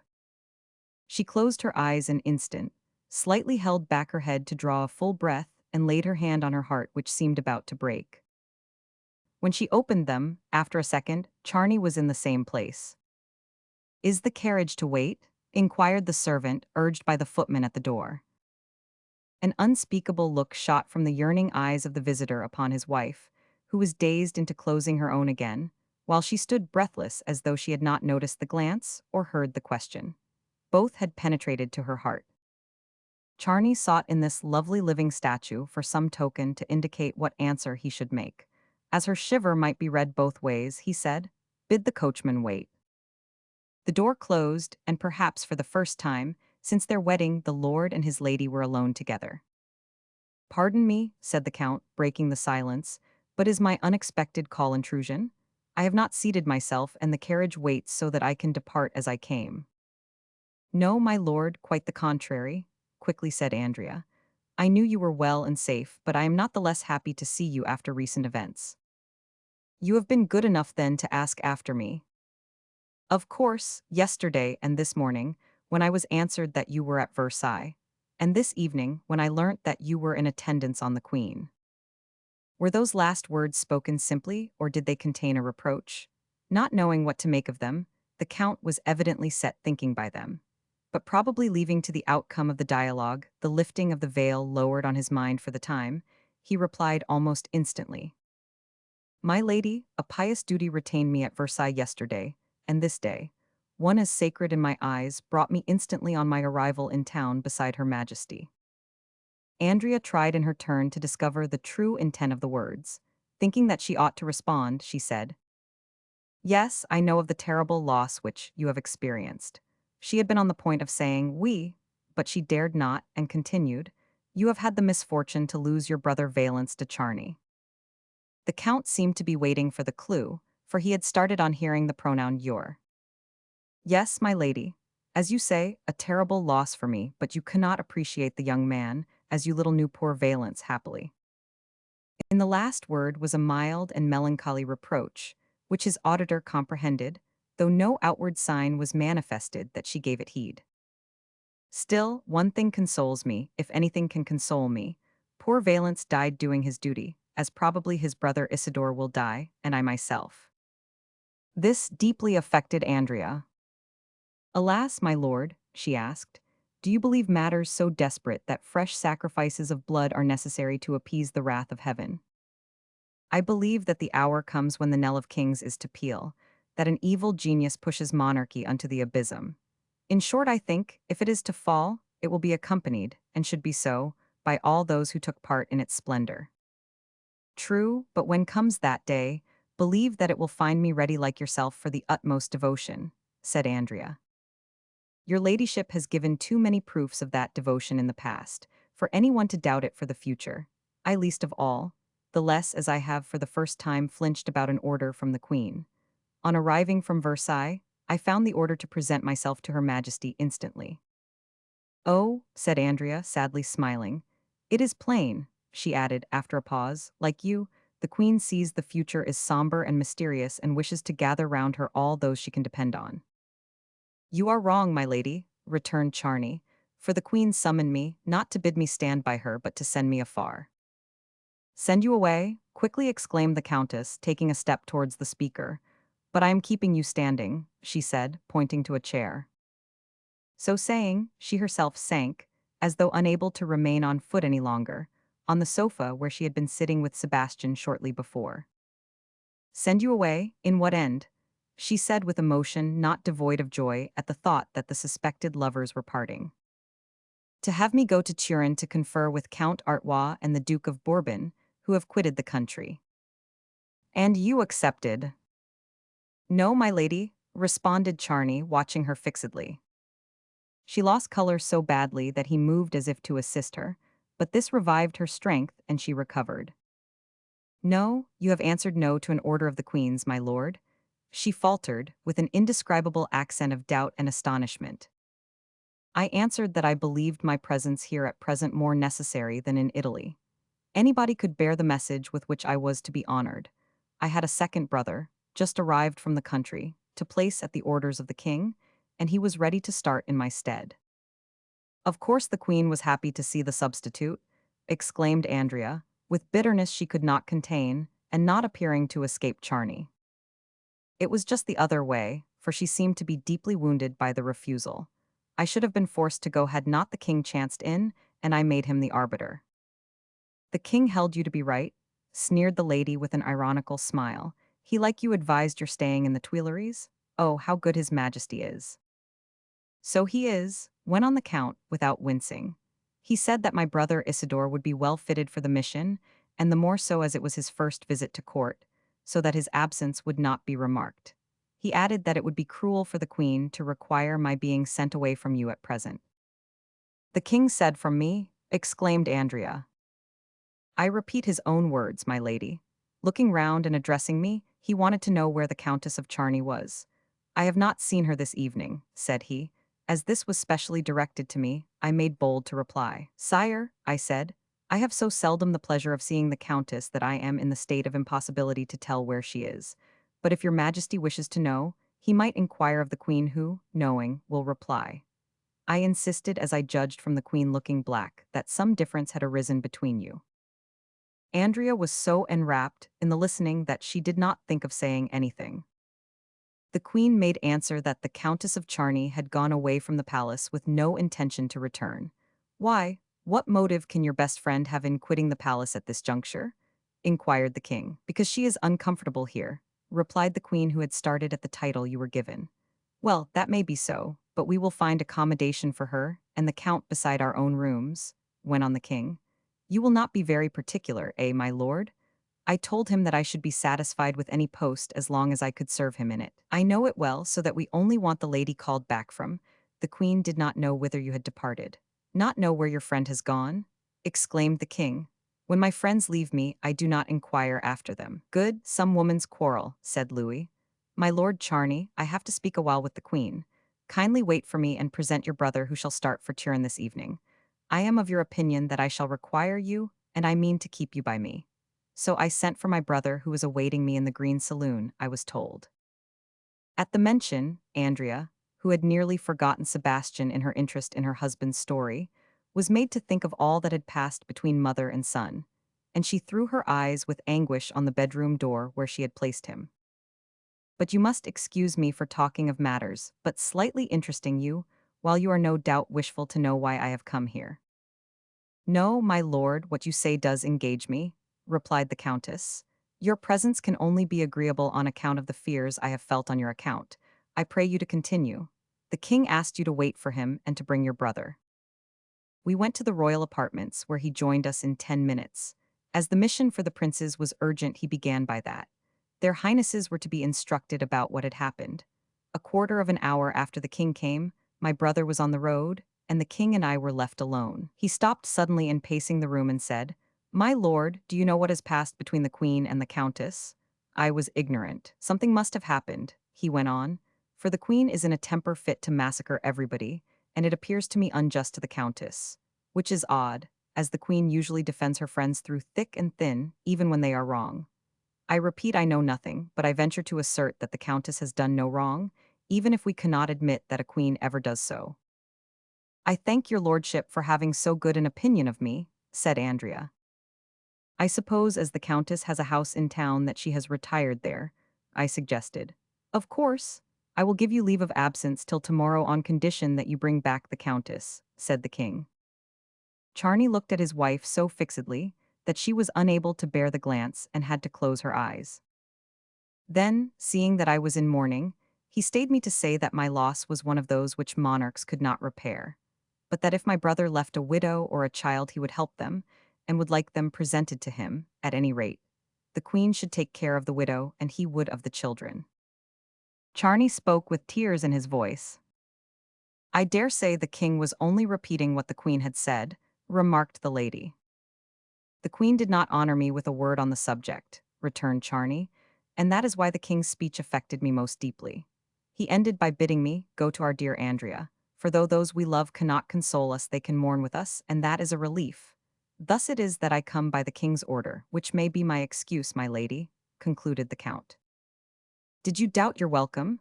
cried the lady, quickly rising and holding out both hands to him. He grasped them and kissed them. She uttered a scream as though they were red-hot iron and sank back on the divan. But her hands were clinging to his, and he was drawn down so as to be placed sitting beside her. But it was then that she thought she heard a noise in the next room, and she started from him so abruptly that he rose and stood off a little, not knowing to what to attribute the outcry and the repulsion so suddenly made. Leaning on the sofa back, he sighed. The sigh touched her deeply. At the very time when the bereaved mother found her child, something like the dawn of love beamed on her previously dismal and sorrowful horizon. But by a strange coincidence, proven that she was not born to happiness, the two events were so combined that one annulled the other. The return of the husband thrust aside the son's love, as the latter's presence destroyed the budding passion. Charney could not divine this in the exclamation and the starting aloof, the silence full of sadness following, although the cry was of love and the retreat from fear, not repulsion. He gazed upon her with an expression which she could not have mistaken if she had been looking up. "What answer am I to carry to the king?" he inquired, emitting a sigh. "My lord," she replied, starting at the sound and raising her clear and limpid eyes to him, "I suffered so much while in the court that I accepted the leave to go when accorded by the queen, with thankfulness.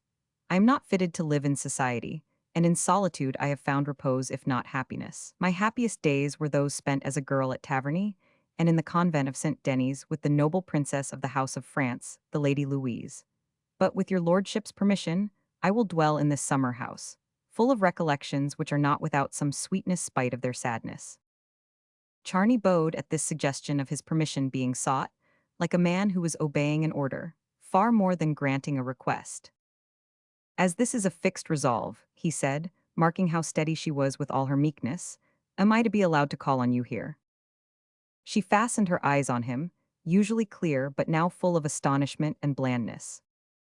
"Of course, my lord," was her response, "and as I shall have no company, you can come any time that your duties at the palace allow you to set aside a little while to me." Never had Charney seen so much charm in her gaze or such tenderness in her voice. Something ran through his veins, like the shudder from a lover's first kiss.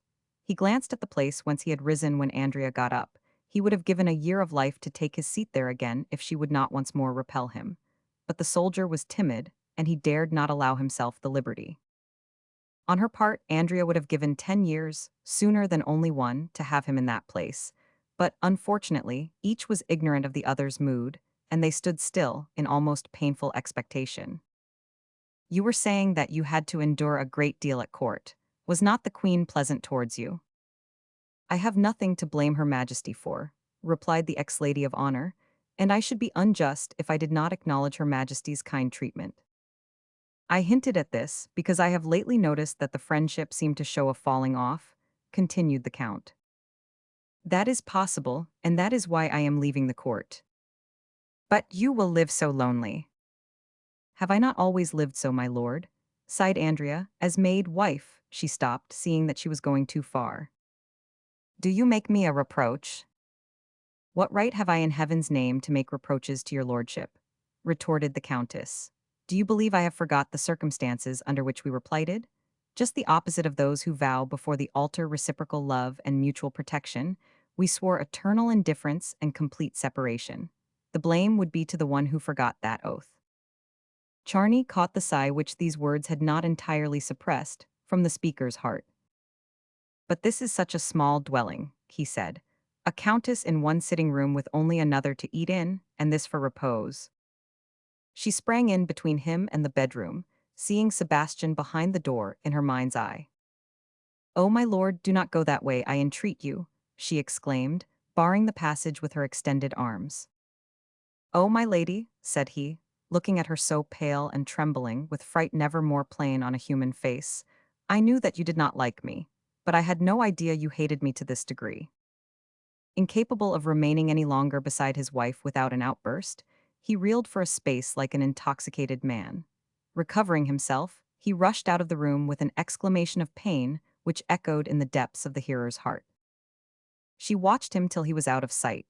She listened till she could no longer hear his departing carriage, and then with a breaking heart, dreading that she had not enough motherly love to combat with this other passion, she darted into the bedroom, calling out, "Sebastian," but no voice replied. By the trembling of the night lamp in a draught she perceived that the window was open. It was the same by which the child was kidnapped 15 years before. "This is justice," she muttered. "Did he not say that I was no more his mother?" Comprehending that she had lost both husband and child at the period when she had recovered them, Andrea threw herself on the couch, at the end of her resignation, and her prayers exhausted. Suddenly, it seemed to her that something more dreadful than her sorrowful plight glided in between grief and her tears. She looked up and beheld a man, after climbing in at the open window, standing on the floor. She wished to shriek and ring for help, but he bent on her the fascinating gaze which caused her the invincible lethargy she remembered Cagliostro could impose upon her. But in this mesmerist and his spellbinding look and bearing, she recognized Gilbert. How was it the execrated father stood in the stead of his beloved son? Chapter 14. In Search of Their Son. It was Dr. Gilbert who was closeted with the king when the usher inquired after him on the order of Isidore and the entreaty of Sebastian. The upright heart of Louis Roman XVI had appreciated the loyalty in the doctors. After half an hour, the latter came forth and went into the queen's antechamber, where he saw Isidore. "I asked for you, doctor, but I have another with me who wants still more to see you. It will be cruel to detain you from him, so let us hasten to the green saloon." But the room was empty, and such was the confusion in the palace that no servant was at hand to inform them what had become of the young man. "It was a person I met on the road, eager to get to Paris and coming here on foot only for my giving him a ride." "Are you speaking of the peasant Pidu?" "No, doctor, of your son Sebastian." At this, the usher who had taken Isidore away returned. He was ignorant of what had happened, but, luckily, a second footman had seen the singular disappearance of the boy in the carriage of a court lady. They hastened to the gates, where the janitor well recalled that the direction to the coachman was number 9 Cockheron Street, first carriage entrance from Plastriere Street. "My sister-in-law S," exclaimed Isidore, the Countess of Charny. "Fatality," muttered Gilbert. "He must have recognized her," he said in a lower tone.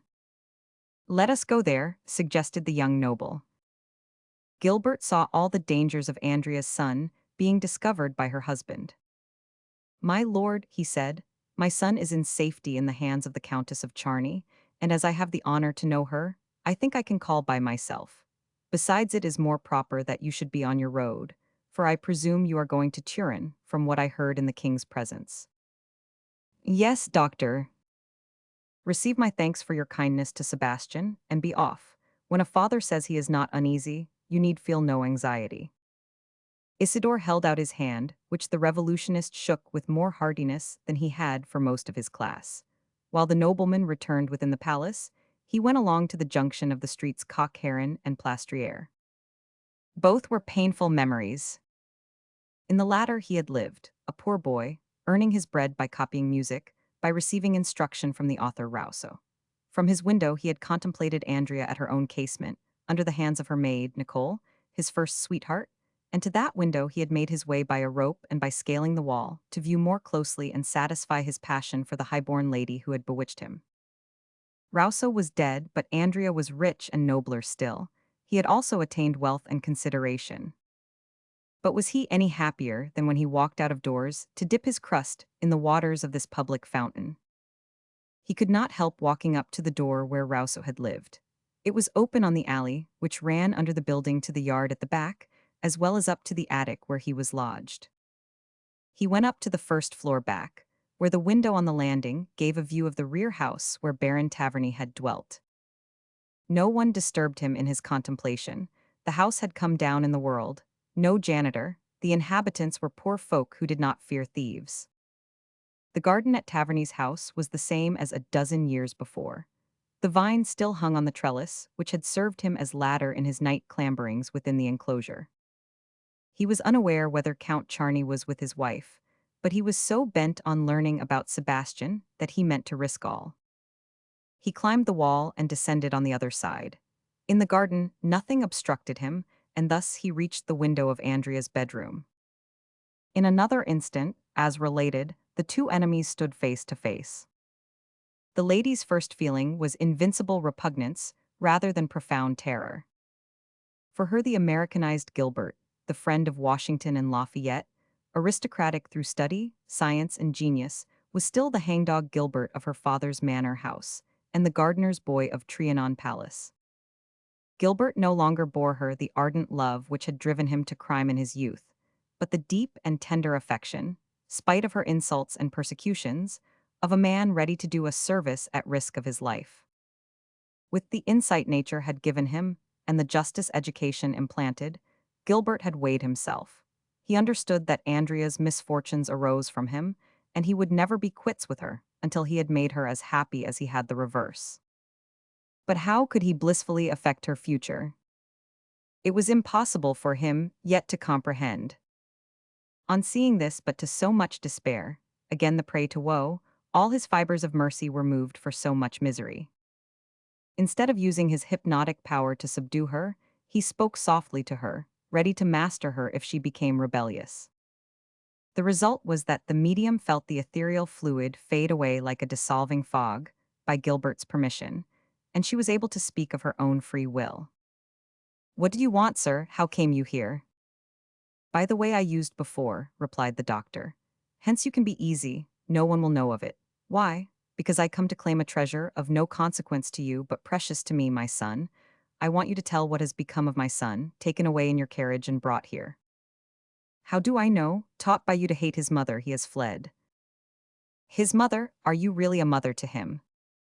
"Oh, you see my grief, you have heard my cries, and looking on my despair, you ask me if I am his mother. How then are you ignorant what has become of him? But I tell you he has fled, that I came into this room for him and found the window open and the room vacant." "Where could he have gone, good God?" exclaimed Gilbert. "It is past midnight and he does not know the town." "Do you believe anything evil has befallen him?" asked she, approaching. "We shall hear, for it is you who shall tell me." And with a wave of the hand, he began anew to plunge her into the mesmeric sleep. She uttered a sigh and fell off into repose. "Am I to put forth all my will power, or will you answer voluntarily?" asked Gilbert when she was under control. "Will you tell the boy again that I am not his mother?" "That depends. Do you love him?" "Ardently, with all my soul." "Then you are his mother as I am his father, for it is thus I love him. loving him, you shall see him again. When did you part from the boy? About half an hour ago, when Count Charney called, I had pushed him into this room. What were his last words? That I was no more his mother, because I had told him that you were a villain. Look into the poor boy's heart and see what harm you wrought. Oh, God forgive me, said Andrea. Forgive me, my son. Did Count Charney suspect the boy was here? No, I am sure. Why did he not stay? Because he never stays long with me. Oh, wretch that I am! She interrupted herself. He was returning to me after refusing that mission, because he loves me, he loves me. Gilbert began to see more clearly into this drama, which his eye was first to penetrate. But do you love him? He demanded. I see your intention is good. You wish to make up to me for the grief you have caused, but I refuse the boon coming from you. I hate you and wish to continue in my hatred. Poor mortality, muttered the philosopher. Have you had so much happiness that you can dally with a certain amount offered you? So you love him. Yes, since first I saw him, as the Queen and I sat with him in a hackney carriage in which we returned from Paris to Versailles one night. You know what love is, Andrea? Queried Gilbert mournfully. I know that love has been given as a standard by which we can measure how much sadness we can endure, replied she. It is well, you are a true woman and a true mother. A rough diamond, you were shaped by the stern lapidary known as grief. Return to Sebastian. Yes, I see him leaving the house with clenched hands and knit brow. He wanders up the street. He goes up to a woman and asks her for St. Honor Street. My street he was seeking for my house. Poor child, he will be there awaiting me. Hold, he has gone astray. He is in New St. Roch Street. Oh, he does not see that vehicle coming down Sourdière Street, but I see the horses. Ah. She drew herself up with an awful scream, maternal anguish depicted on her visage, down which rolled tears and perspiration. Oh, if harm befalls him, remember that it will recoil on your head, kissed Gilbert. Ah, sighed Andrea in relief without hearing or heeding him, God in heaven be praised. It is the horse's breast which struck him, and he is thrown out of the rut of the wheel. There he lies stunned, but he is not killed, only swooned. Hasten to help him. It is my son, they form a crowd round him. Is there not a doctor or surgeon among them all? Oh, I shall run, said Gilbert. Wait, said Andrea, stopping him by the arm. They are dividing to let help come. It is the doct. Oh, do not let that man approach him. I loathe him. He is a vampire. He is hideous. Oh, for heaven's sake, do not lose sight of Sebastian, said Gilbert, shuddering. The school carries him away, up the street into the blind alley called St. Hyacinth, where he goes down some steps. He places him on a table where books and printed papers are heaped. He takes off his coat and rolls up his sleeve. He ties the arm with bandages from a woman as dirty and hideous as himself. He finds a lance in a case. He is going to bleed him. Oh, I cannot bear to see my son's blood flow. Run, run, and you will find him as I say. Shall I awaken you at once with recollection, or would you sleep till the morning and know nothing of what has happened? Awaken me at once with full memory. Gilbert described a double curve with his hands so that his thumbs came upon the medium's eyelids. He breathed on her forehead and said merely, Awake. Instantly her eyes became animated. Her limbs were supple. She looked at Gilbert almost without terror, and continuing, though aroused, the impulse in her vision, she cried, Oh, run, run, and snatch the boy from the hands of that man who causes me so much fright. Chapter 15. The Man with the Model. With no need to be spurred in his quest, Gilbert darted through the rooms, and as it would have taken too long to climb the walls, he made for the front door, which he opened himself and bounded out on the street. Knowing Paris intimately, he reached the spot indicated by Andrea in her vision without delay, and his first question to a storekeeper, who had witnessed the accident to the boy, confirmed the statement. He proceeded straightway to the door in the alley and knocked. Who knocks? Challenged a woman's voice.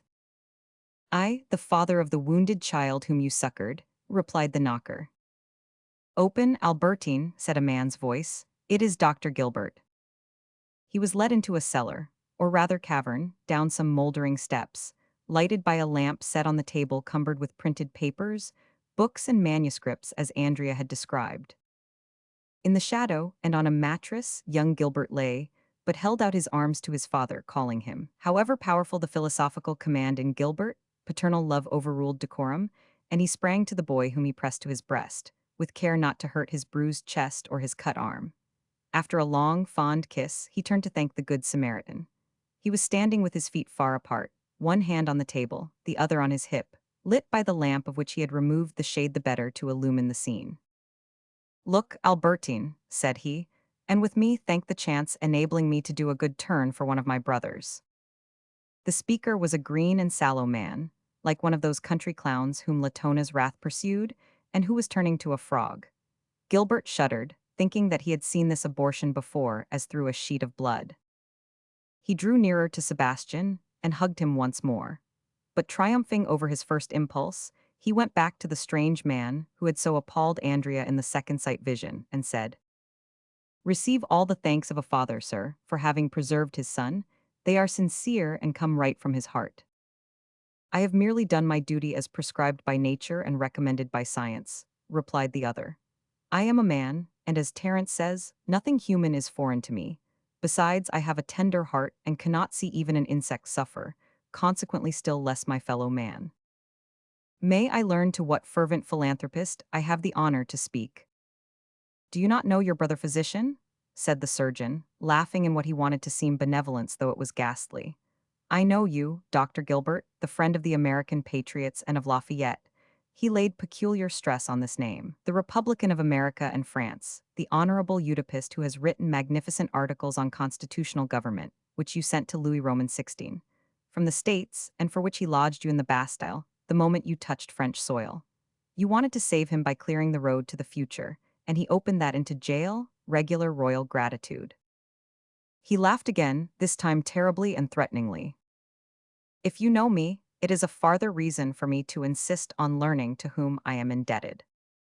"Oh, it is a long while since we made acquaintance," said the surgeon. 20 years, sir, on the dreadful night of the 30th of May, 1770, the night when the fireworks exploded by accident among the people in the Paris square, and injured and killed many who came to rejoice over the wedding of the Archduchess and our Prince Royal, but who had to curse their names. You were but a boy whom Rousseau brought to me, wounded and crushed almost to death, and I bled you on a board amid the dead and the cut-off limbs.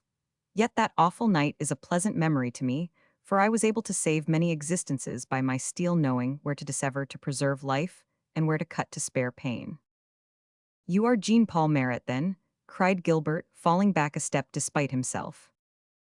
"Mark, Albertine, that my name makes some effect," said Marat with a sinister laugh. "But I thought you were physician to Count Artois. Why are you in this cave? Why lighted by this smoky lamp?" "I was the prince's veterinary surgeon, you mean? But he emigrated. No prince, no stables, no vet. Besides, I gave in my resignation, for I would no longer serve the tyrants." The dwarf drew himself up to the full extent of his form. "But, in short, why are you in this hole?" "Because, master philosopher, I am a sound patriot writing to decry the ambitious. Bailey fears me, Necker detests me, and Lafayette sets the National Guard on to hunt me down and has put a price on my head, the aspiring dictator. But I brave him. Out of my hole I pursue him and denounce the Caesar. Do you know what he has done? He has had 15,000 snuff boxes made with his portrait on them, which hides some trick. So I entreat all good citizens to smash them when found. It is the rallying sign for the great royalist plot, for you cannot be ignorant that Lafayette is conspiring with the Queen, while poor Louis is blubbering scalding tears over the blunders the Austrian is leading him into."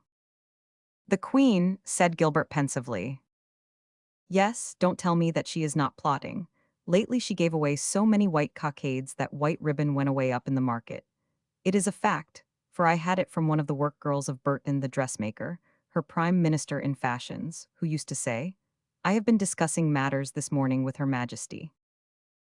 "And how do you denounce such things?" inquired the doctor. "In my newspaper, the one I have just started, 20 numbers having appeared. It is The Friend of the People or the Parisian Publicist, an impartial political organ. To pay for the paper and the printing, look behind you, I have sold the sheets and blankets off my bed." Turning, Gilbert indeed saw that Sebastian lay on the mattress absolutely bare, but he had fallen asleep, overcome with pain and fatigue.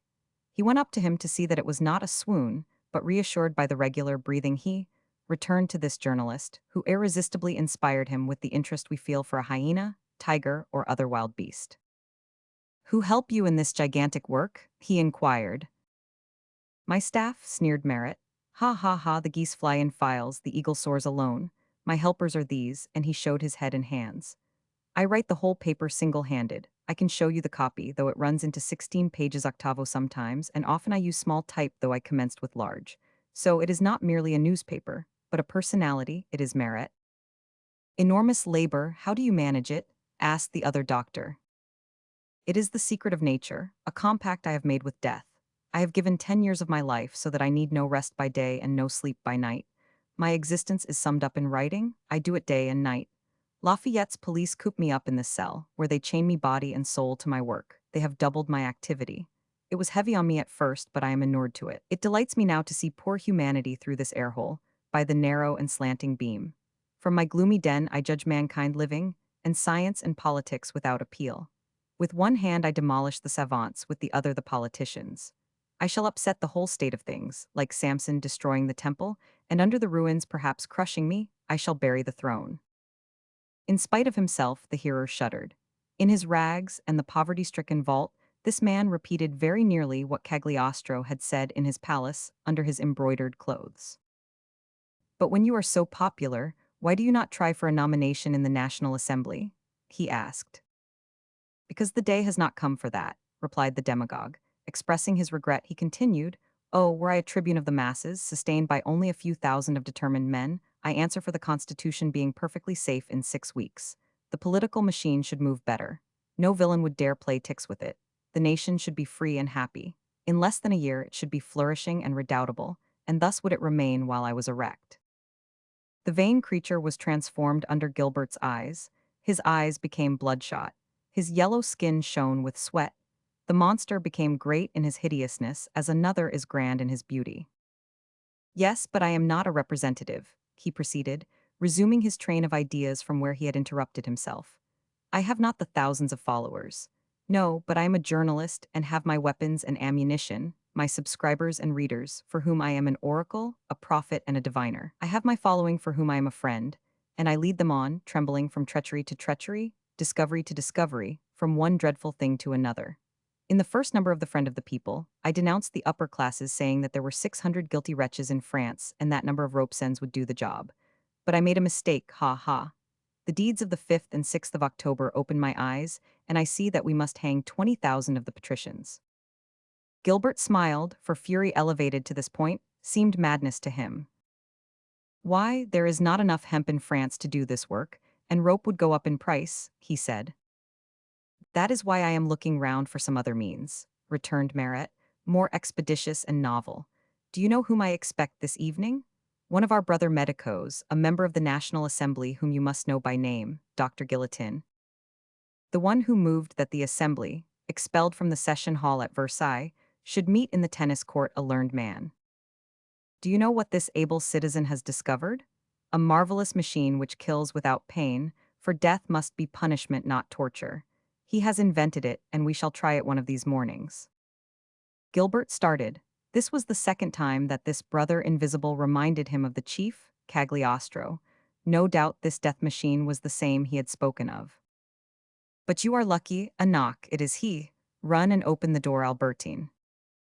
The hag, who was the wife, rather the female maid of Merritt, rose from the stool on which she was squatting, and staggered half asleep towards the door. Giddy with terror, Gilbert went instinctively towards Sebastian, ready to take him in his arms and flee. "Just think of an automatic executioner," said Merritt enthusiastically, "with no need of a man to set it going, which can, if the knife is changed a couple of times, cut off 300 heads a day." "And add," said a bland, melodious voice, behind Merritt, "which can cut off these heads without other sensation than a slight coolness around the neck." "Oh, is this you, doctor?" exclaimed Merritt, turning towards a dapper little man of 40 or so, whose gentle demeanor and spruce dress made a marked contrast with his host. In his hand he carried a small box such as children's toys are kept in. "What are you bringing us?" "A model of my machine, my dear Merritt. But I see Dr. Gilbert here, unless I mistake," said the little dandy, trying to pierce the obscurity. "The same, sir," said the other visitor, bowing. "Enchanted to meet you, sir. You are only too welcome, and I shall be happy to have the opinion of so distinguished a man on my invention. I must tell you, my dear Merritt, that I have found a skillful carpenter, named Gaiden, to make my machine on the working scale. He is dear, though, wanting 5,500 francs, but no sacrifice is too great for me to make for humanity. In 2 months it will be built, and we can try it. I shall propose it to the Assembly. I hope you will approve of it in your excellent new paper, though, in sober earnest, the machine recommends itself, as you will see with your own eyes, Dr. Gilbert. But a few lines in the People's Friend will do no harm. Be easy on that score. It is not a few lines, but a whole number that I shall dedicate to it. You are too good, Merritt, but I am not going to let you puff a pig in a poke." He took out of his pocket a much smaller box, in which a sound indicated that some little live thing, or several such, were fidgeting in their prison. This noise did not escape Merritt's subtle hearing. "What have you got there?" he asked, putting out his hand towards the box. "Mind," said the doctor, drawing it back. "Do not let them escape, as we could not catch them again. They are mice whose heads we are going to nick off with the machine. What, are you going to leave us, Dr. Gilbert?" "Alas, yes, sir, to my great regret. But my son, wounded by being run over by a horse just now, has been relieved by friend Merritt, to whom I also owe my own life in an almost similar affair. I have to thank him again. The boy needs a fresh bed, cares, and repose, so that I cannot witness your interesting experiment. But you will come and see the one with the real machine. In 2 months, you promised, doctor." "I pledge my word." "Doctor," said Merritt, "I need not say, keep my abode secret. If your friend Lafayette were to discover it, he would have me shot like a dog or hung like a thief." "Shooting, hanging," exclaimed Guillotin. "But we shall put an end to these cannibal deaths. We shall have a death, soft, easy, instantaneous, such as old people, disgusted with their life and wishful to pass away like sages and philosophers, will prefer to a natural one. Come and see how it works, Merritt." And without troubling any farther about Dr. Gilbert, the enthusiast opened his larger box and began to set up on the table a model apparatus, which the surgeon regarded with curiosity equal to his enthusiasm. Gilbert profited by their being so engaged to carry away Sebastian, guided by Albertine, who fastened up the outer door after him. Once in the street, he felt the night wind chill the perspiration gathered on his brow. "Heavens," he muttered, "what will happen to a city where the cellars perhaps hide 500 lovers of mankind who are occupied with such work as we have a sample of there? One day they will perform in broad daylight before the crowd." It was little distance to his house in St. Honor Street. The cold revived Sebastian, but his father would not let him walk. When he knocked at his door, a heavy step was heard approaching. "Is that you, Dr. Gilbert?" challenged one within. "That is Pitu's voice," said the boy. "Praise heaven, Sebastian is found," shouted Pitu on opening the door. "Master Billet," he shouted still more loudly, "Sebastian is found and all right, I hope, doctor." "Without any serious hurt anyway," replied the other. "Come, Sebastian." He carried his son up to his bed. Pitu followed with the light. By his mud-bespattered shoes and stockings, it was plain that he had come a long journey. Indeed, after taking the broken-hearted Catherine home, and learning from her lips that her deep sorrow came from Isidore Charney being called away to Paris, he took leave of her and Mother Billet, weeping by her bedside, and went home to Haramont. He walked so slowly that he did not get there until daybreak. He fell off to sleep so that it was not till he awoke that he found the youth's letter. Immediately he started to overtake him. He girded up with a leather strap, took some bread, and with a walking stick in his fist, proceeded to town, where he arrived at 8 that night. He found neither the doctor nor his son at home, only Farmer Billet. This hardy, robust man, unnerved by the bloody scenes witnessed since the taking of the Bastille, of which enterprise he was the leader, had no news for Pitu. Their sad waiting was rewarded by the double arrival. Though tranquil about Sebastian, Pitu, when sent to bed, had his budget to unfold to the farmer. Let no reader think that he revealed Catherine's secrets and spoke of her amour with the young noble. The honest soul of the commander of the Haramont National Guard would not stoop to that story. But he told Billet that the harvest was bad, the barley a failure, part of the wheat wind-laid, and the barns but a third full, and that he had found Catherine on the road. Billet was little vexed about the grain, but the illness of his daughter distressed him. He ran to Dr. Gilbert with a sad face as the latter was finishing this note to Andrea. Be of good heart, the child is found with no one hurt. Dr. Gilbert, you were right to retain me in town, where I might be useful, but everything has been going wrong in the country while the good man is away. Gilbert agreed with his friend that a hardy, buxom girl like Catherine should not faint on the public road. Feeling with a parent, he responded, Go home, my dear Billet, since land and family call you, but do not forget that I shall claim you in the name of the country. Thus Billet returned home after an absence of 3 months, although he had intended to be away only a week. Pitou followed him, bearing 25 louis destined from Gilbert for the equipment and maintenance of the Haramont National Guard. Sebastian stayed with his father. Chapter 16. The Portrait of Charles I. A week has passed since the events related. Everybody was saying, the revolution is finished, the king is delivered from Versailles and his courtiers and evil counselors. The king is placed in life and actuality. He had heretofore the license to work wrong, now he has full liberty to do good. The dread from the riots had brought the conservatives over to the royalty. The assembly had been frightened, too, and saw that it depended on the king. 150 of its members took to flight. The two most popular men, Lafayette and Mirabeau, became royalists. The latter wanted the other to unite with him to save the crown, but while Honorable Lafayette had a limited brain, he did not see the orator's genius. Mirabeau was all for the Duke of Orleans, whom Lafayette advised, nay, ordered to quit the kingdom. But suppose I come back without your permission, said the prince. Then, I hope you will do me the honor to cross swords with me at the first battle, replied the Marquis. He was the veritable ruler, and the Duke had to depart. He did not return until called to be King of the French. Lafayette had saved the Queen and protected the King. He was perfectly a royalist. But still, like Gilbert, he was not so much the friend of the King as of the Crown. The monarch had too just a mind not to see this clearly. Although he had not seen the doctor lately, he remembered that this was his day of duty and he called him. The king was pacing the bedroom, but stopping now and then to look at the Van Dyck picture of Charles I, now in the Louvre. The sovereign of England is painted as a cavalier, with his horse, as ready for flight as for battle. This picture seemed fatally the goal of the king's wanderings.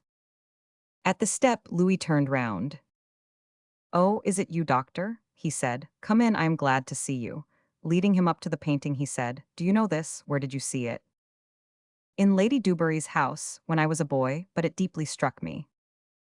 Yes, she pretended to be descended from the page who holds the horse.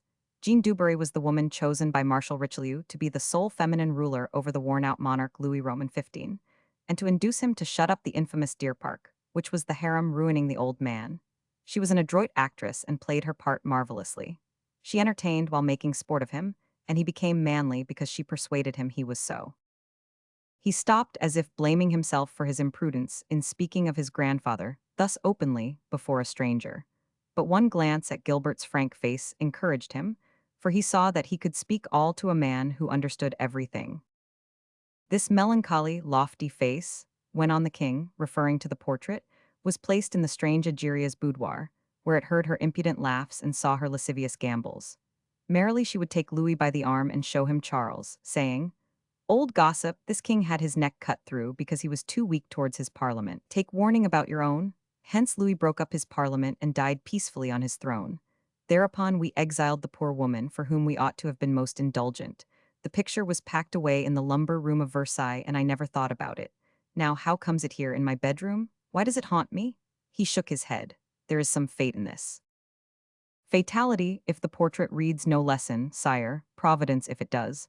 What does it say to your majesty? That Charles lost his throne from having made war on his subjects, and James II for having tired his own. Like me then, it speaks the truth. Well, inquired the sovereign, questioning the doctor with his glance. Well, I beg to ask for your answer to the portrait. Friend Gilbert, I have resolved on nothing. I will take the cue from circumstances. The people fear that your majesty purposes war upon them. No, sir, he rejoined. I cannot make war on them without foreign support, and I know the state of Europe too well to rely on that. The King of Prussia offers to enter France at the head of 100,000 men, but I too well know his ambitious and intriguing spirit. A petty monarchy which wishes to become a great one, thriving on turmoil and hoping to catch some fish like another Silesia. On her part, Austria places 100,000 men at my call, but I do not like my brother-in-law Leopold, a two-faced Janus, whose mother, Marie Theresa, had my father poisoned. My brother Artois proposes the support of Sardinia and Spain, but I do not trust those powers, led by Artois. Beside him is Calonne, in other words, the Queen's worst enemy, the one who annotated with his own hand the pamphlet of the Countess Lamotte Valois, anent the conspiracy of the Queen's necklace, for which she was branded. I know all that is going on yonder. In their last council, a debate ensued about deposing me and appointing a regent who would be probably my dear, very dear brother Count Provence. Prince Condé suggested marching with an enemy upon Lyon, whatever happened me at Paris. It is another thing with the great Empress Catherine. She confines herself to advice, bless her. You can understand that when you reflect that she is at table digesting Poland and cannot rise until she has finished her feast. She gives me advice which aims to be sublime but is only ridiculous, considering what has lately occurred. She says, monarchs ought to proceed on their course like the moon in her orbit, without being disturbed by the baying of curs. That is the protests of the common people. It appears that the Russian curs merely bark. Ours do some biting, as you may learn of my poor lifeguardsmen, torn to pieces by them. The people thought that your Majesty was going to quit the country. Doctor, said the king after hesitating, and he laid his hand on the other's shoulder, I have promised you the truth, and you shall have it thoroughly. Such a matter has been broached. It is the opinion of many faithful servitors surrounding me that I ought to flee. But on the 6th of October night, when weeping in my arms, the queen besought me never to flee without her, and that we should all depart together, to be saved or die in company. I shall keep my word, and as I do not think that we could flee in such a number without being stopped a dozen times before we got to the frontier, I conclude that we shall never get away. Well, sire, there is indeed no need of the foreigners. What would be the use until you shall exhaust your own resources? My advice is that we are only beginning the fight, and that the taking of the Bastille and the attack on the palace at Versailles are only the two first acts in the tragedy to be played by France under the eyes of Europe. I hope you are mistaken, sir, replied Louis, slightly turning pale. My police tell me nothing like this. I have no police or information to check them, but in my position I am the natural conductor between the heavens and what is still concealed in the bowels of the earth. Sire, what we have experienced is merely the rumble that runs before the earthquake. We have yet to meet the lava, the fire, and the smoke. I fear that the revolutionary torrent will run ahead of us. There are only two methods to save yourself. One is to place yourself on the foremost breaker and be carried on with it. I do not wish to go where it would carry me. The second is to place a barrier across the tide. It is genius and popularity in one dam, and it is named Murraybow. The king looked Gilbert in the face as though he had misunderstood him, then turning to the portrait, he said, what would you have replied, Charles Stuart, if when you felt the ground quake beneath your feet, someone had suggested your leaning on Cromwell? He would have refused, and rightly, for there is no likeness between Cromwell and Murraybow. Such was Gilbert's answer. They were both traitors. Sire, replied the other with profound respect but invincible firmness, neither were traitors. Cromwell was a rebellious subject, and Murraybow is a discontented nobleman. What is he discontented with? With his father, who locked him up in prison, the courts which condemned him to death, with the king who miscomprehended and still miscomprehends his genius. The spirit of a public man is honesty, said the king quickly. The reply is fine, worthy of Titus, Trajan, or Marcus Aurelius. Unluckily, many examples arise to the contrary.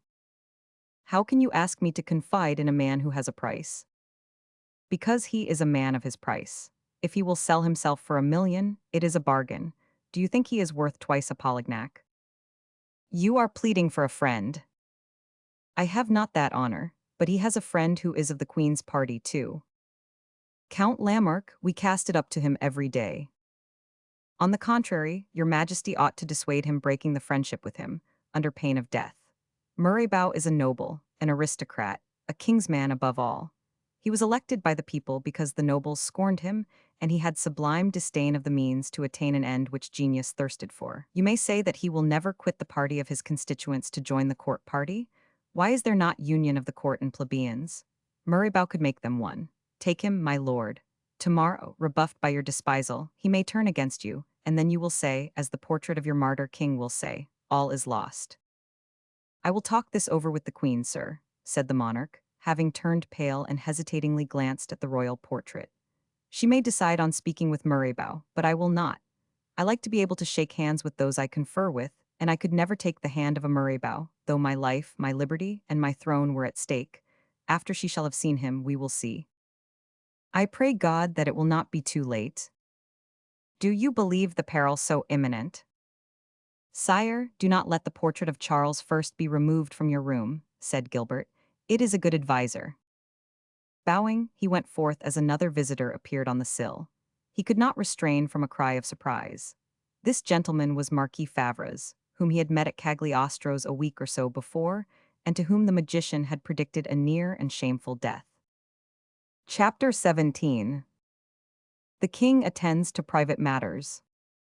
Louis the King displayed the usual irresolution in dealing with Favre's proposition, approved by the Queen, to make a rush out of the kingdom. He reflected all the night and at breakfast called for Count Charny. He was still at table when the officer walked in. "Won't you take breakfast with me, Count?" Charny was obliged to excuse himself from the honor, as he had broken his fast. "I must ask you to wait a while, as I never care to speak of important matters while at meals, and I have something to talk over with your lordship. Let us speak of other matters for the moment. Of yourself, for instance. I hear that you are badly lodged here, somewhere in the garret, my lord, while the countess is lodging in Paris." "Sire, I am in a room of my own choice. The countess is dwelling in her own house in Cockheron Street." "I must confess my ignorance. Is it near the palace?" "Tolerably, sire." "What does this mean, that, after only 3 years of married life, you have separate establishments?" "Sire, I have no answer to make than that my lady wishes to live alone. I have not had the pleasure of seeing her since your majesty sent me for news. That is, better than a week ago." The king understood grief more readily than melancholy, and noticed the difference in the tone. "Count, there is some of your fault in this estrangement," said the monarch, with the familiarity of the family man, as he called himself. "The man must be to blame when so charming a woman keeps aloof from him. Do not tell me that this is none of my business, for a king can do a great deal by speaking a word. You must treat the lady ungratefully, for she loves you dearly, or did when Lady Taverny." "Sire, you know that one must not dispute with a king." "I do not know that the signs were visible to me alone. But this I know very well, that on that dreadful October night, when she came to join us, she did not lose sight of you throughout, and her eyes expressed all her soul's anguish, so much so that I saw her make a movement to fling herself between you and danger when the Bullseye saloon door was beaten down." Count Charny was not softened. He believed he had seen something of this sort, but the details of his recent interview with his wife were too distinct for him to have his opinion shaken. "I was paying all the more attention to her," went on Louis, "from the Queen having said when you were sent to the City Hall while I was on my journey to Paris, that she almost died of distress in your absence and of joy at your return." "Sire," replied Charny with a sad smile, "God had allowed those who are born above us to receive in birth, as a privilege of their rank, the gift of seeing deeper into one's heart than oneself can do. The King and the Queen have perceived secrets unrevealed to me, but my limited vision prevents me seeing the same.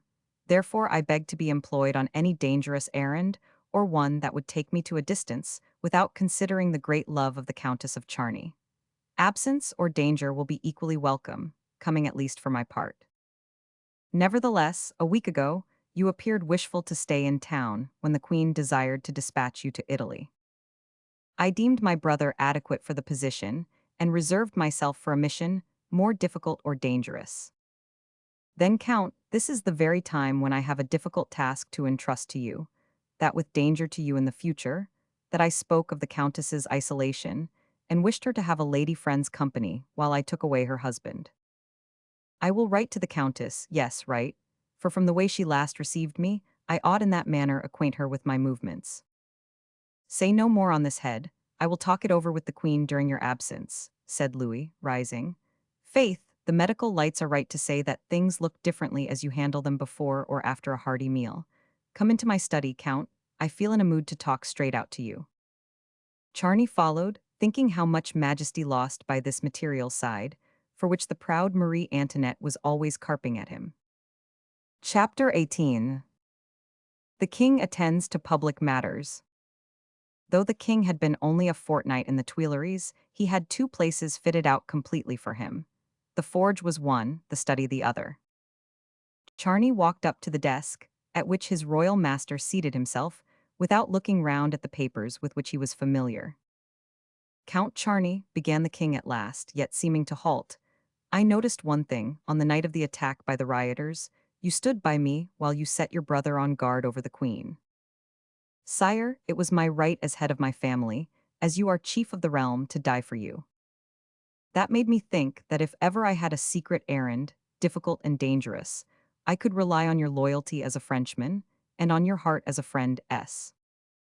Oh, sire, however the king may raise me, I have no pretension to believe that I shall be more than a faithful and thankful subject.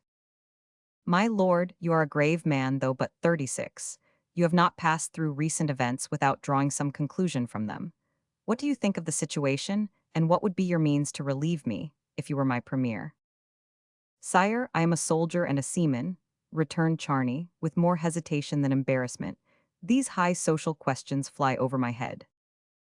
Nay, you are a man, said the sovereign with a dignity in holding out his hand which sprang from the quandary. Another man, who believes you to be his friend, asks you, purely and simply, what you, with your upright heart and healthy mind, would do in his place. Sire, in a no less serious position, the queen asked my opinion, the day after the taking of the Bastille, when she wanted to fling the foreign legions upon the mobs. My reply would have embroiled me with her majesty, had I been less known to her, and my respect and devotion less plain. I said that your majesty must not enter these walls as a conqueror, if he could not as a father of his people. Well, my lord, is not that the counsel I followed. The question is, was I right? Am I here as a king or a captive? Speaking in full frankness, I disapproved of the banquet at Versailles, supplicating the queen not to go there. I was in despair when she threw down the tricolor and set up the black cockade of Austria. Do you believe that led really to the attack on the palace? No, sire, but it was the cover for it. You are not unjust for the lower orders. They are kindly and love you, they are royalist. But they are in pain from cold and hunger. Beneath and around them are evil advisers who urge them on, and they know not their own strength. Once started, they become flood or fire, for they overwhelm or they consume. Well, what am I to do? Supposing, as is natural enough, I do not want to be drowned or burned. We must not open the sluices to the flood or windows to the flame. But pardon me forgetting that I should not speak thus, even on a royal order. But you will on a royal entreaty. Count Charney, the king entreats you to continue. Well, sire, there are two strata of the lower orders, the soil and the mud, the one which may be reposed upon, and the other which will yield and smother one. Distrust one and rest on the other. Count, you are repeating at 2 hours interval what Dr. Gilbert told me. Sire, how is it that, after taking the advice of a learned man, you ask that of a poor naval officer like me? Because there is a wide difference between you, I believe. Dr. Gilbert is devoted to royalty and you to the king. If the principal remains safe, he would let the king go. Then there is a difference between us, for the king and the principal are inseparable for me, responded the nobleman. Under this head it is that I beg your majesty to deal with me. First, I should like to hear to whom you would apply in this space of calm between two storms perhaps, to efface the wreck made by one, and soothe the coming tempest. If I had the honor and the misfortune to be the wearer of the crown, I should remember the cheers I heard round my carriage, and I should hold out my hands to General Lafayette and Member Murraybow. Can you advise this when you detest one and scorn the other? My sympathies are of no moment. The whole question is the safety of the crown and the salvation of the monarchy. Just what Dr. Gilbert says, muttered the hearer as though speaking to himself. Sire, I am happy to be in tune with such an eminent man. But if I were to agree to such a union, and there should be failure, what think you I ought to do? Think of your safety and your family's.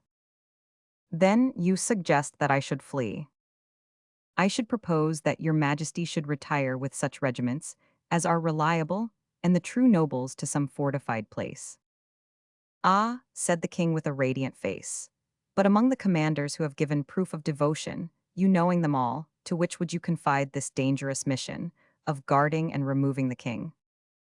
Sire, replied Charney after hesitation, it is not because ties of friendship, almost of family, attach me to a certain nobleman that I name him, but because he is known for his steadfast devotion. As governor of the Leeward Islands, he not only protected our possessions in the Antilles but captured some islands from the British. He had been charged with various commands, and at present he is general governor, I believe, at Metz. This is the Marquis of Bouille. Were I a father, I should trust my son to him. A subject, I would confide the king. At the name, the hearer could not repress an outcry of joy. He held out a letter, saying, read this address, my lord, and see if Providence itself did not inspire me to apply to you. The address ran, to Lord Francois Claude Amour, Marquis of Bouille, General Commander at Metz. After what has happened, I do not feel that I ought to keep anything back from you. I have thought of this flight before, but in all the propositions was the hand of Austria beckoning me into a trap, and I have recoiled. I do not love Austria more than you do yourself.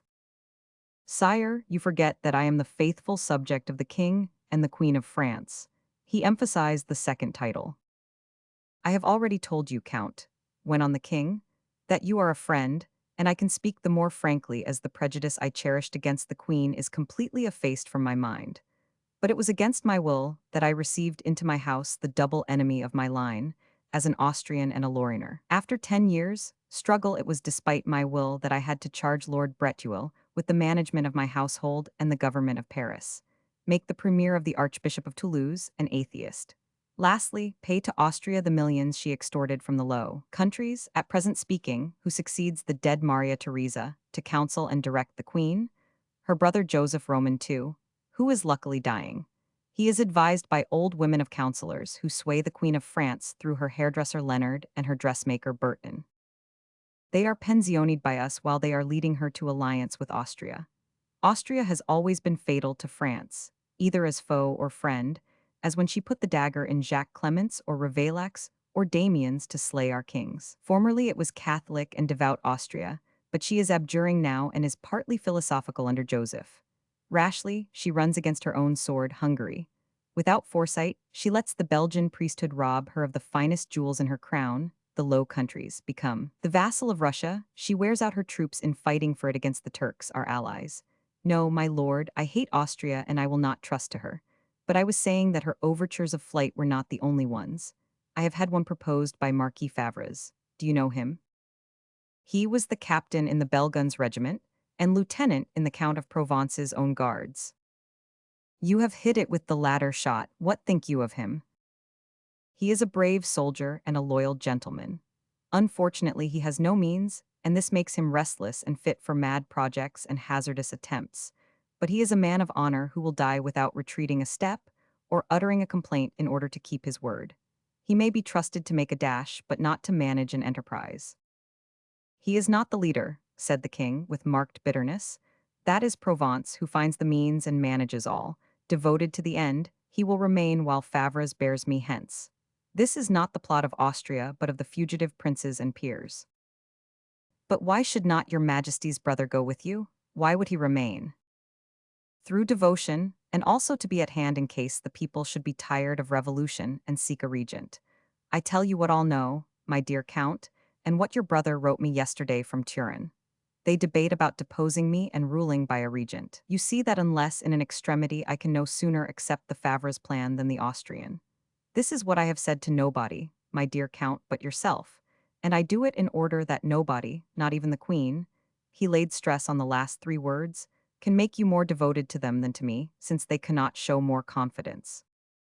Sire, am I to keep the journey a secret from everybody? Inquired Charney, bowing. It little matters, Count, that it should be known whither you go, as long as the design is unknown. You know the situation, my fears and hopes, better than my minister Necker and my adviser Gilbert.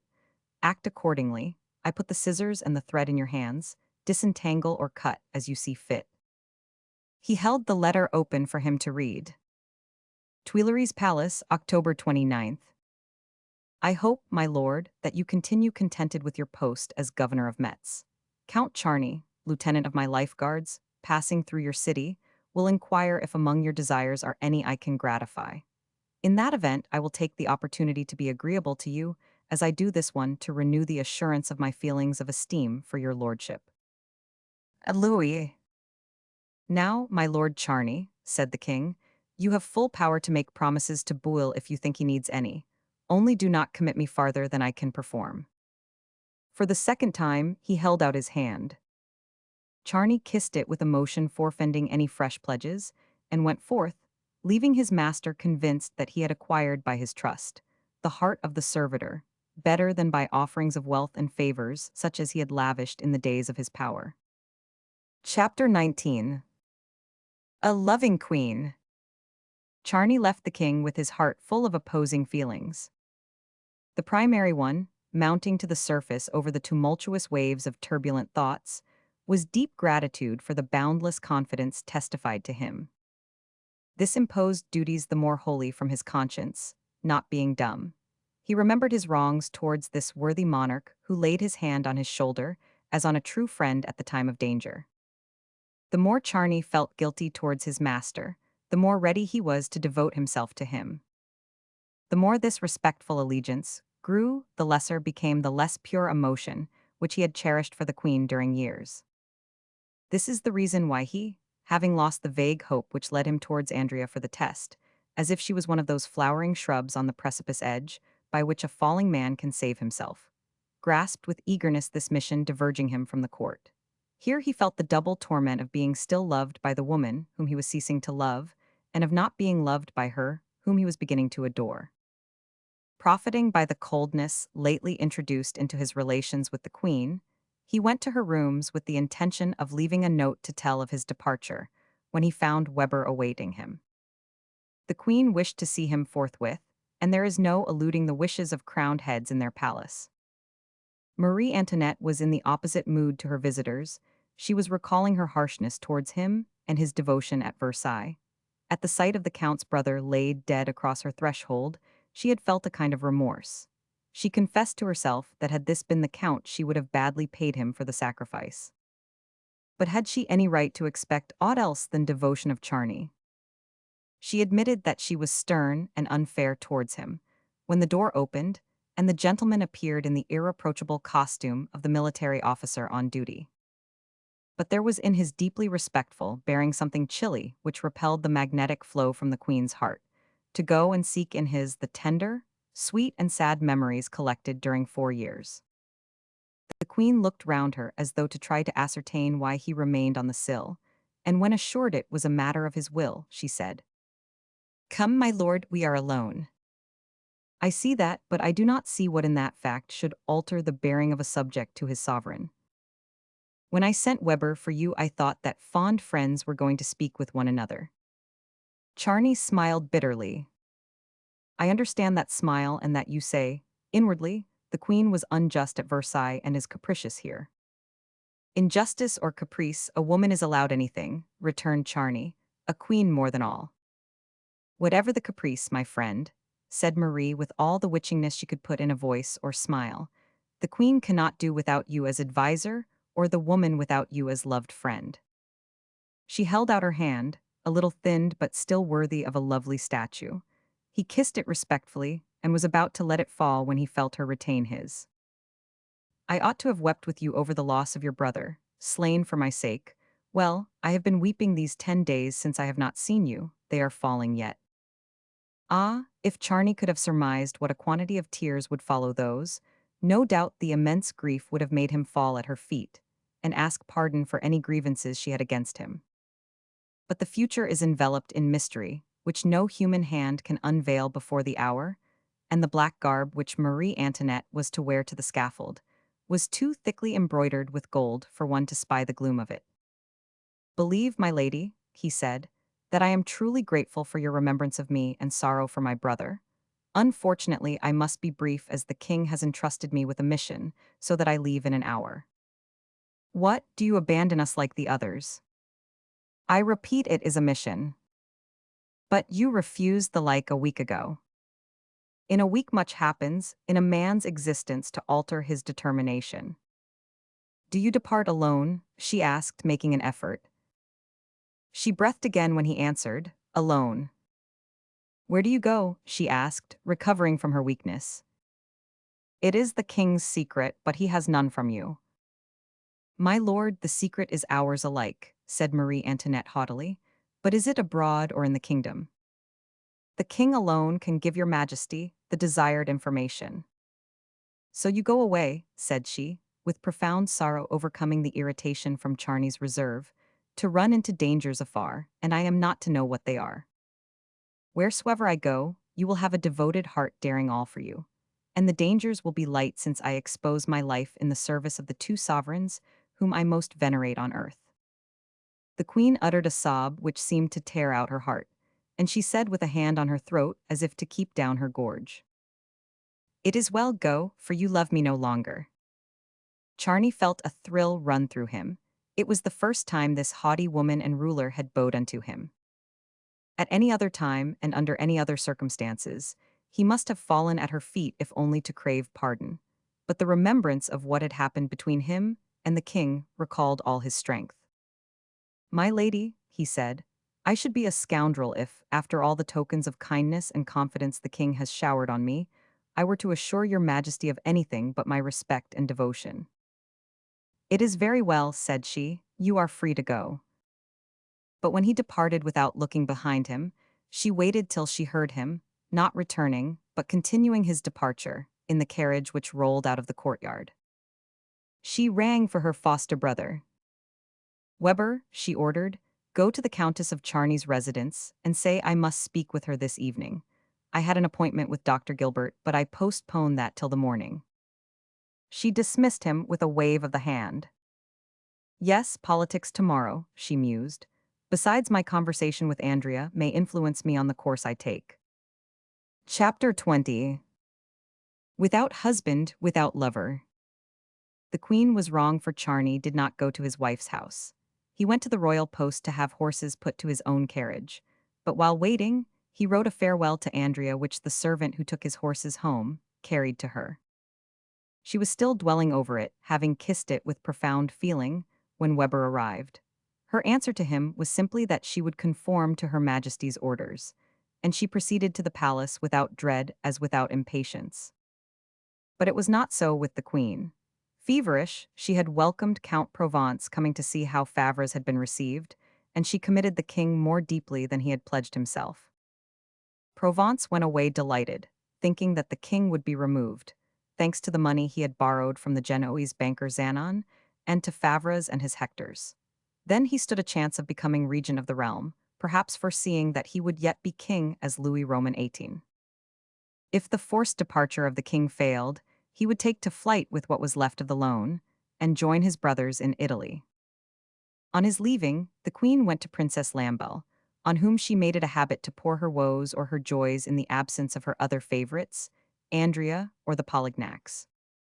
Poor martyr, who dares grope in the darkness of alcoves to learn if this friendship were pure or criminal, when inexorable history was coming with feet red-shod in blood, to tell the price you paid for it. Then she went to dinner for an hour, where both chief guests were absent in thought, the king thinking of Charney's quest, the queen of the Favre's enterprise. While the former preferred anything to being helped by the foreigners, the queen set them first, for of course they were her people. The king was connected with the Germans, but then the Austrians are not German to the Germans. In the flight she was arranging, she saw no such crimes, as she was afterwards taxed with. She felt justified in calling in the mailed hand to avenge her for the slights and insults with which she was deluged. The king, as we have shown him, distrusted kings and princes. He relied on the priests. He approved of all the decrees against nobles and classes, but not of the decree against the priests, which he vetoed. For them he risked his greatest dangers. Hence the Pope, unable to make a saint of him, made him a martyr. Contrary to her habit, the queen gave little time to her children this day. Untrue to her husband in heart, she had no claim on their endearments. Such odd contradictions are known only to woman's heart. The queen retired early to her own rooms, where she shut herself up with Weber as doorward. She alleged that she had letters to write. The king little noticed her going, as some minor events engrossed him. The chief of police was coming to confer with him. The assembly had changed the old form in public documents of King of France and Navarre to King of the French, and it was debating on the rights of man when it had better be seeing to the bread question, more pressing than ever. The arrival of the baker and his family from Versailles had not fed the famished people, and the bakeries had strings of customers at their doors. But the assemblymen did not have to dance attendance for a loaf, and they had a special baker, one Francois in Marchapalou Street, who set aside rolls for them out of every baking. The head of the police was discussing the bread riots with the ruler when Weber ushered Andrea into his mistress's presence. Though she expected her, Marie Antoinette started when her visitor was announced. When they were girls together, at Taverny, they had made a kind of agreement of love and duties exchanged in which the higher personage had always had the advantage. Nothing annoys rulers so much as senses of obligation, particularly in matters of affection. While thinking she had reproaches to cast on her friend, the queen felt under a debt to her. Andrea was always the same, pure and cool as the diamond but cutting and invulnerable like it too. "Be welcome, Andrea, as ever," said the queen to this cold, walking ghost. The countess shivered for she recognized some of the tone the queen used to speak with when the dauphiness. "Needs must I tell your majesty that she should not have had to send for me without the royal residence, if I had always been spoken to in that tone?" said the countess. Nothing could better help the queen than this opening. She greeted it as facilitating her course. "Alas, you ought to know that all womankind have not your immutable serenity," she said. "I, above all, who had to ask your aid so generously accorded. The queen speaks of a time forgotten by me, and I believed gone from her memory." "The reply is stern," said the other. "You might naturally hold me as ungrateful, but what you took for ingratitude was but impotence. I should have the right to accuse you, if ever I had asked you for anything and my wish were opposed," said the countess. "But how can your majesty expect me to complain when I have sought nothing? Shall I tell you that it is just this indifference which shocks me? Yes, you seem a supernatural being brought from another sphere in some whirlwind, and thrown among us like the crystal aerolites. One is daunted by her weakness beside the never weakening, but in the end assurance returns, for supreme indulgence must be in perfection. It is the purest source in which to lave the soul, and in profound grief, one sends for the superhuman being for consolation, though her blame is dreaded. Alas, if your majesty sends for me for this, I fear the expectation will be disappointed. Andrea, you forget in what awful plight you upheld me and comforted me," said the queen. Her hearer turned visibly paler. Seeing her totter and close her eyes from losing strength, the queen moved to support her, but she resisted and stood steady. "If your majesty had pity on your faithful servant, you would spare her memories which she had almost banished from her. She is a poor comforter who seeks comfort from nobody, not even heaven, from doubt that even heaven hath power to console certain sorrows. Then you have others to tell of than what you have entrusted to me? The time has come for you to explain, and that is why I sent for you. You love Count Charny." "I do," replied Andrea. "Oh," groaned the queen like a wounded lioness. "I thought as much. How long since?" "Since I first laid eyes on him." Marie Antoinette recoiled from the statue, which confessed it was animated by a spirit. "And yet you said nothing." "You perceived it because you loved him." "No, but you mean that you loved him more than I, because you perceived my love. If I see it now, it is because he loves me no longer, say?" And she clutched her arm. Andrea replied not by word or sign. "This is enough to drive one mad," cried the royal lady. "Why not kill me outright by telling me that he loves me not?" Count Charny's love or indifference to other women than his wife are secrets of Count Charny. They are not for me to reveal, observed Andrea. "His secrets, I dare say he has made you his bosom friend, indeed," sneered the queen with bitterness. "The count has never spoken to me of his love or indifference towards your majesty. Not even this morning." She fixed a soul-penetrative glance upon her. "Not even this morning. He announced his departure to me by letter." "Ah, he wrote to you?" exclaimed the queen in a burst which, like King Richard's cry, "My kingdom for a horse," implied that she would give her crown for that letter. Andrea comprehended her absorbing desire, but she wished to enjoy her anxiety for a space, like a woman. At last, drawing the letter from her corsage, warm and perfumed, she held it out to her royal mistress. The temptation was too strong, and the latter opened it and read. My lady, I am leaving town on a formal order from the king. I cannot tell even you whither I go, wherefore, or how long I am to stay away. These are matters probably little in import to you, but I ought none the less to wish I were authorized to tell you. I had the intention to take farewell of you, but I dared not without your permission. The queen had learnt what she wanted to know, and was about to return the writing, but Andrea bade her read to the end as if she had a claim to command.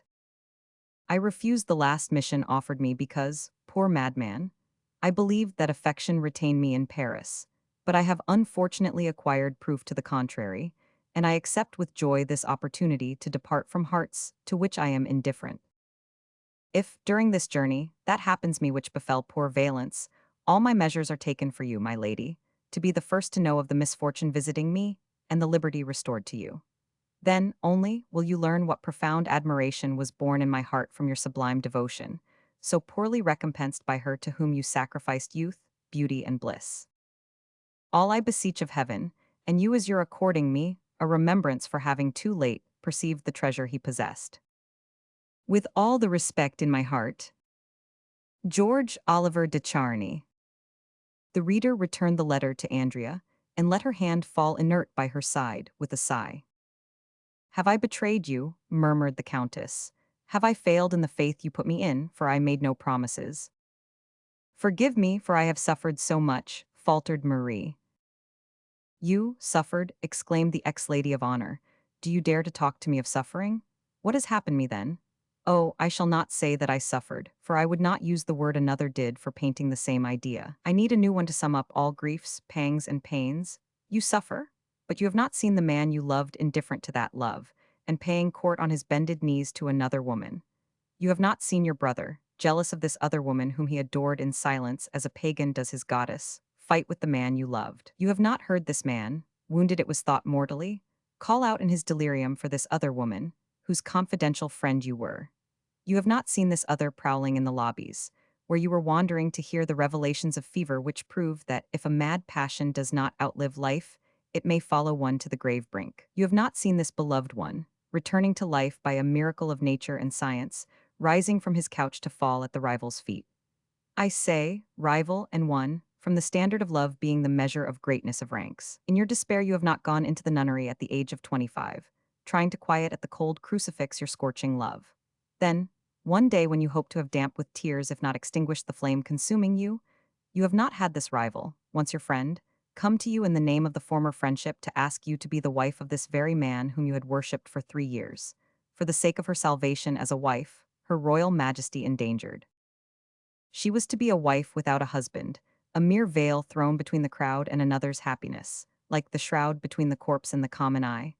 Overruled by the compulsory duty, not by mercy, for jealous love knows no pity, you sacrificed me.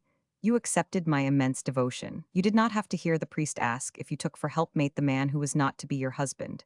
You did not feel him pass the ring over your finger as the pledge of eternal love, while it was a vain and meaningless symbol. You did not see your husband quit you at the church door within an hour of the wedding, to be the gallant of your rival. Oh, madam, these 3 years has been of torture. The queen lifted her failing hand to seek the speakers, but it was shunned. I promised nothing, but see what I have done, said she. But you promised two things, not to see Count Charny, the more sacred as I had not asked it, and by writing to treat me as a sister, also the more sacred as I never solicited it. Must I recall the terms of that pledge? I burnt the paper, but I remember the words, and thus you wrote. Andrea, you have saved me. My honor and my life are saved by you. In the name of that reputation which costs you so dear, I vow that you may call me sister. Do it, and you will not see me blush. I place this writing in your hands as pledge of my gratitude and the dower I owe you. Your heart is the noblest of boons, and it will value aright the present I offer. Marie Antoinette. Forgive me, Andrea, I thought that he loved you. Did you believe it the law of the affections that, when one loves a woman, less he loves another woman more? She had undergone so much that she became cruel in her turn. So you too perceive his love falling off? questioned the queen dolefully. Without replying, Andrea watched the despairing sovereign, and something like a smile was defined on her lips. "O heaven, what must I do to retain this fleeting love? My life that ebbs? Oh, if you know the way, Andrea, my friend and sister, tell me, I supplicate you." She held out both hands from which the other receded one step. "How am I to know, who have never loved?" "Yes, but he may love you. Someday he will come to your arms for forgiveness and to make amends for the past, asking your pardon for all he has made you suffer. Suffering is quickly forgotten, God be thanked. In loving arms, pardon is soon granted to the beloved who gave pain. This misfortune coming, and it would be that for both of us, madam, do you forget the secret which I confided in you, how, before I became the wife of Count Charny, I was mother of a son?" The queen took breaths. "You mean you will do nothing to bring Charny back to you?" she asked. "Nothing, no more in the future than in the past. You will not tell him, will not let him suspect that you love him?" "No, unless he comes to tell me that he loves me." "But if he should—" "Oh, madam," interrupted Andrea. "Yes, you are right, Andrea, my sister and friend, and I am unjust, exacting, and cruel. But when all falls away from me, friends, power, and fame, I may wish that at least this passion to which I have sacrificed friendship, power, and reputation should be left to me." And now, went on the lady of honor, with the glacial coldness she had laid aside only for a moment, when she spoke of the torments she had undergone, "have you anything more to ask me, or fresh orders to transmit?" "No, nothing, I thank you. I wish to restore you my friendship, but you will not accept it. Farewell, at least take my gratitude with you." Andrea waved away this second feeling as she had the former, and making a cold and deep reverence, stole forth silently and slowly as a ghost. "Oh, body of ice, heart of diamond and soul of fire, you are right not to wish either my friendship or my gratitude, for I feel, though the Lord forgive me, that I hate you as I never hated anyone, for if he does not love you now, I foresee that he will love you some day." She called Weber to ask if Dr. Gilbert was coming next day. At 10 in the morning, pleading that she was ailing and wearied, she forbade her ladies to disturb her before 10, the only person she intended to see being Gilbert. Chapter 21. What a cut-off head may counsel. When Gilbert appeared before the queen, she uttered a scream, for his ruffles and part of his coat were torn and drops of blood stained his shirt. "I ask pardon for presenting myself to your majesty in this attire," he said, "but your trusty servant who came to learn why I was late to the appointment will tell you that he found me in the midst of a mob, trying to save a baker who was done to death for withholding bread. They cut the poor fellow to pieces, and to make matters worse, in parading his head on a pike it was shown to his wife who fell down and, alas, has been prematurely confined." "Poor woman," cried the queen, "if she does not die I will see her tomorrow, and, anyway, her child shall be maintained out of my private purse." "Ah, madam," exclaimed Gilbert, "why cannot all France see these tears in your eyes and hear these words from your lips?" But almost instantly, the monarch returned to master the woman. She said with a change of tone, "And are these, sir, the fruits of your revolution? After slaying the great lords, the officials, and the soldiery, the people are killing one another. Is there no means of dealing out justice to these cutthroats? We will try to do so, but it would be better to prevent the murders than wait and punish the murderers." How? The king and I ask nothing more fervently. All these woes come from the people having lost confidence in those set above them. Nothing of the kind would occur if they were ruled by men with the public confidence. You allude to this Murraybau and Lafayette. I hoped that your majesty had sent to tell me that the king was no longer hostile to the cabinet I proposed. "In the first place, doctor," replied the royal lady, "you fall into a grave error shared with many more, I admit. You think that I have influence over the king. You believe that he follows my inspirations. You mistake. If any body has a sway over him, it is Lady Elizabeth. The proof is that she yesterday sent one of my servitors, Count Charny, on an errand without my knowing whither he goes or what is its aim. Still, if your majesty will surmount her repugnance to Murraybau, I can answer for bringing the king round to my views." "Is not such repugnance based on a motive, tell me?" counterqueried the lady. "In politics, there should be neither sympathy nor antipathy, only the meetings of principles and combinations of gains, and I ought to say that gains are surer than principles. Do you believe that this man who has publicly insulted me would consent to join us? He is entirely yours. When a Murray-bow turns from monarchy, it is like a horse that shies. Reminded of his allegiance by whip or spur, he will resume his place in the right road. But he is for the Duke of Orleans. So far from him is he, that, on hearing of the Duke going over to England when Lafayette threatened him, he said, "They say I am in his pay, I would not have him for my lackey." "That reconciles him some with me," said the lady, trying to smile, "if I could believe he might be relied on. Well, perhaps I should be nearer him than the king. Madam, I saw him at Versailles when the mob stormed the palace. Then he thought the royal family ought to flee, but I have had a note from him this day." He took out a slip of rough paper. "Excuse the writing, it is on paper found in a wine saloon and written on the counter." "Never mind that, it is in keeping with the present style of politics." Taking the paper, the queen read. "This bread riot changes the face of things. A great deal can be drawn from this cut-off head. The assembly will be frightened and call for martial law. If there be a Murray-bow Lafayette cabinet, Murray-bow will answer for all." "It is not signed," objected the queen. "He handed it to me himself. My advice is that he is perfectly right, and that this alliance alone can save France." "Be it so, let the gentleman put the project on paper, and I will lay it before the king, as well as support it. Then I will go to the assembly and see him. In 2 hours I shall return." The queen waited in impatience, always fond of plotting and agitation as she was. His answer was that Murray-bow had become the spokesman of the court. In fact, after a hot discussion, martial law was voted by the assembly. The crime of treason was to be tried at the Chatelet Royal Court, which meant that royalty still held 3/4 of the active power. Gilbert did not go near the queen until the cases were tried here, which would test the alliance. The triumph was great to have them tried under the royal party's thumb. The first trial was of 3 men who had killed the baker of the assemblymen, Francois, 2 of whom were hanged on the mere accusation and public notoriety. The third was tried and sent to the gallows likewise. 2 other cases were on the docket. Both the accused prisoners were on the court side, the contractor Augured and Inspector General Pierre Victor Benzenval of the Swiss Guards.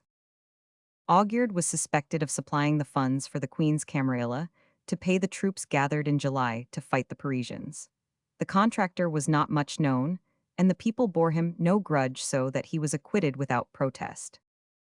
It was not so with Benzenval, who was notorious. He had commanded the Swiss regiments during the riots and the week of the attack on the Bastille. It was remembered that he had charged the crowds, who wanted to pay him out. But the most precious orders had been sent out by the king and the court. Under no pretext must Benzenval be punished. It took at least this twofold protection to save him. He had acknowledged himself guilty by taking to flight after the Bastille fell. Caught halfway to the frontier, he had been brought back to the capital. Nevertheless, he was acquitted. Amid the hooting, angry crowd leaving the court was a man, dressed like a plain storekeeper, who familiarly laid his hand on the shoulder of a gentleman dressed better than he, and said, "Well, what does Dr. Gilbert think of these acquittals?" The other started, but recognized the speaker by sight as well as by the voice, and replied, "The master, you ought to be asked that, not me, for you know all, present, past, and future." "Well, I should say, the third prisoner will catch it severely, even though he be innocent." "Why should the innocent, if coming next, be wrongfully punished?" inquired the doctor. "For the simple reason that in this world the good pay for the bad," returned the chief of the Invisibles with the irony natural to him. "Goodbye, master," said Gilbert, offering his hand, "for I have business." "With whom, Murray-bow, Lafayette, or the Queen?" Gilbert stopped and eyed Cagliostro uneasily. "Let me tell you that you ofttimes fright me," he said. "On the contrary, I want to encourage you," said the magician. "Am I not your friend? You may be sure of that. I will afford you a proof if you will come with me home. I will give you such hidden particulars of this negotiation which you believe secret, that you who fancy you are managing it will confess ignorance of it." "Listen," said Gilbert. "Perhaps you are jesting with me by one of those marvelous funds of information familiar to you, But no matter. Circumstances amid which we are treading are so grave that I would accept enlightenment, though from old Harry himself. I am following you therefore whithersoever you lead me. Be easy, it will not be far, and to a place not unknown to you. Only let me hail this passing hack. The dress I came out in did not allow me to use my carriage and horses. They got into the hackney coach, which came on at a sign. Where am I to drive you, master? Inquired the Jehu to Cagliostro, as though, somehow, he saw that he was the leader of the pair, though the more plainly dressed. Where you know, answered the chief, making a Masonic sign, the temple. The driver looked at the grand copt with amazement. Excuse me, thou supreme, I did not know you, he said, replying with another sign.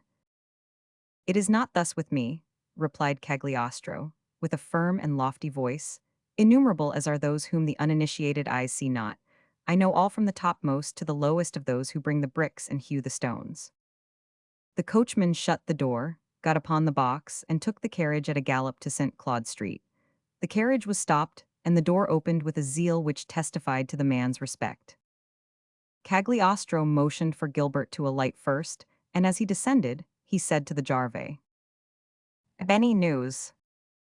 "Yes, master," said the Knight of the Whip, "and I should have made my report this evening if I had not the luck to meet you." Speak." "My news is not for outsiders." "Oh, the bystander is not an outsider," returned Cagliostro, smiling. But Gilbert moved off a little, though he could not help glancing and listening partially. He saw a smile on the hearer's face as the man told his story. He caught the name of Favres and Count Provence before the report was over, when the magician took out a gold piece and offered it. "The master knows that it is forbidden to receive pay for giving information," he objected. "I am not paying for your report, it is plain, but for your bringing us," said the conspirator. "That I can accept, thank you," he said, taking the coin. "I need not work any more today." He drove away, leaving Gilbert amazed at what he had witnessed, and he crossed the threshold reeling like a tipsy man. He knew this house from having traversed it years ago under impressive circumstances. Little was changed in it, even to the same servant Fritz, only he had aged 16 years. Ushered into a sitting room, the Count bade his guest take a seat. "I am entirely yours, doctor," said he. The younger man forgot his present curiosity in the memories evoked by this room. Cagliostro looked at him like Mephistopheles regarding Faust in his brown studies. "This room seems to set you thinking, doctor," he said audibly. "It does, of the obligations I am under to you." "Pooh, bubbles." "Really, you are a strange man," said Gilbert, speaking as much to himself as to the other. "And if reason allowed me to put faith in what we learn from legends, I should be inclined to take you for a magician. This am I for the world, Gilbert, but not for you. I have never tried to dazzle you with jugglery. You know I have always let you see the bottom of the well, and if you have seen truth come up not so scantily clothed as the painters represent her, it is because I am a Sicilian and cannot help decorating my lady love.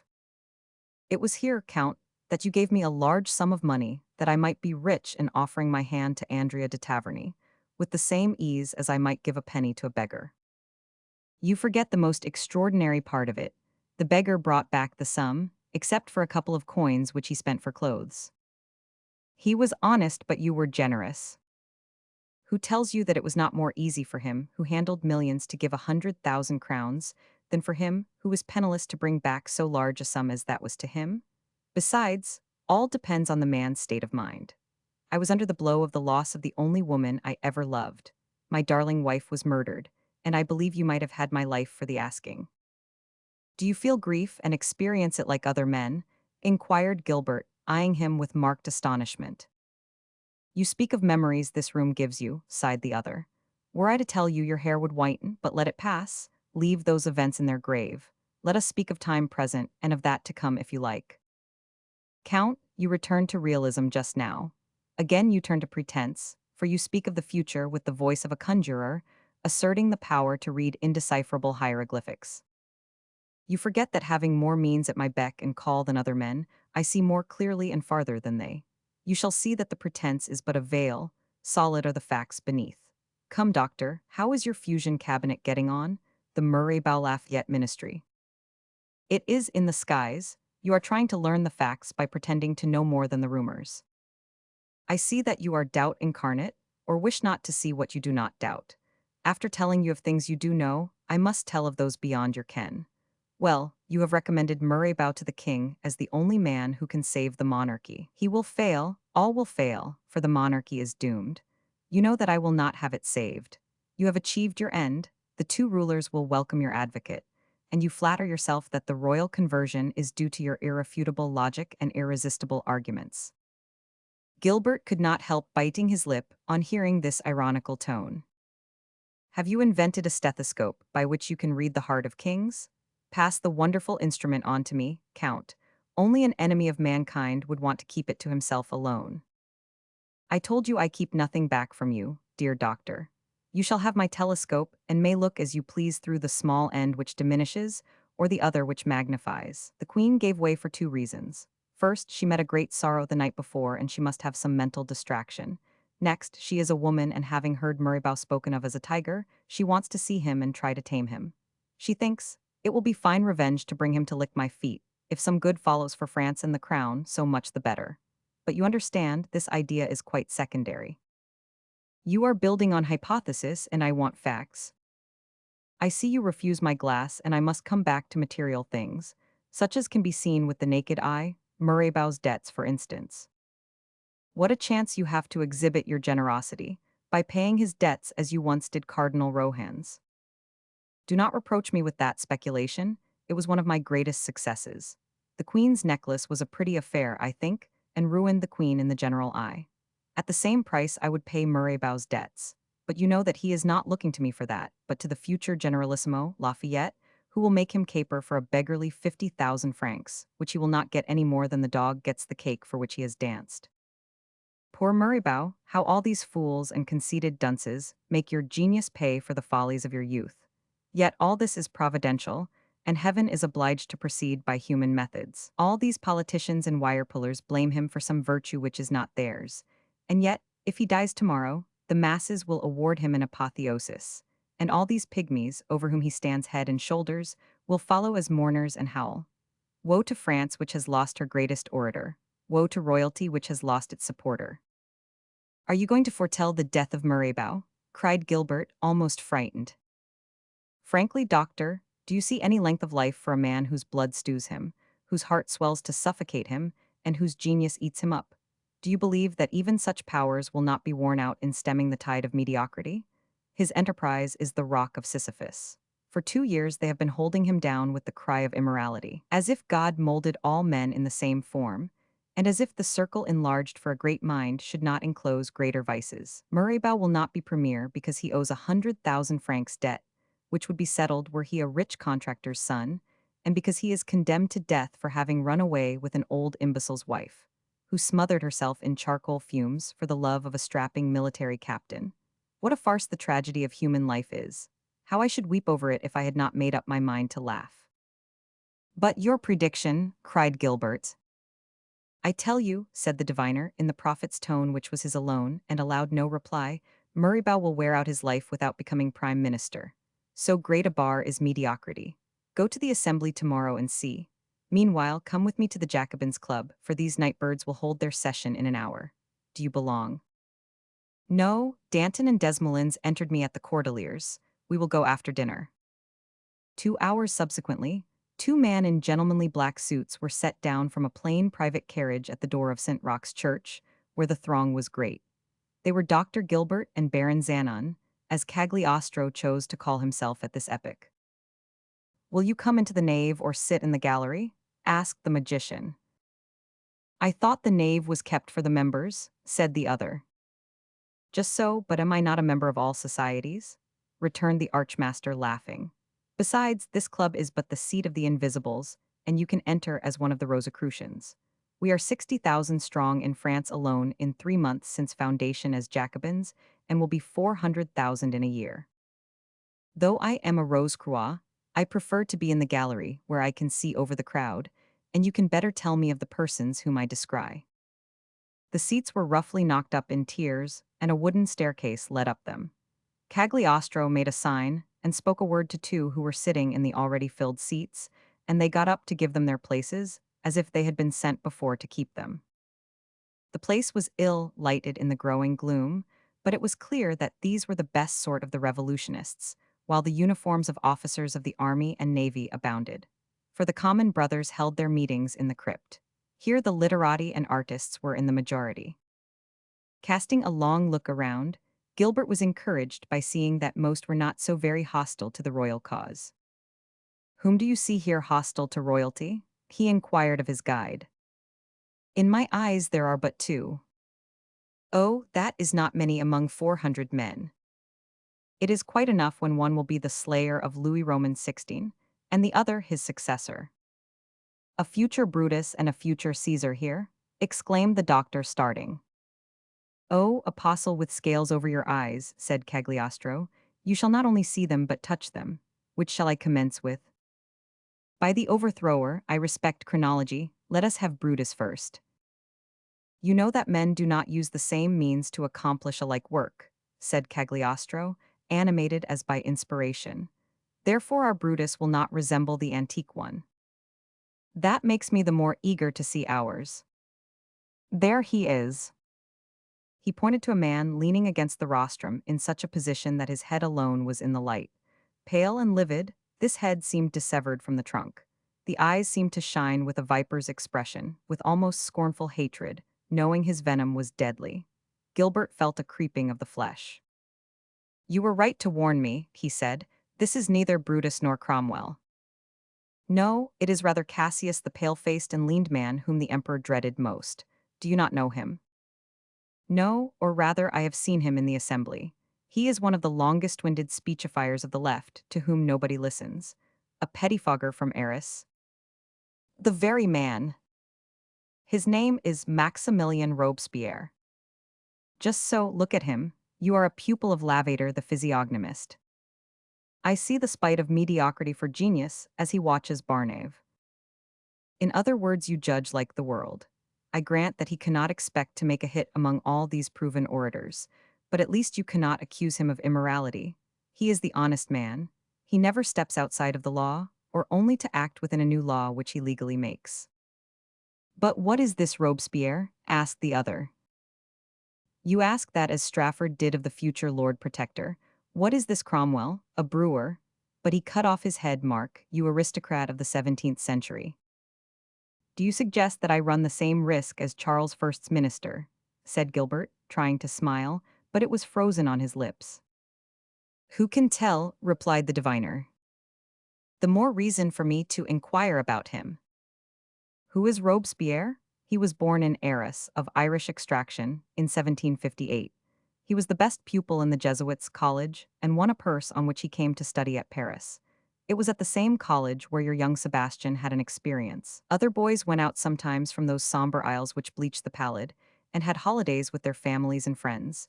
Young Robespierre was cooped up and breathed the bad air of loneliness, sadness, and tedium. Three bad things which rob the mind of its bloom and blight the heart with envy and hatred.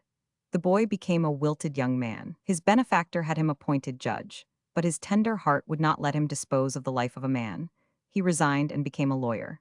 He took up the case of peasants disputing with the Bishop of Arras, and won their just claim. The grateful boors sent him up to the assembly. There he stood between the clergy's profound hatred for the lawyer who had dared speak against their bishop, and the scorn of the nobles for the scholar reared by charity. "What is he doing?" "Nothing for others but much for the revolution. If it did not enter into my views that he should be kept poor, I would give him 1,000,000 francs tomorrow. Not that I should buy him, for he is joked with as the incorruptible. Our noble debaters have settled that he shall be the butt of the house, for all assemblies must have one. Only one of his colleagues understands and values him. It is Murraybow. He told me the other day, that man will go far for he believes what he says." "This grows serious," muttered Gilbert. "He comes here for he gets an audience. The Jacobin is a young minotaur, suckling a calf, he will devour a nation in a while. I promised to show you an instrument for lopping off heads, did I not? Well, Robespierre will give it more work than all those here." "Really, you are funereal, Count," said Gilbert. "If your Caesar does not compensate for your Brutus, I may forget what I came here for. You see my future emperor yonder, talking with the tragic actor Talma, and with another whom he does not know but who will have a great influence over him. Keep this befriender's name in mind, Beras, and recall it one of these days. I do not know how right you are, but you choose your typical characters well, said Gilbert.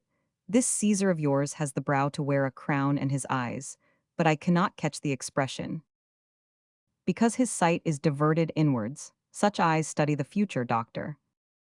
What is he saying to Barras? That he would have held the Bastille if he were defending it. He is not a patriot then.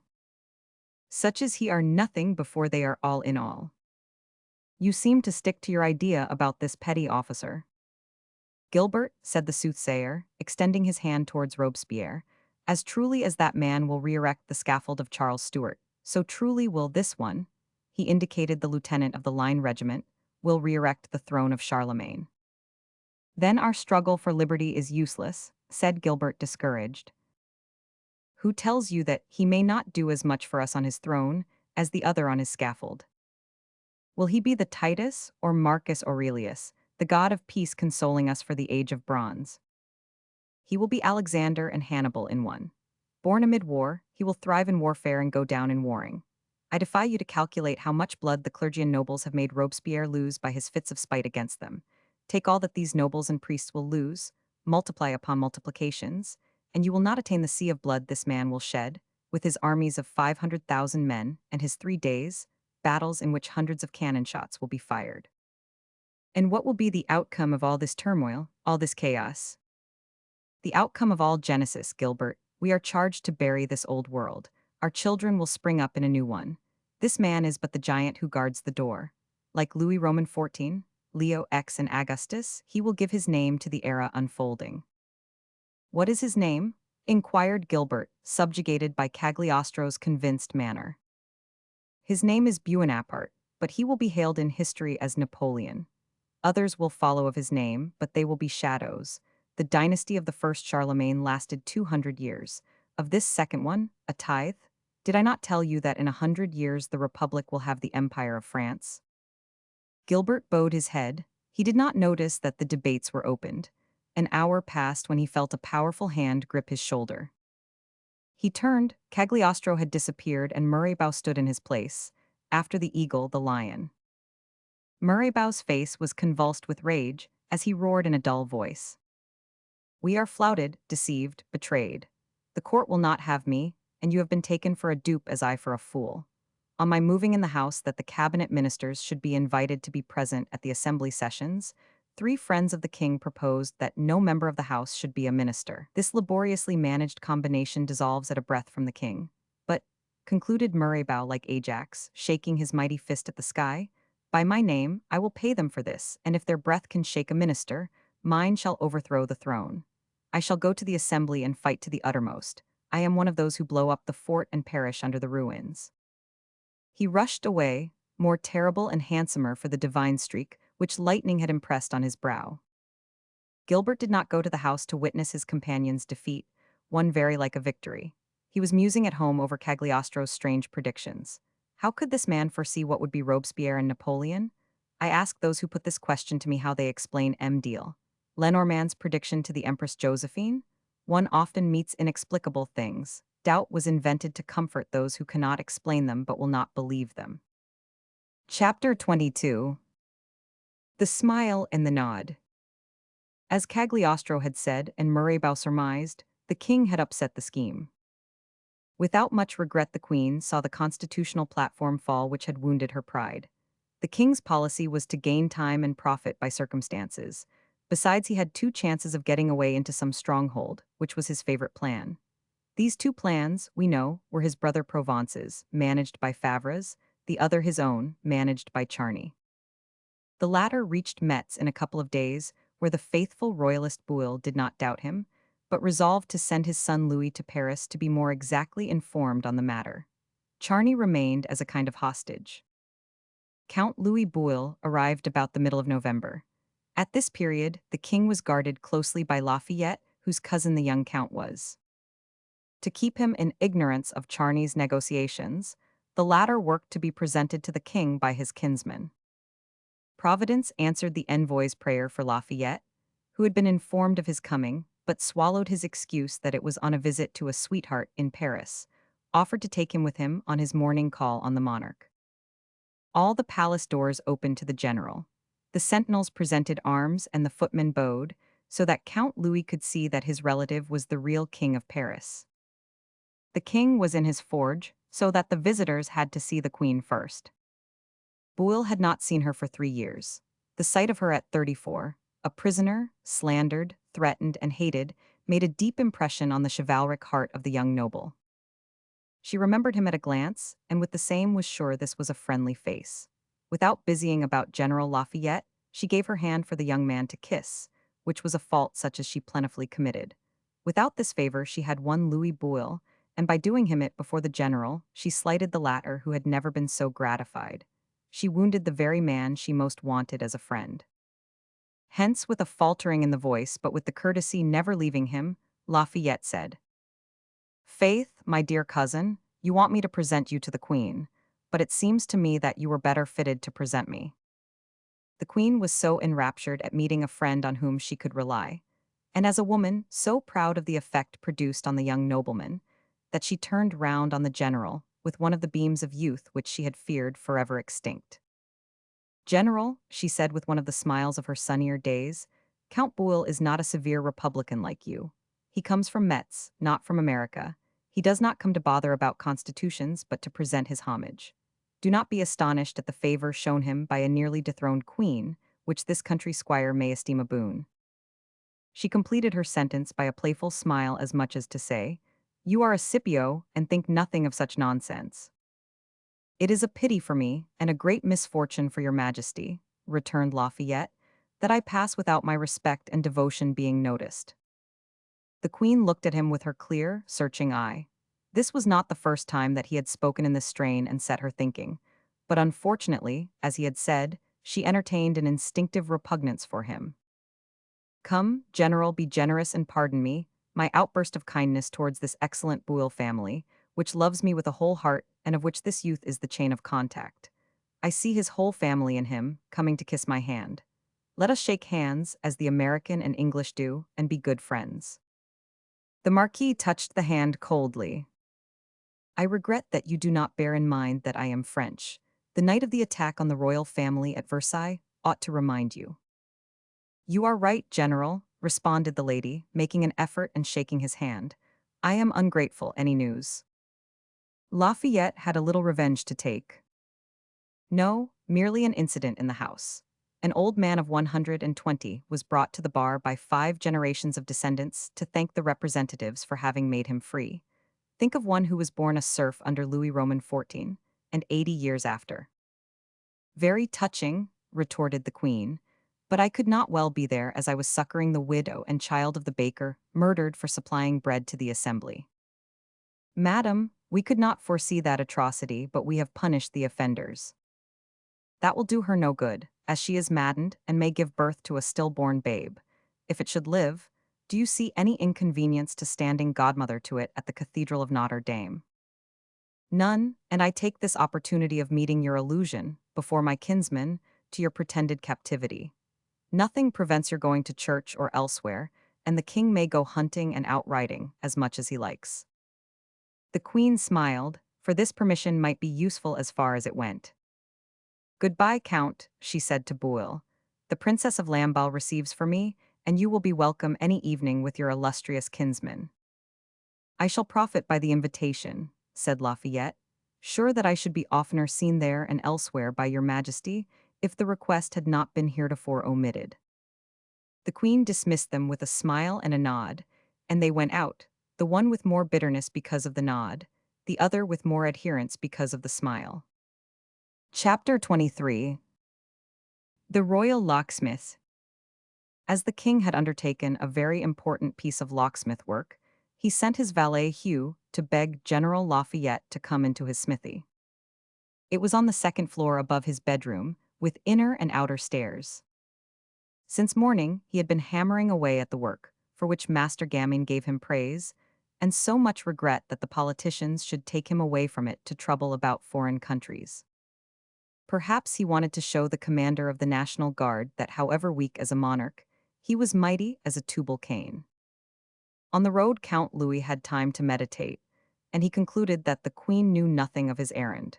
He would have to study the king's reception and see if he did not give some sign of better understanding what brought him to Paris than his cousin the Marquis. The valet did not know Bouille, so that he only announced the general. "Ah, it is you, Marquis," said the king, turning. "I must ask pardon for calling you up here, but the smith assures you that you are welcome in his forge. A charcoal burner once said to my ancestor Henry Roman IV, 'Jack is king in his own castle, but you are master in the smithy as in the palace.'" Louis spoke much in the same way as Marie Antoinette.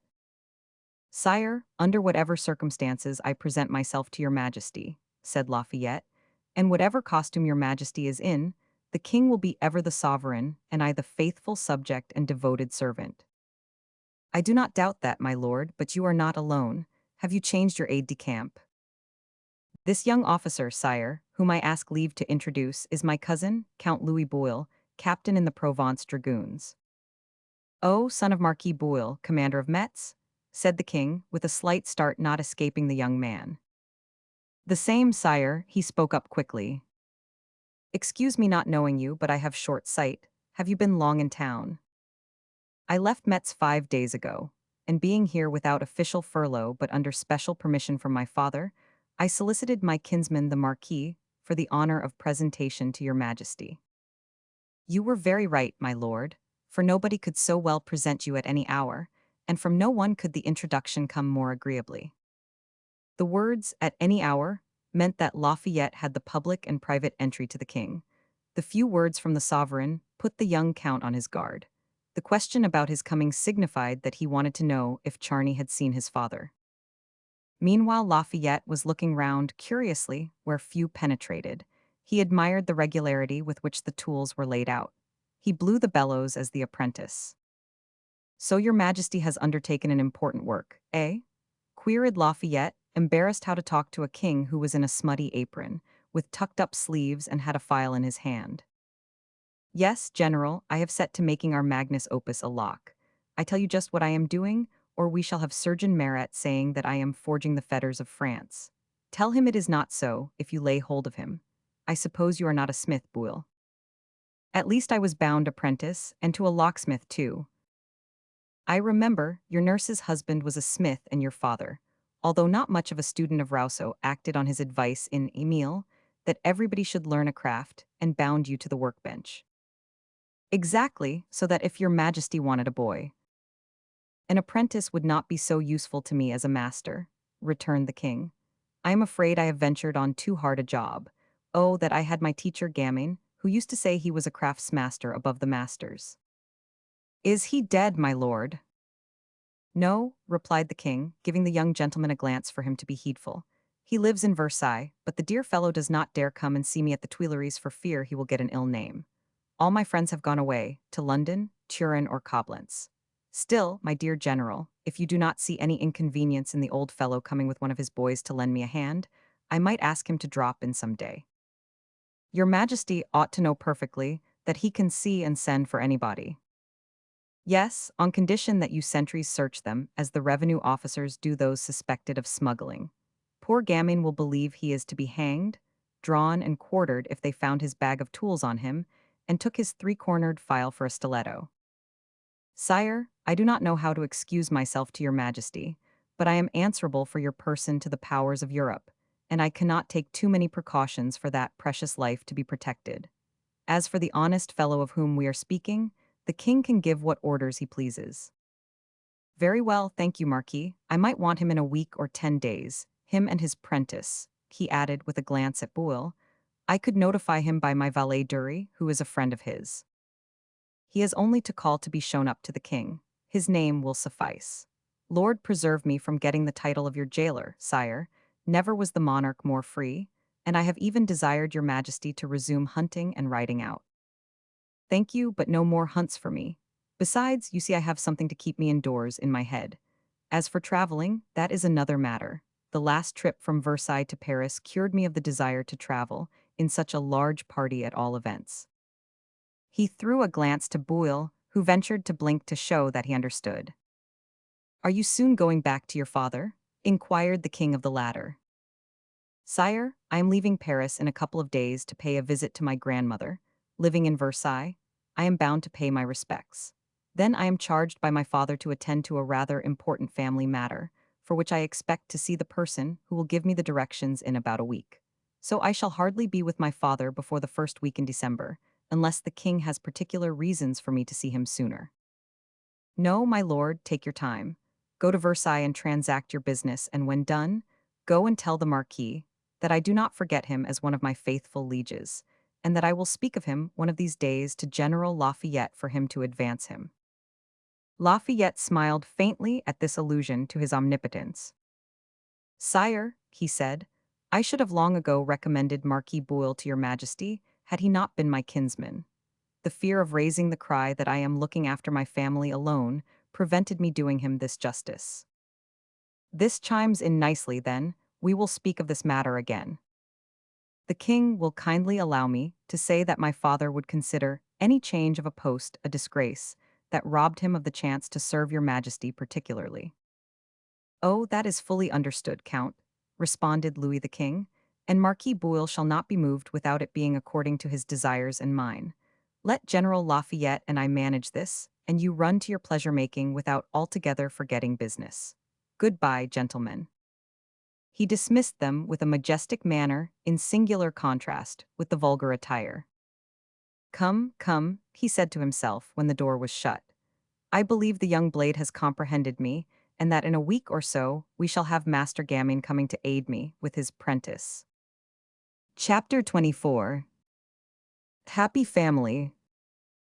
On the evening of the same day, about 5, a scene passed in the third and top flat of a dirty old tumble-down house in Juivery Street, which we would like our readers to behold.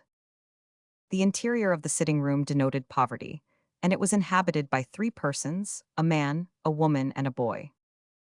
The man looked to be over 50. He was wearing an old uniform of a French Guards sergeant, a habit venerated since these troops sided with the people in the riots and exchanged shots with the German dragoons. He was dealing out playing cards and trying to find an infallible means of winning. A card by his side, pricked full of pinholes, showed that he was keeping tally of the runs. The woman was 34 and appeared 40. She wore an old silk dress. Her poverty was the more dreadful as she exhibited tokens of splendor. Her hair was built up in a knot over a brass comb once gilded, and her hands were scrupulously cared for with the nails properly trimmed in an aristocratic style. The slippers on her feet, over openwork stockings, had been worked with gold and silver. Her face might pass in candlelight for about 30, but without paint and powder, it looked 5 years older than reality. Its resemblance to Queen Marie Antoinette's was still so marked that one tried to recall it in the dusty clouds thrown up by royal horses around the window of a royal coach. The boy was 5 years of age, his hair curled like a cherub's, his cheeks were round as an apple. He had his mother's diabolical eyes and the sensual mouth of his father, in short, the idleness and whims of the pair. He wore a faded pearl velvet suit, and while munching a hunk of cake sandwiched with preserves, he frayed out the ends of an old tricolored scarf inside a pearl gray felt hat.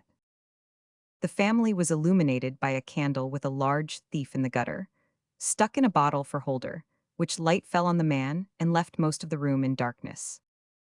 Mama, the child broke the silence by saying, as he threw the end of the cake on the mattress which served as bed, I am tired of that kind of cake, faw. I want a stick of red barley sugar candy. Dear little Toussaint, said the woman, do you hear that, Beausire? As the gamester was absorbed in his calculations, she lifted her foot within snatch of her hand, and taking off the slipper, cast it to his nose. What is the matter? He demanded with plain ill humor. Toussaint wants some candy, being tired of cheap cake. He shall have it tomorrow. I want it today, this evening right now, yelled the innocent in a tearful voice which threatened stormy weather. Toussaint, my boy, I advise you to give us quiet or Papa will take you in hand, said the parent. The boy yelled again, but more from deviltry than from fear. You drunken sot, you just touch my darling, and I will attend to you, said the mother, stretching out the white hand towards the bully which her care of the nails made to become a claw at need. Who the deuce wants to touch the imp? You know it is only my style of speaking, my dear Oliva, and that though I may dust your skirt now and then I have always respected the kid's jacket. Tut, tut, come and embrace your poor Beausire who will be rich as a king in a week. Come, my little Nicole. When you are rich as a king, it will be another matter, but up to that time no fooling. But I tell you that it is as safe as if I had 1,000,000. You might be kind for a little while. Go and get credit of the baker. A man rolling in millions wants a baker to let him have a loaf on trust, ha ha. I want some red barley sugar, howled the child. Come, you king with the millions, give some sugar sticks to your prince. Beausire started to put his hand to his fob but stopped halfway. You know, I gave you my last piece yesterday. Then, if you have the money, said the child to the woman whom Beausire called indifferently Nicole or Oliva, give me a penny to buy candy. There are 2 cents, you naughty boy, and mind you do not fall in sliding down the banisters. Thank you, dear mother, said the boy, capering for joy and holding out his hand. Come here till I set your hat on and adjust your sash. It must not be said that Captain Beausire let his son race about the streets in disorder, though it is all the same to him, the heartless fellow. I should die of shame. At the risk of whatever the neighbors might say against the heir to the Beausire name, the boy would have dispensed with the hat and band, of which he recognized the use before the other urchins did the freshness and beauty. But as the arrangement of his dress was a condition of the gift, the young Hector had to yield to it. He consoled himself by taunting his father with the coin, by thrusting it up under his nose. Absorbed in his figuring, the parent merely smiled at the pretty freak. Soon they heard his timid step, though quickened by gluttony, descending the stairs. Now then, Captain Beausire, snapped the woman after a pause, your wits must lift us out of this miserable position, or else I must have recourse to mine. She spoke with a toss of the head as much as to say, a lady of my lovely face never dies of starvation, never fear. Just what I am busy about, my little Nicole, responded Beausire. By shuffling the cards. Did I not tell you that I have found the infallible coup? At it again, eh, Captain Beausire? I warn you that I am going to hunt up my old acquaintances, and see if one of them cannot have you shut up in the madhouse. Dear, dear, if Lord Richelieu were not dead, if Cardinal Rohan were not ruined, if Lady Lamotte Valois were not in London dodging the sheriff's officers. What are you talking about? I should find means, and not be obliged to share the misery of an old swashbuckler like this one.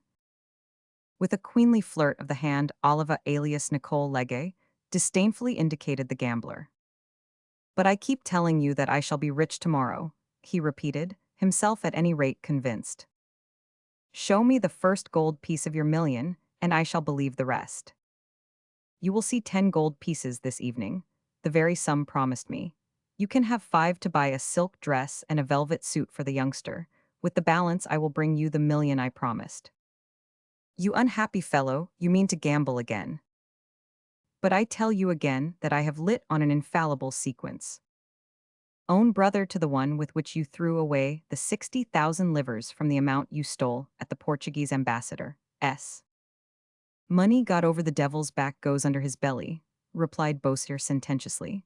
I always did think that the way I got that cash brought bad luck. Is this fresh lot coming from an inheritance? Have you an uncle who has died in the Indies or America and left you the 10 louis? Nicole Legge, rejoined Beausire with a lofty air, these 10 will be earned not only honestly, but honorably, for a cause which interests me as well as the rest of the nobility of France. So you are a nobleman, friend Beausire? Jeered the lady. You may say so, we have it stated so in the birth entry on the register of St. Paul, S., and signed by your servitor, Jean-Baptiste Toussaint de Beausire, on the day when I gave my name to our boy. A handsome present that was, jibed Nicole. And my estate, added the so-called captain emphatically. If kind heaven does not send him something more solid, interposed Nicole, shaking her head, the poor little dear is sure to live on air and die in the poorhouse. Really, Nicole, this is too much to endure. You are never contented. Endure, good gracious, who wants you to endure? Exclaimed the reduced gentlewoman, breaking down the dam to her long-restrained ire. Thank God, I am not worried about myself or my little pet, and this very night I shall go forth and seek my fortune. She rose and took 3 steps towards the door. but he strode in between them and opened his arms to bar the way. "You naughty creature, did I not tell you that my fortune—" "Go on," said Nicole. "Is coming home tonight, though the coup were a mistake, which is impossible, it would only be 5 louis lost. There are times when a few pieces of money are a fortune, sir. But you would not know that, who have squandered a pile of gold as high as this house. That proves my merit. I made it at the cards, and if I made some once I shall make more another time. Besides, there is a special providence for smart rogues. That is a fine thing to rely on. Do you not believe in providence? Are you an atheist, Nicole? Of the school of Voltaire who denies all that sort of thing? Beausier, no matter what I am, you are a fool. Springing from the lower class, as you do, it is not surprising that you nourish such notions. I warn you that they do not appertain to my caste and political opinions. You are a saucebox, return the beauty of the past. But I have faith. If anyone were to say, Beausier, your son who has gone out to buy a sugar stick will return with a lump of gold, I should answer, very likely if it be the will of Allah, as a Turkish gentleman of my acquaintance says. Beausier, you are an idiot, said Nicole, but she had hardly spoken the words before young Toussaint's voice was heard on the stairs calling. "Oh, Papa, Mama."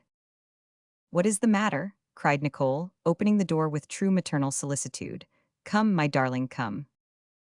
The voice drew near like the ventriloquist, doing the trick of the man in the cellar. "I should not be astonished if he had lit on the streak of good luck I feel promised," said the gambler. The boy rushed into the room, holding a sugar stick in his mouth, hugging under his left arm a bag of sugar plums, and showing in his right hand a gold coin which shone in the candle glimmer like the North Star. "Goodness of heaven, what has occurred?" cried Nicole, slamming the door to. She covered his gluey face with kisses, mothers never being disgusted, from their caresses seeming to purify everything. "The matter is a genuine louis of gold, worth full value of 24 livres, said Beausier, skillfully obtaining the piece. "Where did you pick that up that I may go for the others, my duck?" he inquired. "I never found it, Papa, it was give to me," replied the boy. "A kind gentleman give it me." Ready as Beausier to ask who this donor was, Nicole was prudent from experience on account of Captain Beausier's jealousy. She confined herself to repeating, "A gentleman." "Yes, Mamma dear," rejoined the child, crunching the barley sugar between his teeth. "A gentleman who came into the grocer's store where I was, and he says, 'God bless me, but, master, do I not behold a young gentleman whose name is de Beausier, whom you have the honor of attending to at the present time?'" Beausier perked up and Nicole shrugged her shoulders. "What did the grocer say to that, eh?" demanded the card sharper. "Master Grocer says, I don't know whether he is a gentleman or not, but his name is Beausier. Does he live by here?" Went on the gentleman. "Top floor, next house on the left. Give anything the young master wants to him. I will foot the bill," said the gentleman. Then he gave me the money, saying, "There a louis for you, young sir. When you have eaten your candy, that will buy you more." He put the money in my hand, the grocer stuck this bag under my arm, and I came away awfully glad. Oh, where is my money piece? Not having seen Beausier's disappearing trick, he began to look all round for the louis. "You clumsy little blockhead, you have lost it," said the captain. "No, I never," yelled the child. The dispute would have become warm, but for the interruption which came to put an end to it. The door opened slowly, and a bland voice made these words audible. "How do you do, Mistress Nicole? Good evening, Captain Beausier. How are you, little Toussaint?" All turned. On the threshold was an elegantly attired man, smiling on the family group. "Oh, here's the gentleman who gave me the candy," cried young Toussaint. "Count Cagliostro," exclaimed Beausier and the lady at the same time. "That is a winning little boy, and I think you ought to be happy at being a parent, Captain Beausier," said the intruder. He advanced, and with one scrutinizing glance saw that the couple were reduced to the last penny. The child was the first to break the silence, because he had nothing on his conscience. "Oh, kind sir, I have lost the shining piece," said he. Nicole opened her mouth to state the case, but she reflected that silence might lead to a repetition of the godsend, and she would inherit it. Her expectation was not erroneous. "Lost your louis, have you, my poor boy?" said Cagliostro, Well, here are two, try not to lose them.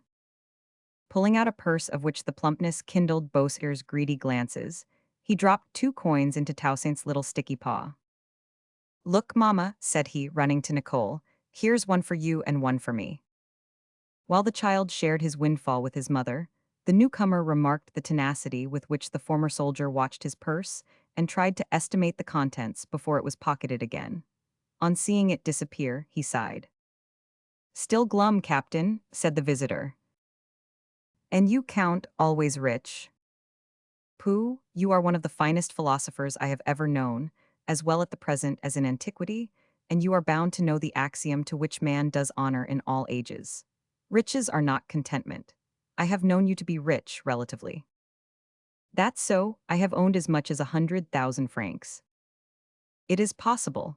Only when I met you again, you had spent nearly 40,000 of it so as to have but 60, but that is a round sum for a corporal in the army. What is that to the sums you dispose of? He sighed. I am only the banker, the trustee, Captain Beausire, and if I were obliged to settle up, I dare say, you could play St. Martin and I the beggar who would be glad to have half your cloak. But, my dear Beausire, do you not remember the circumstances of our last meeting? As I said just now, you had 60,000 left of the 100,000. Were you happier than now? The ex-corporal heaved a retrospective sigh which might pass for a moan. Would you exchange your present position, though you possessed nothing but one poor louis you nicked from young Toussaint? My lord, do not let us get warm, sir. We quarreled once and you were obliged to go out and pick up your sword which I threw out of the window. You will remember, went on the Count, seeing that the man made no reply. It is a good thing to have a memory. I ask you again, would you change your actual position, though down to the solitary louis you extracted from young Toussaint?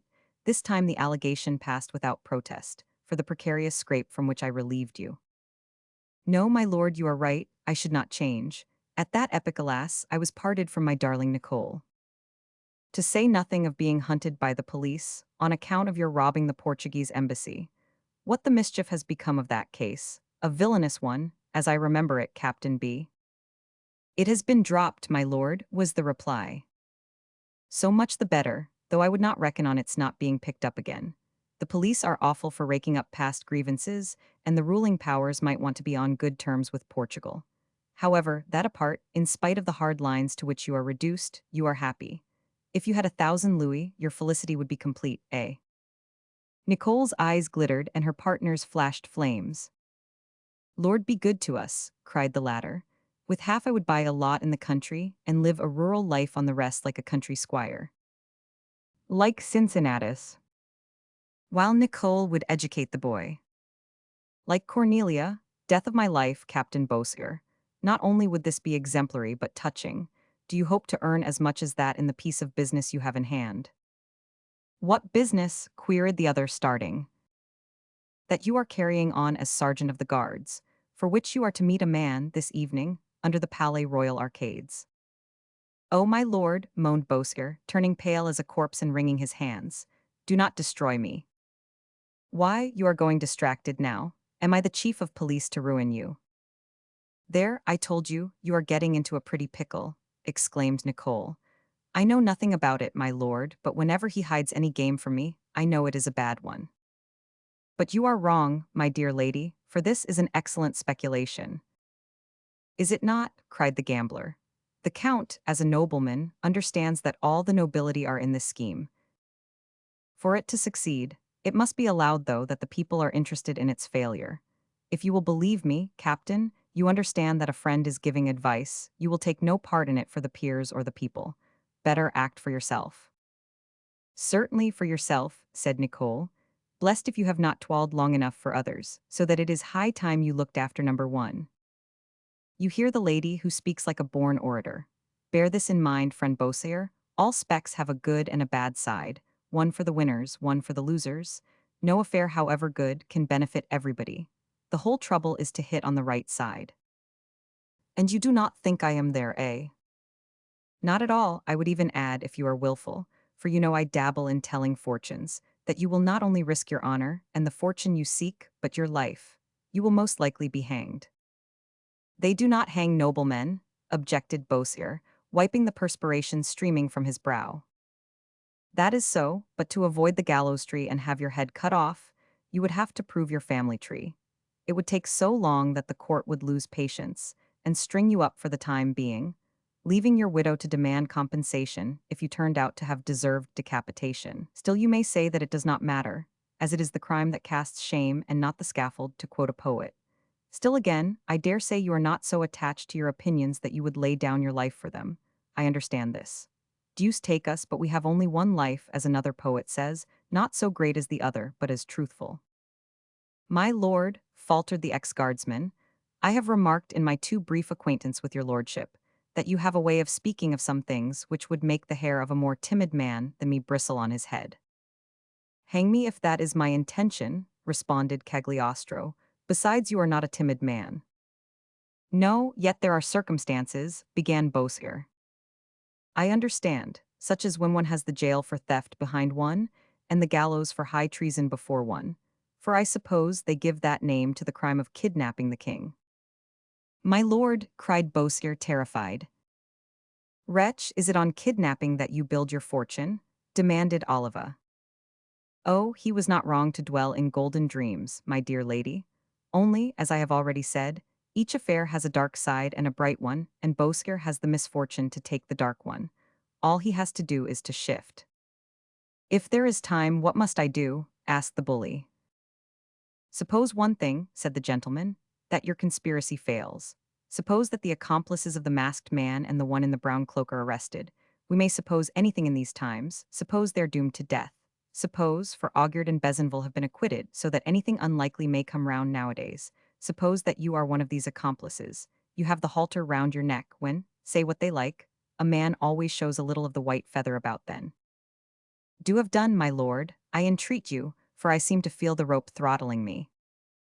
That is not astonishing, as I am supposing it is round your neck. Suppose, then, that they say to you, poor old Beausire, this is your own fault. Not only might you have dodged this old bony who clutches you in his claws, but gain 1,000 louis to buy the pretty cottage under the green trees, where you long to live with ever-lovely Oliva and merry little Toussaint, with the balance of what was partly spent for the purchase of your homestead. You might live, as you said, like a squire, in high boots in the winter and easy shoes the rest of the year, while instead of this delicious lookout, you have the execution place, planted with 2 or 3 one or 2-armed trees, of which the highest holds out its ugly branch unto you.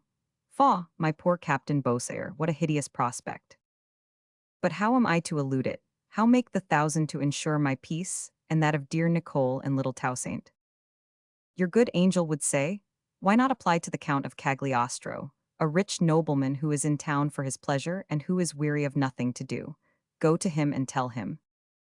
But I do not know where he lives. I did not even know he is in town. I did not know he was still alive, protested Beausire. He lives ever. It is because you would not know these facts that he comes to you, my dear Beausire, so that you will have no excuse. You have merely to say to him, Count, I know how fond you are of hearing the news. I have some fresh for you. The king's brother is conspiring with Marquis Favres. I speak from full knowledge, as I am the right-hand man of the Marquis. The aim of the plot is to take the king away to Peron. If your lordship likes to be amused, I will tell him step by step how the moves are played. Thereupon the count, who is a generous lord, would reply, if you will really do this, Captain Beausire, as all laborers are worthy of their hire, I put aside 24,000 livres for a charitable act. But I will balk myself in this whim, and you shall have them on the day when you come and tell me either that the king shall be taken off or Marquis Favres captured, in the same way as you are given these 10 louis, not as hand money or as an advance or a loan, but as a pure gift. Like an actor rehearsing with the properties, Cagliostro pulled out the weighty purse, stuck in finger and thumb, and with a dexterity bearing witness to his experience in such actions, whipped out just 10 pieces, neither more nor less, which Beausire, we must do him justice, thrust out his hand with alacrity to receive. Excuse me, Captain, said the other, gently fencing off the hand, we are only playing at supposes. Yes, but through suppositions one arrives at the fact, responded the card player, whose eyes glowed like burning coals.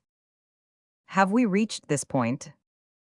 Beausire hesitated. Let us hasten to say that it was not honor, fidelity to plighted word, or a pricked conscience which caused the wavering. Did our readers know Beausire, they would not want this denial. It was the simple fear that the Count would not keep his word. I see what you are passing through, said the tempter. "I, my lord, I shrink from betraying the trust a gentleman puts in me," replied the adventurer. "It is very hard," he seemed to say as he raised his eyes heavenward. "Nay, it is not that, and this is another proof of the old saw that no man knows himself," said the count. "You are afraid that I will not pay you the sum stated. The objection is quite natural, but I shall give security." "My lord certainly need not." "Personal security, Madame Legge." "Oh, if the count promises, it is as good as done," said the lady. "You see, sir, what one gains by scrupulously keeping one's promises. One day when the lady was in the same quandary as yourself, I mean the police were hunting after her, I offered her an asylum in my residence. The lady hesitated, fearing that I was no Joseph, unless so christened. I gave her my word to respect her, and this is true, eh?" "I swear it on my little Toussaint," said Olive Nicole. "So you believe that I will pay the sum mentioned on the day when the king shall have been abducted, or Marquis Favre's arrested, to say nothing of my serving the running knot strangling him a while ago. For this affair, at all events, there shall be no halter or gibbet, for I cannot bind myself any farther. You understand, the man who is born to be, ahem." "My lord, it is as if the courts had awarded us the money," said the woman. "Well, my beauty," said Cagliostro, putting the 10 gold pieces on the table in a row, "just imbue the captain with this belief of yours." He waved his hand for the gambler to confer with his partner. Their parley lasted only 5 minutes, but it was most lively. Meanwhile Cagliostro looked at the cards, and the one by which tally was kept. "I know the run," he observed. "It is that invented by John Law who floated the Mississippi bubble. I lost $1 million on it." This remark seemed to give fresh activity to the dialogue of Bosger and his Lito love. At last Bosger was decided. He came forward to offer his hand to Cagliostro like a horse dealer about to strike a bargain. But the other frowned. "Captain, between gentlemen the parole suffices. Give me yours." "On the faith of Beausire, it shall be done." "That is enough for me," said the other, drawing out a diamond-studded watch on which was a portrait of Frederick the Great. "It is now 9:15. At 9 precisely you are expected under the Real Place arcades near Sully House. Take these 10 pieces, pocket them, put on your coat and buckle on your sword, and do not keep them waiting." "Where am I to see your lordship next?" inquired Bosger, obeying the instructions without asking reiteration. "In St. Jean's Cemetery, if you please. When we have such deadly matters to discuss, the company of the dead is better than the living. Come when you are free, the first to arrive waits for the other. I have now to chat with the lady." The captain stood on one foot. "Be easy, I did not make bold when she was a single woman. I have the more reason to respect her since she is a mother of a family. Be off, captain." Bosger threw a glance at his wife. By courtesy, at all events, tenderly hugged little Toussaint, saluted the patron with respect mixed with disquiet, and left the house just as Notre Dame clock bell was striking the 8:15. Chapter 25.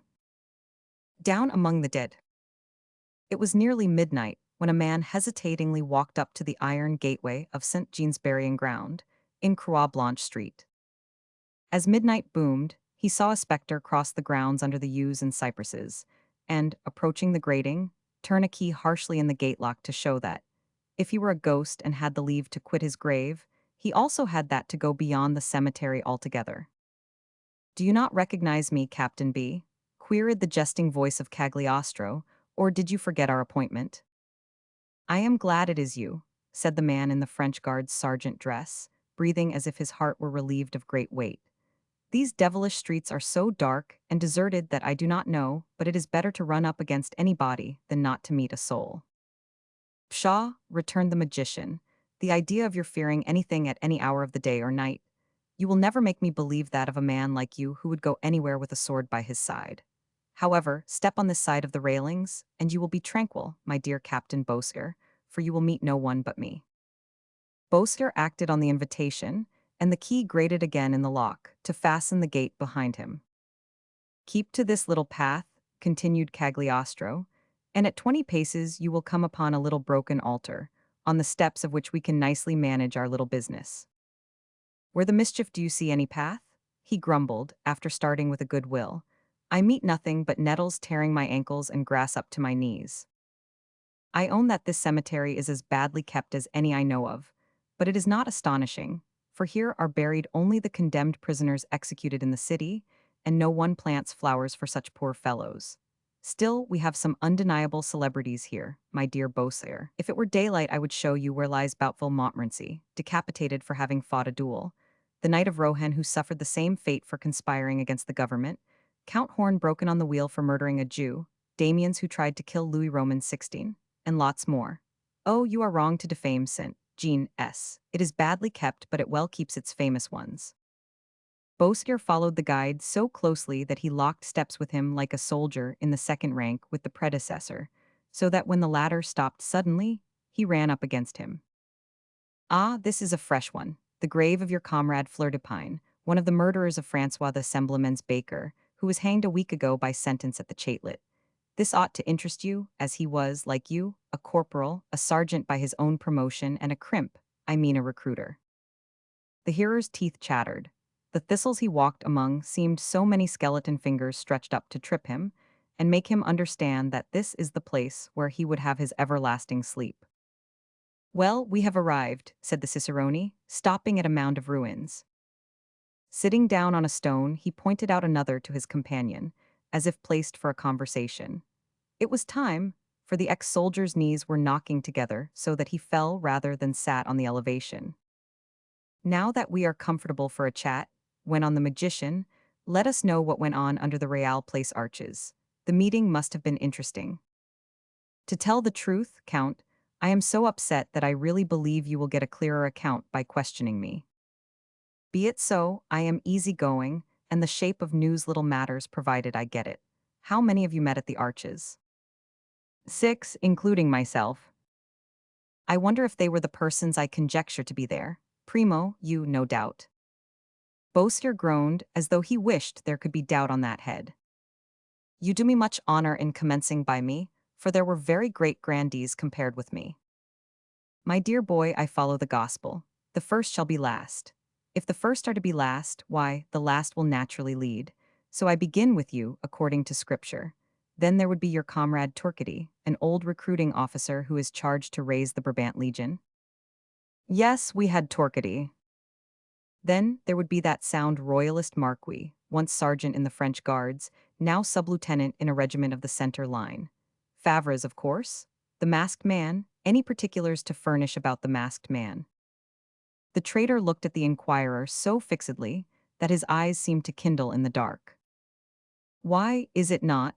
But he stopped as if fearing to commit a sacrilege if he went farther. What's this? Have you a knot in your tongue? Take care of being tongue-tied. Knots in the tongue lead to knots round the neck, and as they are slip ones, they are the worst kind. Well, is it not the king's BB brother? Stammered the other. Nonsense, my dear Beausire. It is conceivable that Favre's, who wants it believed that he clasps hands with a royal prince in the plot, should give out that the mask hides the king's brother, Provence. But you and your mate, Torquedy, recruiting sergeants, are men used to measure men by their height in inches and lines, and it is not likely you would be cheated that way. No, it is not likely, agreed the soldier. The king's brother is 5 feet 3 and 7 lines, pursued the magician, while the masked man is nearly 5 feet 6. To a T, said the traitor, that occurred to me, but who can it be if not the king's brother? Excuse me, I should be proud and happy to teach you something, retorted Cagliostro, but I came here to be taught by you. But if your lordship knows who this man is, said the ex-corporal, becoming more at home, might I ask his name? A name is a serious thing to divulge, responded the strange man, and really I prefer you should guess. Do you know the story of Oedipus and the Sphinx? I went to see a tragedy of that title and fell asleep, unfortunately, in the 4th act. Plague take me, but you ought not to call that a misfortune. But I lose by it now. Not to go into details, suffice it that Oedipus, whom I knew as a boy at one royal court and as a man at another, was predicted to be the murderer of his father and the husband of his mother.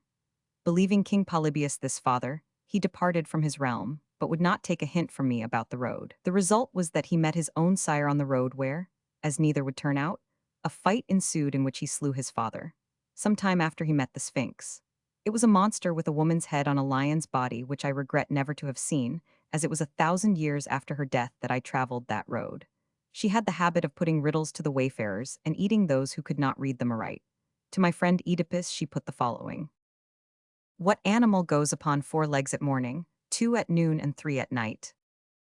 Oedipus answered offhand, Man, who in the morning of life as a child crawls on all fours, as an adult walks upright, as an old man hobbles with a stick. That is so, exclaimed Bosir, it crossed the Sphinx. She threw herself down a precipice, and the winner went on to where he married his father's widow to accomplish the prophecy. But what analogy between the Sphinx and the masked man? A close one, I propose an enigma, only I am not cruel like the Sphinx and will not devour you if you fail to guess. Listen, which lord at the court is grandson of his father, brother of his mother and uncle of his sisters? The devil, burst forth Bosir, falling into a reverie. Can you not also help me out here, my lord? Let us turn from pagan story to sacred history, then. Do you know the tale of Lot? Lot and the pillar of salt and his daughters. The same. Of course I do. Wait a bit, do they not say that old King Louis Roman XIV and his daughter the Lady Adelaide? You are getting warm, Captain. In that case, the masked man would be Count Louis Narbonne. Now that we are no longer in doubt about this conspirator, let us finish with the aim of the plot. The object is to carry off the king and take him to Peron. What means have you? For money, we have 2 millions cash. Lent by a Genoese banker, I know him, any other funds? I know of none. So much for the money, now for the men. General Lafayette has authorized the raising of a legion to fly to the help of Brabant revolting against the empire. Under cover of which you form a royalist legion, I see the hand of Lafayette in this, muttered Cagliostro. But you will want more than a legion to carry out this plan, an army. Oh, we have the army. 200 horsemen are gathered at Versailles ready to start at the appointed hour. They can arrive in 3 columns at Paris by 2 in the morning. The first gets in to kill General Lafayette, the second to settle Old Necker, the third will do for Mayor Bailey. Good, exclaimed the listener. This done, the cannons are spiked, and all rally on the Champs-Élysées and march on the Tuileries where our friends will be masters. What about the National Guards there? The Brabant column attends to them. It joins with it part of the guards which has been bought over, 400 Swiss, 300 country friends, and so on. These will have taken possession of all the gates by help within. We rush in on the king, saying, Sire, the St. Anton ward is an insurrection. A carriage is ready, you must be off. If he consents, all right. If he resists, we hustle him out and drive him to St. Denis. In capital, there we find 20,000 infantry, with all the country royalists, well armed, in great force, who conduct the king to Peron. Better and better, what do you do there? The gathering there brings our whole array up to 150,000 men. A very pretty figure, commented the chief of the Invisibles. With the mass we march on Paris, cutting off supplies above and below on the river. Famished Paris capitulates, the assembly is kicked to pieces, and the king enjoys his own again on the throne of his fathers. Amen, sang Cagliostro. My dear Bosir, he went on, rising, your conversation is most agreeable, but as they say of the greatest orators when they have spoken all that is in them, nothing more is to be got, you are done. Yes, my lord, for the moment. Then, good night, when you want another 10 louis call for them at my home at Bellevue. At the Count of Cagliostro's. No, they would not know who you meant, ask for Baron Zanon. But that is the banker who cashed up the 2 millions on the king's brother's notes, ejaculated Bosir. That is not unlikely. Only I do such a large business that I have confounded it with the others. That is why it was not clear in my mind, but now you remind me, I believe I did something of the kind. Bosir went his way, stupefied that a banker could forget a matter of 2 millions, and beginning to believe that he was quite right in siding with the lender rather than with the borrower. He bowed lowly, while the count favored him with a slight nod at the cemetery gateway. Chapter 26. Gamin proves he is the master. The reader will not be much surprised, after the permission Lafayette gave for the king to have his locksmith call to relieve him of a trouble in lockmaking, that Gamin should present himself at the palace with his apprentice, who gave the name of Louis Lecomte. Though there was nothing in the pair aristocratic, King Louis ran to the forge door on hearing the announcement and bade them enter. "Here I am," returned Gamin with the familiarity of a crony. Whether he was less used to royal company, or endowed by more respect for crowned heads under whatever attire they appeared, the boy kept on the sill, at a space from his master, with his cap in his hand near the door closed by the valet behind both. He may have been better placed there to catch the gleam of glee in the king's dull eye, and to give unseen a respectful nod. "Glad to see you, my old gamin," said Louis. "I really did not look for you, I thought you had forgotten old times." "And that is why you have taken on a prentice," said Gamin. "You did right enough to have help when I was not on hand, but unfortunately an apprentice is not a master." "How could I help it? I was assured that you did not care to come near me from fear of injuring yourself." "Faith, it was not hard to learn at Versailles that it was not healthy to be friend of yours, as witness that brace of your lifeguardsmen whom they cut off the heads of. I, and by the same token, had the Queen's barber Leonard dress them in the latest fashion, which I saw in a saloon at Secker's." A cloud passed over the royal brow, and the apprentice hung his head. "But folks say that you are getting on nicely since you came back to town, and that you can make the Parisians do anything you like. Not that it is astonishing, for the Parisians are ninnies and the Queen is such a wheedler when she likes to be." Louis made no remark, but his cheeks were colored. The young man seemed pained by the locksmith's familiarity.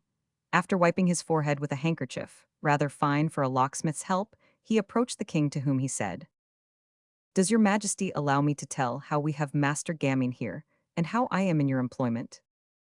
"Yes, my dear Louis," said the king. "That is the style, my dear Louis, as long as your arm, to a fortnight's acquaintance, a workman, apprentice. Why, what are you going to call me, who has known you these 25 years? Who put the file in your fist? Who am the master? This is the advantage of having white hands and a glib tongue. I will call you my good Gammon if you like.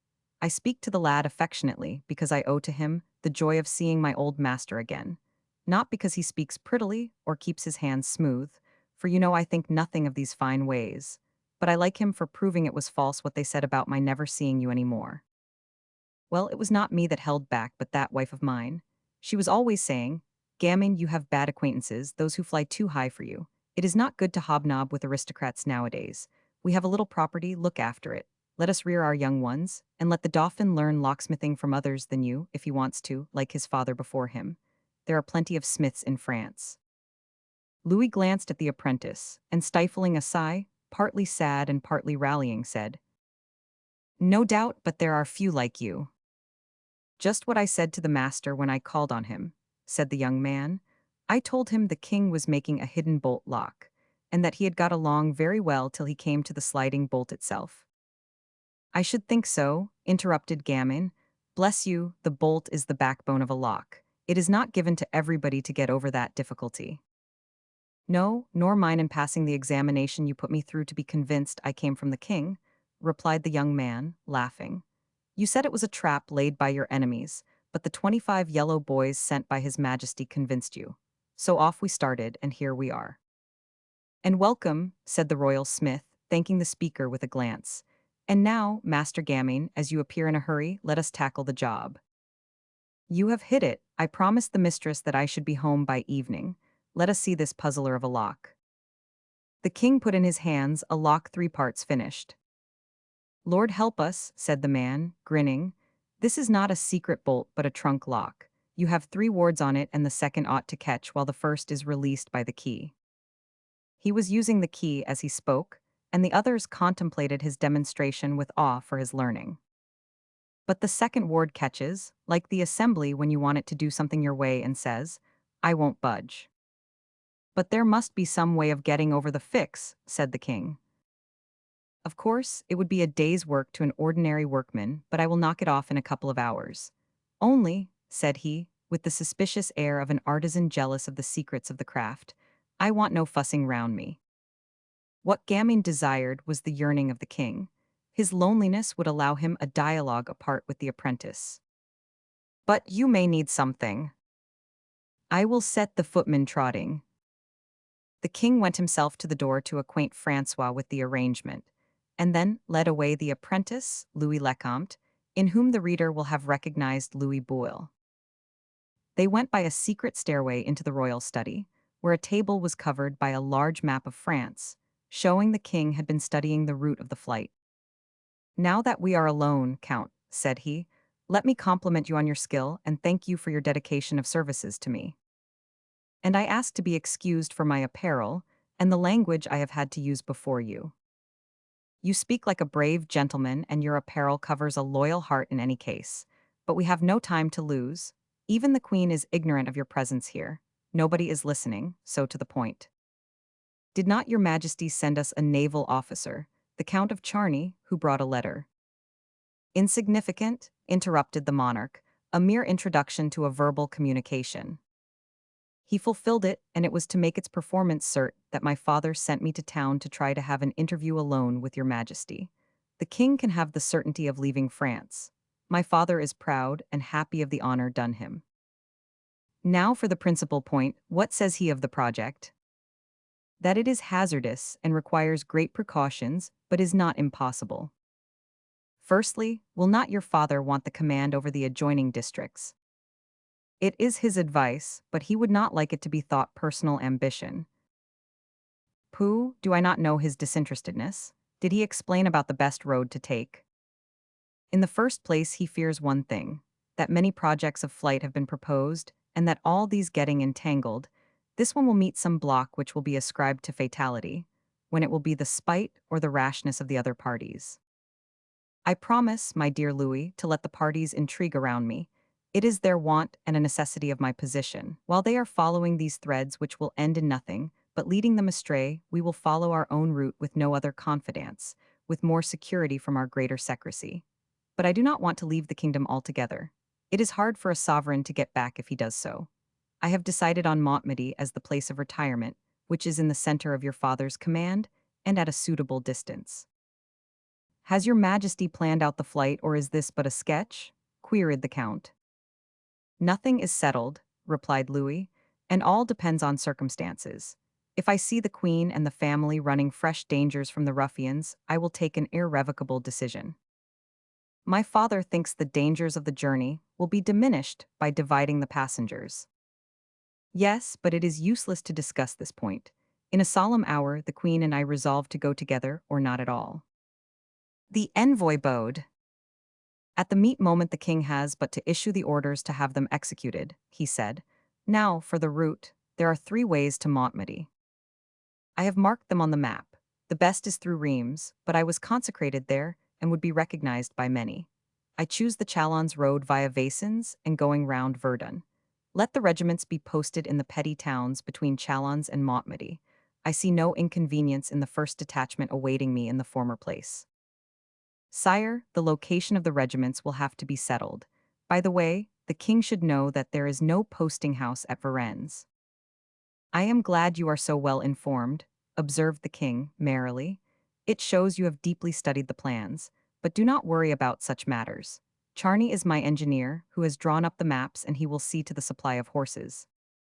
And now, sire, that all is arranged on the main lines, said the young conspirator, will your Majesty allow me to quote some lines from an Italian author, which my father thought appropriate to the situation? They are. Delay is always prejudicial, and there is no wholly favorable time in any business. Hence, if one were to wait for a perfect chance, nothing would ever be done, or if done be bungled. That is Machiavelli, said the king. I will remember the advice of that secretary to the magnificent Republic of Venice. But hush, I hear steps. It is Gammon. Let us go to meet him so that he may not think we were busy about something else than the cupboard the lock is for. He opened the secret door in time, for the master locksmith was there, with the lock in his hand and a grin on his face. Chapter 27. The Friend of the Fallen. At 8 that same evening, a working man, holding his hand to his waistcoat pocket, as though it contained money in larger quantity than usual, staggered out of the Tuileries Palace and meandered along the road to the Soapworks wharf side. It was there a strolling ground with drinking resorts along the line. On Sundays and holidays, it was thronged, on other days lonesome. This man passed the wine stores with much difficulty, but for a period temperance triumphed. But when it came to the 20th saloon on the route, it was too much, and he entered the next one for only one glass. The demon of drink, against whom he had valiantly struggled, seemed embodied in a stranger who followed him closely and even went into the saloon with him, sitting opposite and apparently watching him succumb with glee. 5 seconds after the workman had resumed his road, this watcher was on his track. But how can the drinking man stop going downhill when he has taken a wet, and perceives with the amazement of the toper that nothing makes one so thirsty as taking a drink?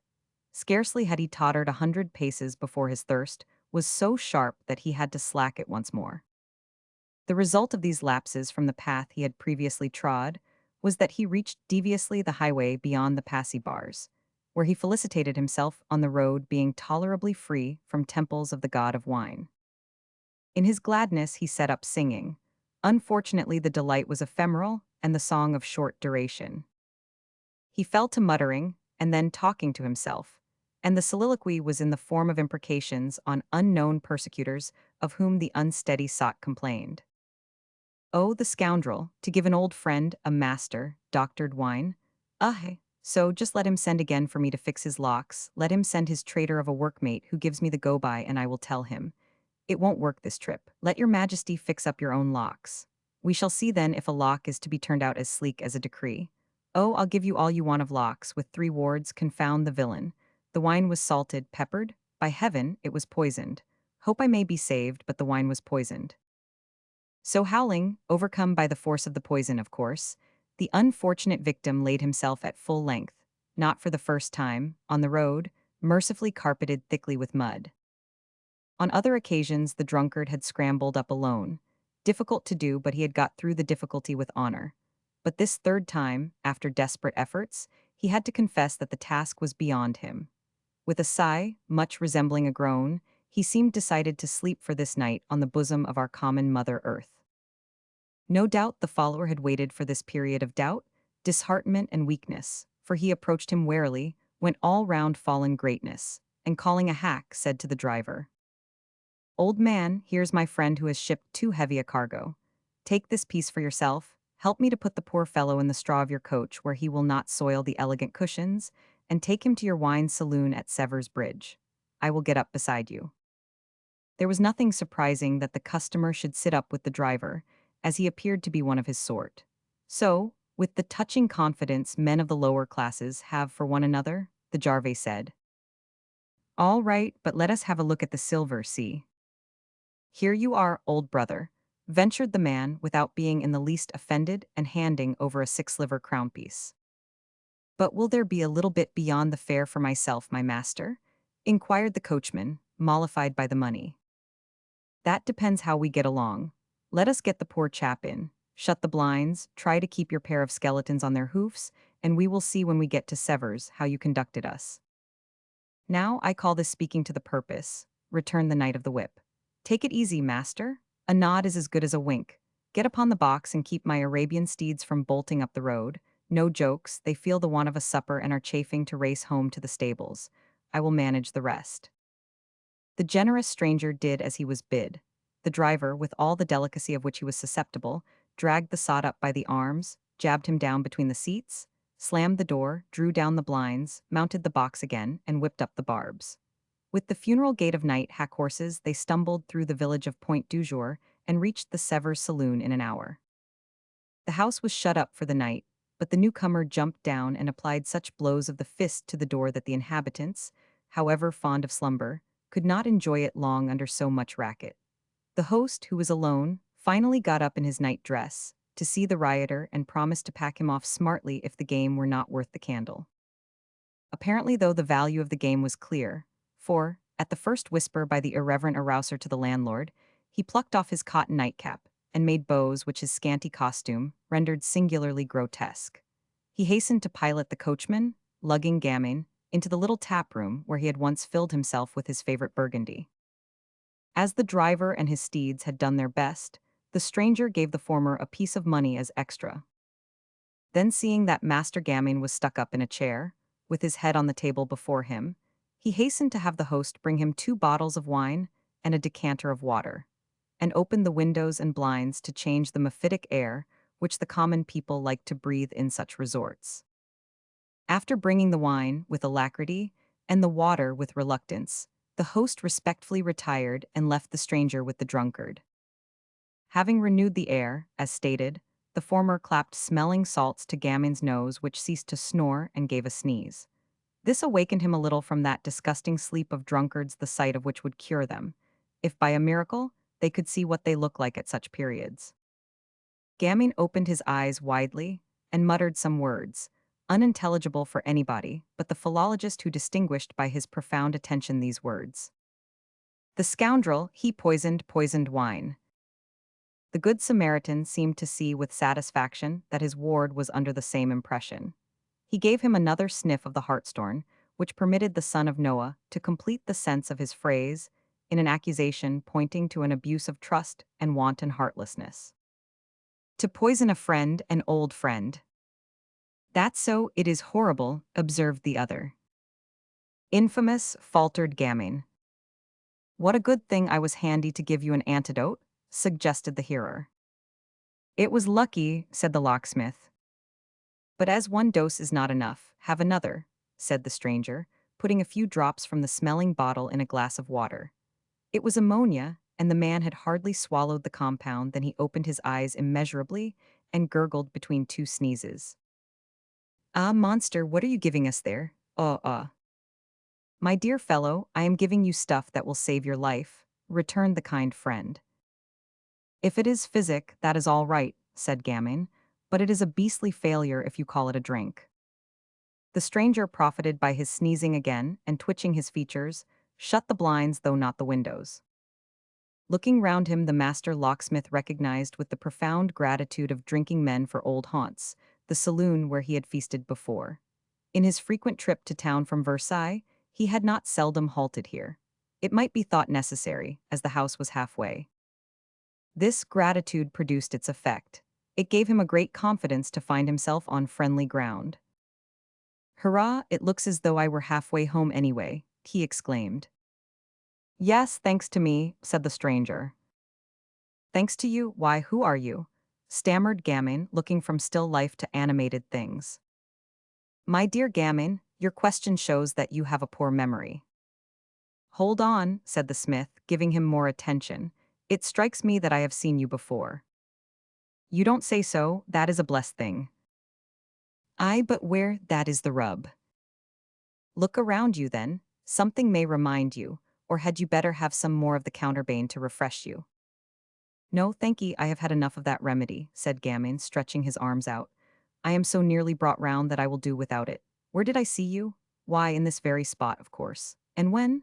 The day I was coming back from doing a special job at Paris. I seem to be in for this sort of thing, added he, chuckling. Very well, but who am I? A jolly honest mate who paid for the liquor. Shake hands. Good, you remember now. With all the more pleasure as it is but a step from master locksmith to master gunsmith, said the other. Ah, good, I remember now. Yes, it was the 6th of October, when the king went to Paris. We talked about him. And I found your conversation interesting, Master Gammon, so that, as your memory comes home and I want to enjoy it again, I should like to know, if I am not too inquisitive, what the deuce you were doing across the road where a vehicle might have cut you in two. Have you sorrows, old blade, and had you screwed up your mind to suicide? Faith, no, what was I doing flat across the road, eh? Was I in the road? Look at your clothes. Hugh, whistled Gammon after the inspection. Mother Gammon will kick up a hullabaloo, for she said yesterday, don't put on your new coat, any old thing will do for the Tuileries. Hello, been to the Tuileries? Were you coming from the Tuileries when I picked you up? Asked the kind soul. Why, yes, that's about the size of it, responded Gammon, scratching his head and trying to collect his entangled ideas. Certainly I was coming home from the Tuileries. Why not? It is no mystery that I am Master Locksmith to Master Vito. Who is he? Why have you come from China, not to know old Vito? What do you want? I am obliged to stick to my trade, and that is not politics. You are blamed lucky, I have to mix up with these high folk, more's the pity, or rather they force me to mix with them. It will be my ruin. He sighed as he looked up to heaven. Pshaw, were you called to Paris again to do another piece of work in the style of that other one? Asked the friend. But this time, I was not blindfolded, but taken with my eyes open. So that you knew it was the Tuileries this time. The Tuileries? Who said anything about the Tuileries? Why, you, of course, just now. How would I know where you had been carousing had you not told me? That is true, muttered Gaming to himself. How should he unless I told him? Perhaps, he said aloud. I was wrong to let you know, but you are not like the rest. Besides, I am not going to deny that I was at the Tuileries. And you did some work for the king, for which he gave you 25 louis, went on the other. Indeed, I had 25 shiners in my pouch, said Gamin. Then, you have got them now, my friend. The smith quickly plunged his hand into his pocket and pulled it out full of gold, mixed with small change in silver and bronze. To think that I had forgot it. 25 is a good bit, too, and it is right to the broken louis. One does not pick up such a lot under the horse's foot. Thank God the account is correct. And he breathed more freely. My dear Master Gammon, I told you I found you on the King's highway, not 20 paces from a heavy wagon which would have cut you in twain. I shouted for the carrier to pull up. I called a passing cab. I unhooked one of the lamps, and as I looked at you by its light, I caught sight of a gold piece on the ground. As they were near your pocket, I judged that you had dropped them. I put my finger in the pocket, and as there were a score of their brothers in bed there, I guessed that these were of the same brood. Thereupon the hack driver shook his head. I ain't going to take this fare, said he. He is too rich for his dress. 20 louis in gold and a cotton waistcoat suggests that the gallows will be his end. What, says I, do you take him for a thief? The word struck you, for you says, thief, you are another, says you. So you must be a prig, returned the coachman, or how would the likes of you have a pocket gold line say? I have money because my pupil the King of France gave it me, said you. By these words I thought I recognized you, and clasping the lamp to your nose, I cried, bless us and save us, all is clear. This is Master Gammon, Master Locksmith at Versailles. He has been working in the royal forge, and the king has given him 25 mint drops for his trouble. All right, I will answer for him. From the moment that I answered for you, the driver raised no objections. I replaced the coins in your pocket, we laid you snugly in the hack, and we set you down in this retreat so that you have nothing to complain of except that your prentice left you in the lurch. Did I speak of my prentice, that he left me in the lurch? Questioned Gamming, more and more astonished. Why, hang it all, are you going back on what you said? Did you not growl that it was all the fault of, dash me if I can remember the name you used? Louis Lecomte. I guess that was it, did you not say? Louis Lecomte is in fault, for he promised to see me safe home, and at the last moment he dropped me like a hot roll. I dare say I did so, for it is the blessed truth.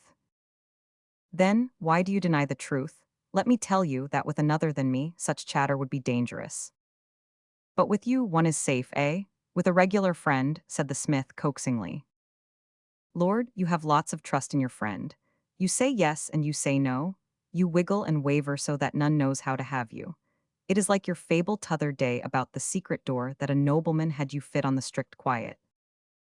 Then you will not believe this tale either, for it also hangs upon a door. In the palace. In the king's palace. Only instead of its being a clothes-press door, or rather that of a safe in the wall, it is a cupboard door this time. Are you gaming me that the king, while he certainly dabbles in locksmithery, sent for you to do up a door? He did though, poor fellow, he thought he was smart enough to get on without me, and began to make a lock. What good is gammon anyhow? But he got mixed up with the works in the lock and had to fall back on gammon after all. So you were hunted up by one of his trusty flunkies, Hugh, or Dury or Weber, eh? That is just where you make a mistake. He has taken a green hand on to help him, who is as much of an amateur as himself, a young sprig who popped in upon me one morning at Versailles, and says he, look here, Daddy Gammon, the king and me tried to make a lock, and by Jove we have made a muddle of it. The old thing won't work, what have I to do with it? I wanted to know.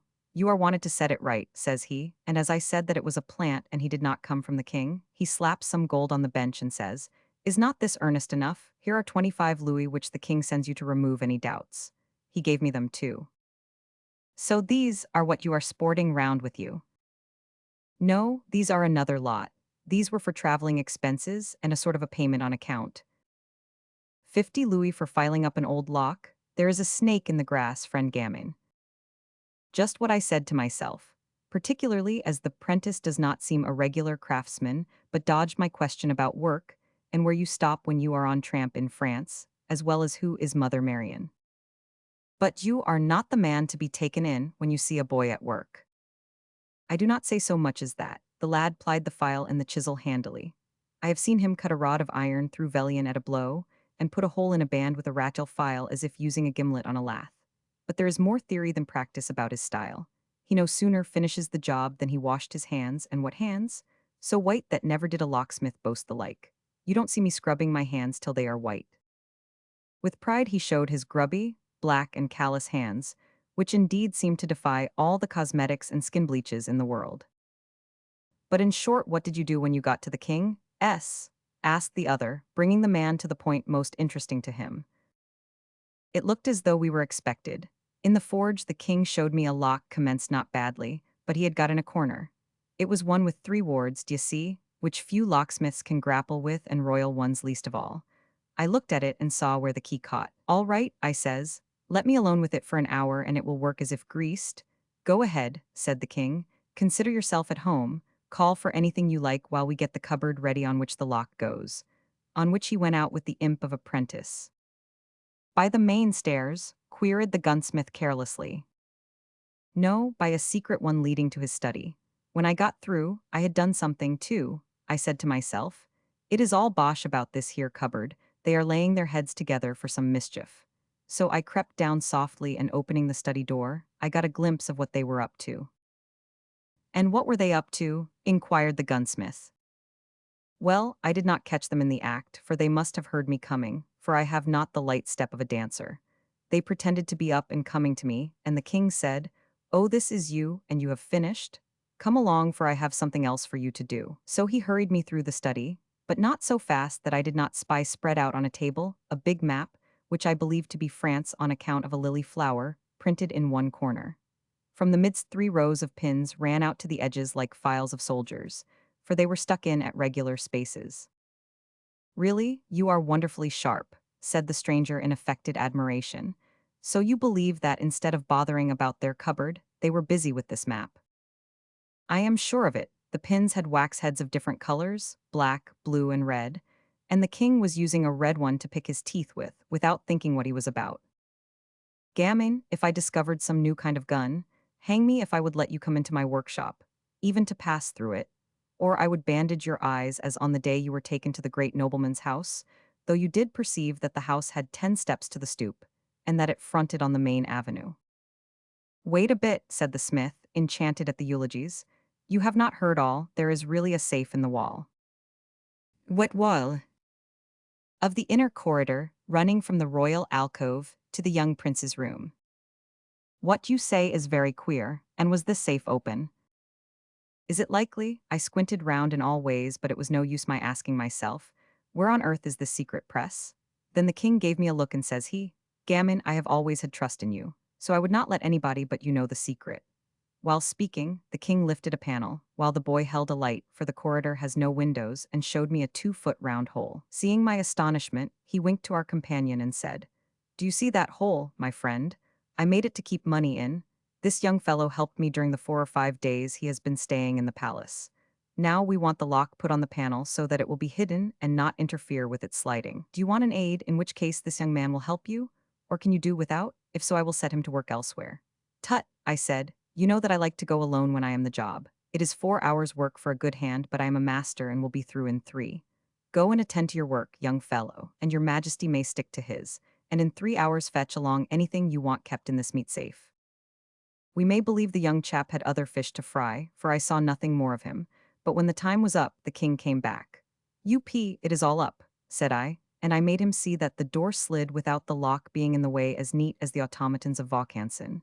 Good, said he. Just help me count the cash I am going to bestow here. A valet brought 4 fine bags of coin, and we reckoned 1,000,000 apiece. There were 20 and 5 over.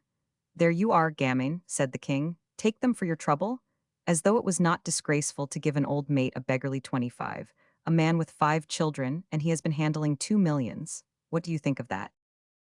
The truth is that this is mean, said the other, shrugging his shoulders. Wait, this is not all. I put the coin in my pocket and said, I thank your majesty, but Lord love you, I have not had sup or bite since morning, and I am ready to burst. I had barely finished before the queen walked in by a secret door, so that she was on the top of us without saying look out. She had a platter in her hand with a cake and a glass on it. My dear Gamine, as you are hungry and thirsty, try our wine and cake. Sorry to trouble you, royal madam, I said, but just think of a drop like that, and a mouthful of wine like that fancy cake for a man. What do you expect sensible in that line from a queen, though? It is plain that such folks are never really hungry and athirst. A glass of wine, oh dear. So you refused it? It would have been better if I had, but I drank. As for the cake, I rolled it up in my handkerchief, saying, what is no good for the father will do for the children. Then I thanked His Majesty, as though it were worth thanks, and I started off, saying that they will not catch me in their old palace in a hurry again. And why do you say you had better have refused the drink? Because they had put poison in it. Hardly had I got over the bridge before I was seized by thirst, such a raging thirst that, between the liquor saloons and the river, I balanced myself. I could tell it was queer stuff they gave me, for the more I took the thirstier I was. This kept on with my trying to correct that dose till I lost my senses. They may be easy on this score. If ever they come to me for a good character, I will say they gave me 25 louis for 4 hours, work and counting a million, and for fear I should tell where they keep their treasure, they poisoned me like a dog. And I, my dear Gammon, said the hearer, rising as though he had all the information he wanted, I will support your evidence by swearing that I saved you with the antidote. That is why we are sworn comrades till death do us part, exclaimed the smith, grasping the speaker's hands. Refusing with Spartan sobriety, the wine which his friend offered him for the third or fourth time. For the ammoniacal dose had sobered him, as well as disgusted him with drink for a time. Gaming took the road for Versailles, where he arrived safely at 2 in the morning, with the king's coin in his pocket, and the queen's cake in another.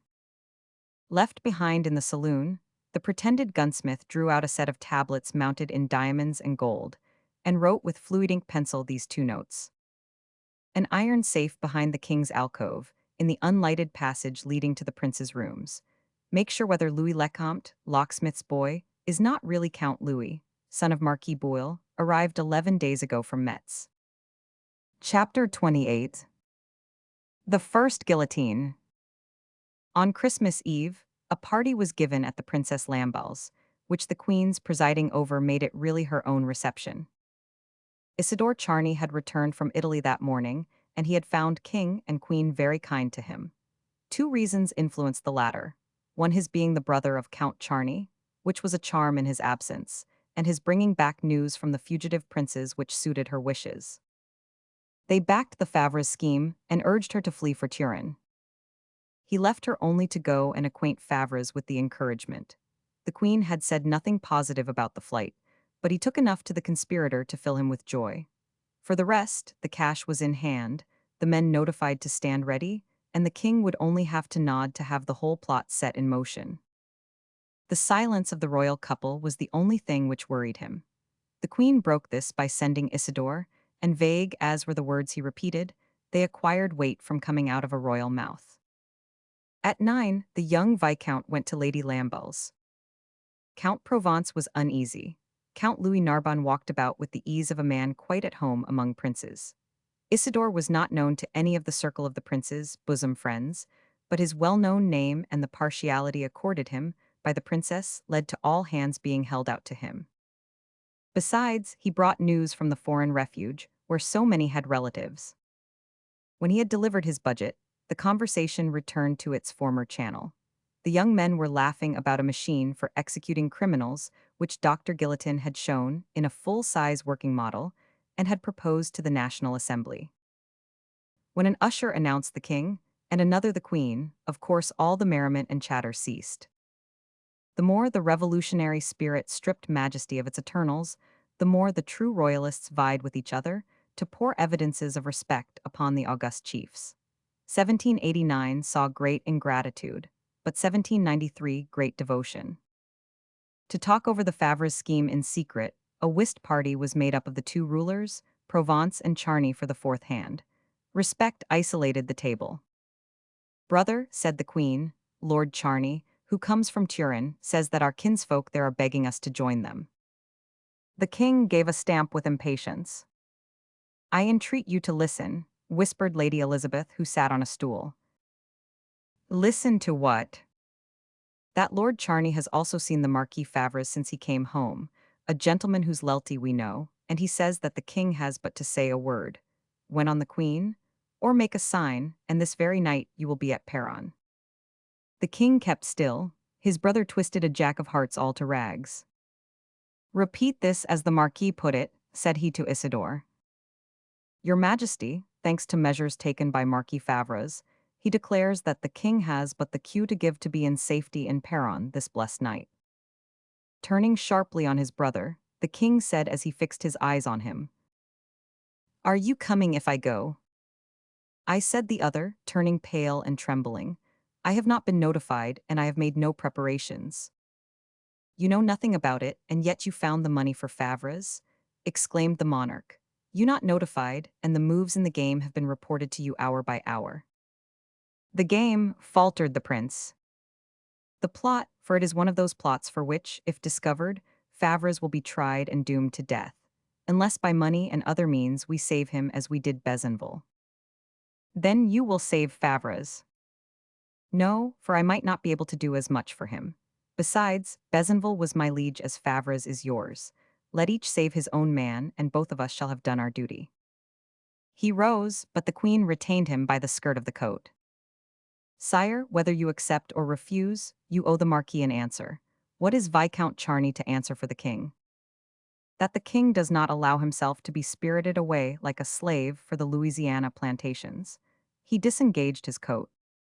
This means, said Provence, that the king will not allow of the abduction, but if it be executed in spite of his permission, it will be welcome. In politics, success condones the crime and blunderers deserve double punishment.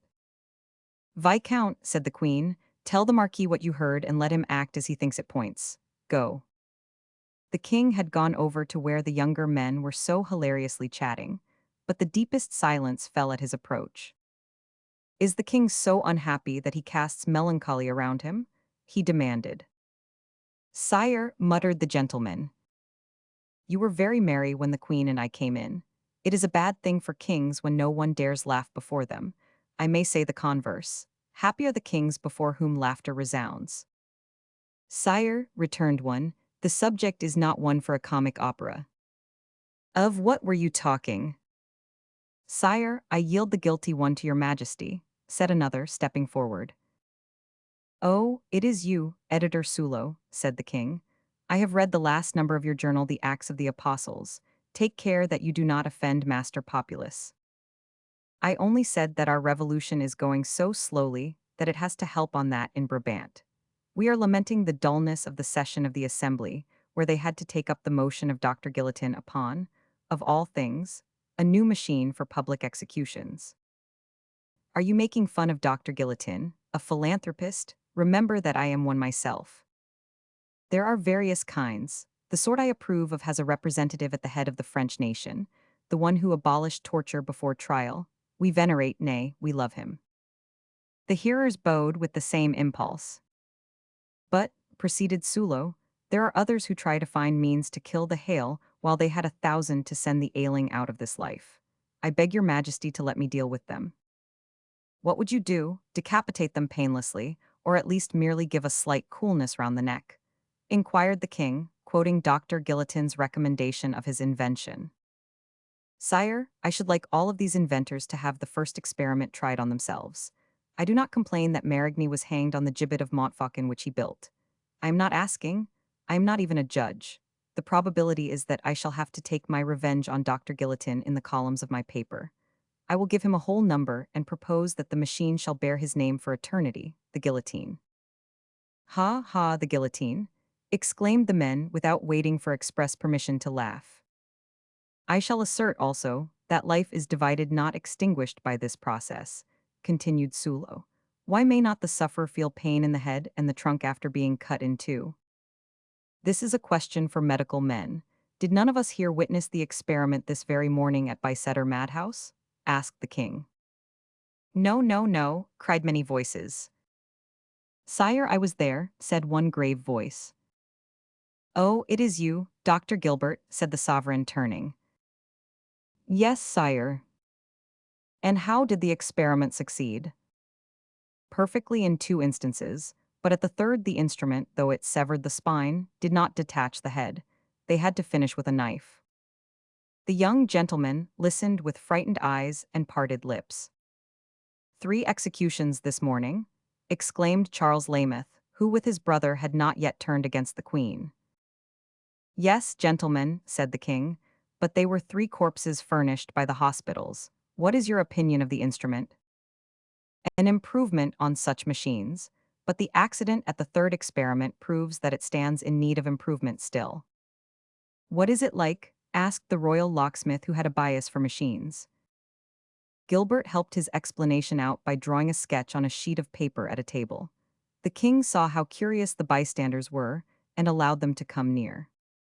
Who knows, said Sulo obeying, but that one of us may make the acquaintance of Lady Guillotine. Laughing, they pressed round the board where the king, taking the pen from Dr. Gilbert, said, no wonder the experience failed, particularly after a while. The cutting blade is crescent-shaped, whereas it ought to be triangular to sever a resisting substance. See here, shape your knife thus, and I wager that you would cut me off 24 heads one after another without the edge turning up. He had scarcely finished the words before a heartrending scream was heard. The queen had been attracted to the group of which the king and his corrected sketch were the center. She beheld the same instrument which had been presented her in its likeness, in a glass of water, by Balsamo the magician 20 years before. At the view she had no strength to do more than scream, and life abandoning her as though she were under the blade, she swooned in the arms of Dr. Gilbert. It is easily understood that this incident broke up the party. Gilbert attended to the royal patient who was given the bed of the princess. When the crisis was over, which he rightly attributed to a mental cause, he was going out, but she bade him stay. Therese, she added to Lady Lambell, tell the king that I have come to, and do not let us be interrupted. I must speak with the doctor. Doctor, she pursued when they were alone, are you not astonished that chance seems to place us face to face in all the crises moral or physical of my life? As I do not know whether to be sorry or to be glad for it, since I read in your mind that the contact is not through your wish or your will. That is why I said chance. I like to be frank. But the last time we were in contiguity, you showed true devotion, and I thank you and shall never forget it. He bowed. I am also a physiognomist. Do you know that you have said without speaking? That is over, let us change the subject. At least I felt the desire to be put to the test. Doctor, what do you think of the recent event? Inquired Marie Antoinette, as though this was interlinked with what she had spoken. Madam, the daughter of Maria Theresa, is not one of the women who faint at trifles. Do you believe in forewarnings? Science repels all phenomena tending to upset the prevailing order of things. Still, facts oftentimes give the lie to science. I ought to have said, do you believe in predictions? I believe that the Supreme Being has benevolently covered the future with an impenetrable veil. Still, he went on as if making an effort over himself to meet questions which he wished relegated into doubt. I know a man who sometimes confounds all the arguments of my intelligence by irrefutable facts. I dare not name him before your majesty. It is your master, the immortal, the all-powerful, the divine Cagliostro, is it not, Dr. Gilbert? Madam, my only master is nature. Cagliostro is but my saver, pierced by a bullet in the chest, losing all my blood by a wound which I, a physician, after 20 years' study, must pronounce incurable. He cured me in a few days by a salve of which I know not the composition. Hence my gratitude to him, I will almost say my admiration. And this man makes predictions which are accomplished. Strange and incredible ones. He moves in the present with a certainty which makes one believe in his knowledge of the future. So that you would believe if he forecast to you. I should at least act as though it might happen. Would you prepare to meet a shameful, terrible, and untimely death if he foreshowed it? After having tried to escape it by all manner of means, rejoined Gilbert, looking steadily at her. Escape? No, doctor, no. I see that I am doomed, said the queen. This revolution is a gulf in which will be swallowed up the throne. This people is a lion to devour me.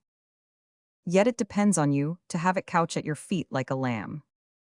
Doctor, all is broken between the people and me. I am hated and scorned. Because you do not really know each other. Cease to be a queen and become a mother to them. Forget you are daughter of Maria Theresa, our ancient enemy, the sister of Joseph, our false friend. Be French, and you will hear the voices rise to bless you, and see arms held out to fondle you. I know all this, she replied contemptuously. Fawning one day, they tear the next. Because aware of resistance to their will, and hatred opposed to their love. Does this destructive element know whether it loves or hates? It destroys like the wind, the sea, and fire, and has womanly caprices. Because you see it from on high, like the man in the lighthouse views the ocean. Did you go down in the depths, you would see how steady it is. What more obedient than the vast mass to the movement of the tides? You are queen over the French, madam, and yet you know not what passes in France. Raise your veil instead of keeping it down, and you will admire instead of dreading. What would I see so very splendid? The new world blooming over the wreck of the old, the cradle of free France floating on a sea wider than the Mediterranean, than the ocean. O God protect you, little bark. O God shield you, babe of promise, France. Little of an enthusiast as Gilbert was, he raised his eyes and hands heavenward. The queen eyed him with astonishment, for she did not understand. Fine words, she sneered. I thought you philosophers had run them down to dust. No, great deeds have killed them, returned Gilbert. Whither tends old France? To the unity of the country. There are no longer provinces, but all French. What are you driving at? That your united 30 millions of rebels should form a universal federation against their king and queen. Do not deceive yourself. It is not the people who are rebels, but the rulers who have rebelled against them. If you go to one of the feasts which the people hold, you will see that they hail a little child on an altar, emblem of the new birth of liberty.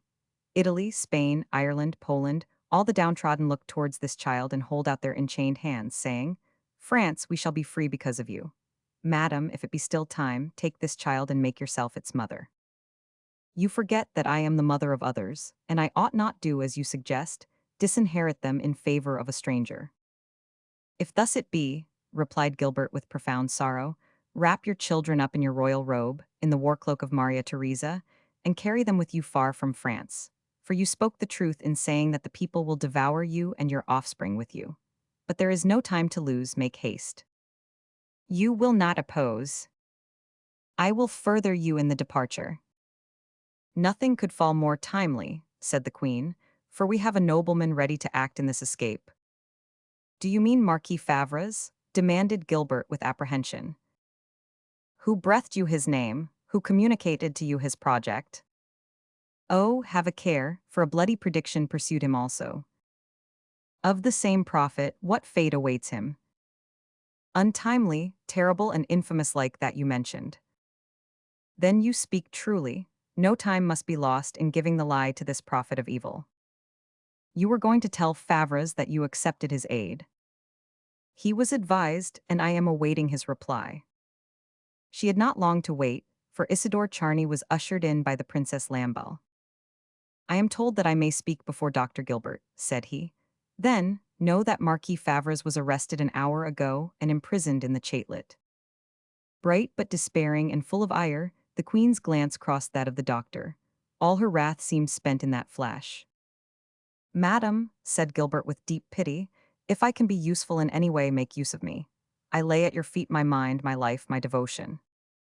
Dr. Gilbert, she said in a slow and resigned voice, is it your opinion that the death given by this dread engine is as sweet as the inventor asserts? He sighed and hid his face in his hands. As the news of Favre's arrest had circulated over the palace in a few seconds, Count Provence went to his brother. His advice was that Favre's should be repudiated, and the king take the oath to the Constitution. But how can I swear fidelity to an incomplete Constitution? The more easily, replied the schemer, with his false squint which came from the darkest sinuosities of his soul. I will, said the king. This does not prevent my writing to Marquis Bouille that our plan is postponed. This will give Charny time to regulate the route. For his part, Provence acted on part of his own suggestion. He repudiated Favre's and received the thanks of the assembly. Favre's was left alone save for Cagliostro, who perhaps felt a little remorse that he had let the bravest in the conspiracy go so far in a mission which he had foredoomed to failure. But Favre's would not accept rescue, and met his death by hanging with unblemished courage and honor. The king took the oath, as he had promised his brother, to the constitution, yet in embryo. If he loved it so dearly already, what would he do when it was in shape? The 10 days following were days of rejoicing, joy in the assembly, calm in Paris, altars built all over the town for passers to take oath after the royal precedent. The assembly commanded a Te Deum to be chanted in the cathedral, where all gathered to renew the oath in solemnity. "Why did you not go to the church?" sneered the queen to her husband. "Because I do not object to lying for a purpose, but I do not mean to perjure myself," said Louis Roman 16. The queen breathed again, for, until then, she had believed in the monarch's honesty. She felt empowered by this perfidy to take the same path, and it was after giving her hand for Murraybow to kiss that this new leader for the court party vowed that the monarchy was saved. Her forehead was swathed in a wet bandage, her eyes were wandering, and her face flushed with fever. Amongst the incoherent words, the farmer thought he could distinguish the name of Isidore. "I see that it is good time that I came home," he muttered. He went forth and was followed by Pidu, but Dr. Raynal detained the latter. "I want you, my lad," he said, "to help Mother Clement hold the patient while I bleed her for the third time." "The third time?" cried Mrs. Billet, awaking from her dullness. "Do you hear that, my man? They bleed her for the third time."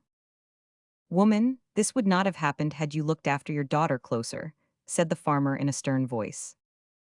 He went to his room, from which he had been absent 3 months, while Pidu entered the sick room. Pidu was astonished, but he would have felt more so if he had guessed that the doctor called him in as a moral remedy. The doctor had noticed 2 names as used by the girl in her frenzy, Ange Pidu and Isidore Charney, and he soon distinguished that one was a friend, S, and the other a dearer one. He concluded that Pidu was the lover's confidant, and that there would be no inconvenience in the gallant's friend being there to speak with the patient on the mutual acquaintance. Everybody knew down here that Valence Charney had been killed at Versailles, and that his eldest brother had called away Isidore on the next evening. That night Pidu found Catherine fainted on the high road. When she revived on the farm, it was to be in a fever, and she raved of some one riding away whom the doctor judged to be Isidore Charney. The greatest need to a brain-stricken invalid is calm. To learn about her lover would best calm Catherine, and she would ask the news of their friend Pidu. On seeing the good effect of the bleeding, the doctor stationed Mother Clement by her side, with the strange recommendation for her to get some sleep, and beckoned Pidu to follow him into the kitchen. Her forehead was swathed in a wet bandage, her eyes were wandering, and her face flushed with fever. Amongst the incoherent words, the farmer thought he could distinguish the name of Isidore. "I see that it is good time that I came home," he muttered. He went forth and was followed by Pidu, but Dr. Raynal detained the latter. "I want you, my lad," he said, "to help Mother Clement hold the patient while I bleed her for the third time." "The third time?" cried Mrs. Billet, awaking from her dullness. "Do you hear that, my man? They bleed her for the third time." "Woman, this would not have happened had you looked after your daughter closer," said the farmer in a stern voice. He went to his room, from which he had been absent 3 months, while Pidu entered the sick room. Pidu was astonished, but he would have felt more so if he had guessed that the doctor called him in as a moral remedy. The doctor had noticed 2 names as used by the girl in her frenzy, Ange Pidu and Isidore Charney, and he soon distinguished that one was a friend, S, and the other a dearer one. He concluded that Pidu was the lover's confidant, and that there would be no inconvenience in the gallant's friend being there to speak with the patient on the mutual acquaintance. Everybody knew down here that Valence Charney had been killed at Versailles, and that his eldest brother had called away Isidore on the next evening. That night Pidu found Catherine fainted on the high road. When she revived on the farm, it was to be in a fever, and she raved of some one riding away whom the doctor judged to be Isidore Charney. The greatest need to a brain-stricken invalid is calm. To learn about her lover would best calm Catherine, and she would ask the news of their friend Pidu. On seeing the good effect of the bleeding, the doctor stationed Mother Clement by her side, with the strange recommendation for her to get some sleep, and beckoned Pidu to follow him into the kitchen. "Cheer up, mother," said he to Mrs. Billet, who was mooning in the chimney corner. "She is going on as well as possible." "It is very hard that a mother cannot care for her child," said the farmer's wife. "You are too fragile, we should only have you ill. She will get along finely with Mother Clement and Ange to look after her." Ange? Yes, he has a leaning toward medicine, and I shall make him my assistant.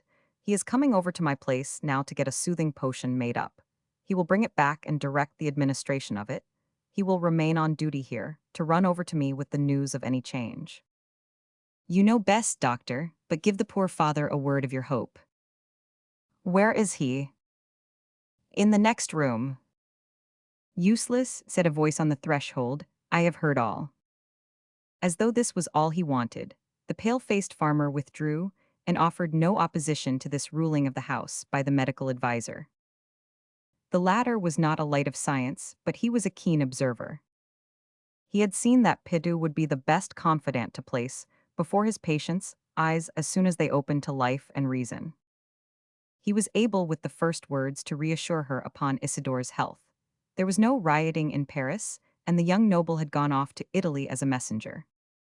He was sure to write to Catherine, she said, and she authorized him to go to the post for the letter. As Pidu on the farm ate and drank with his accustomed appetite, Billet did not suspect the treacherous part he was playing. Consoled by the progress the girl made after the receipt of the beloved letter, Pidu was enabled to proceed with his public work.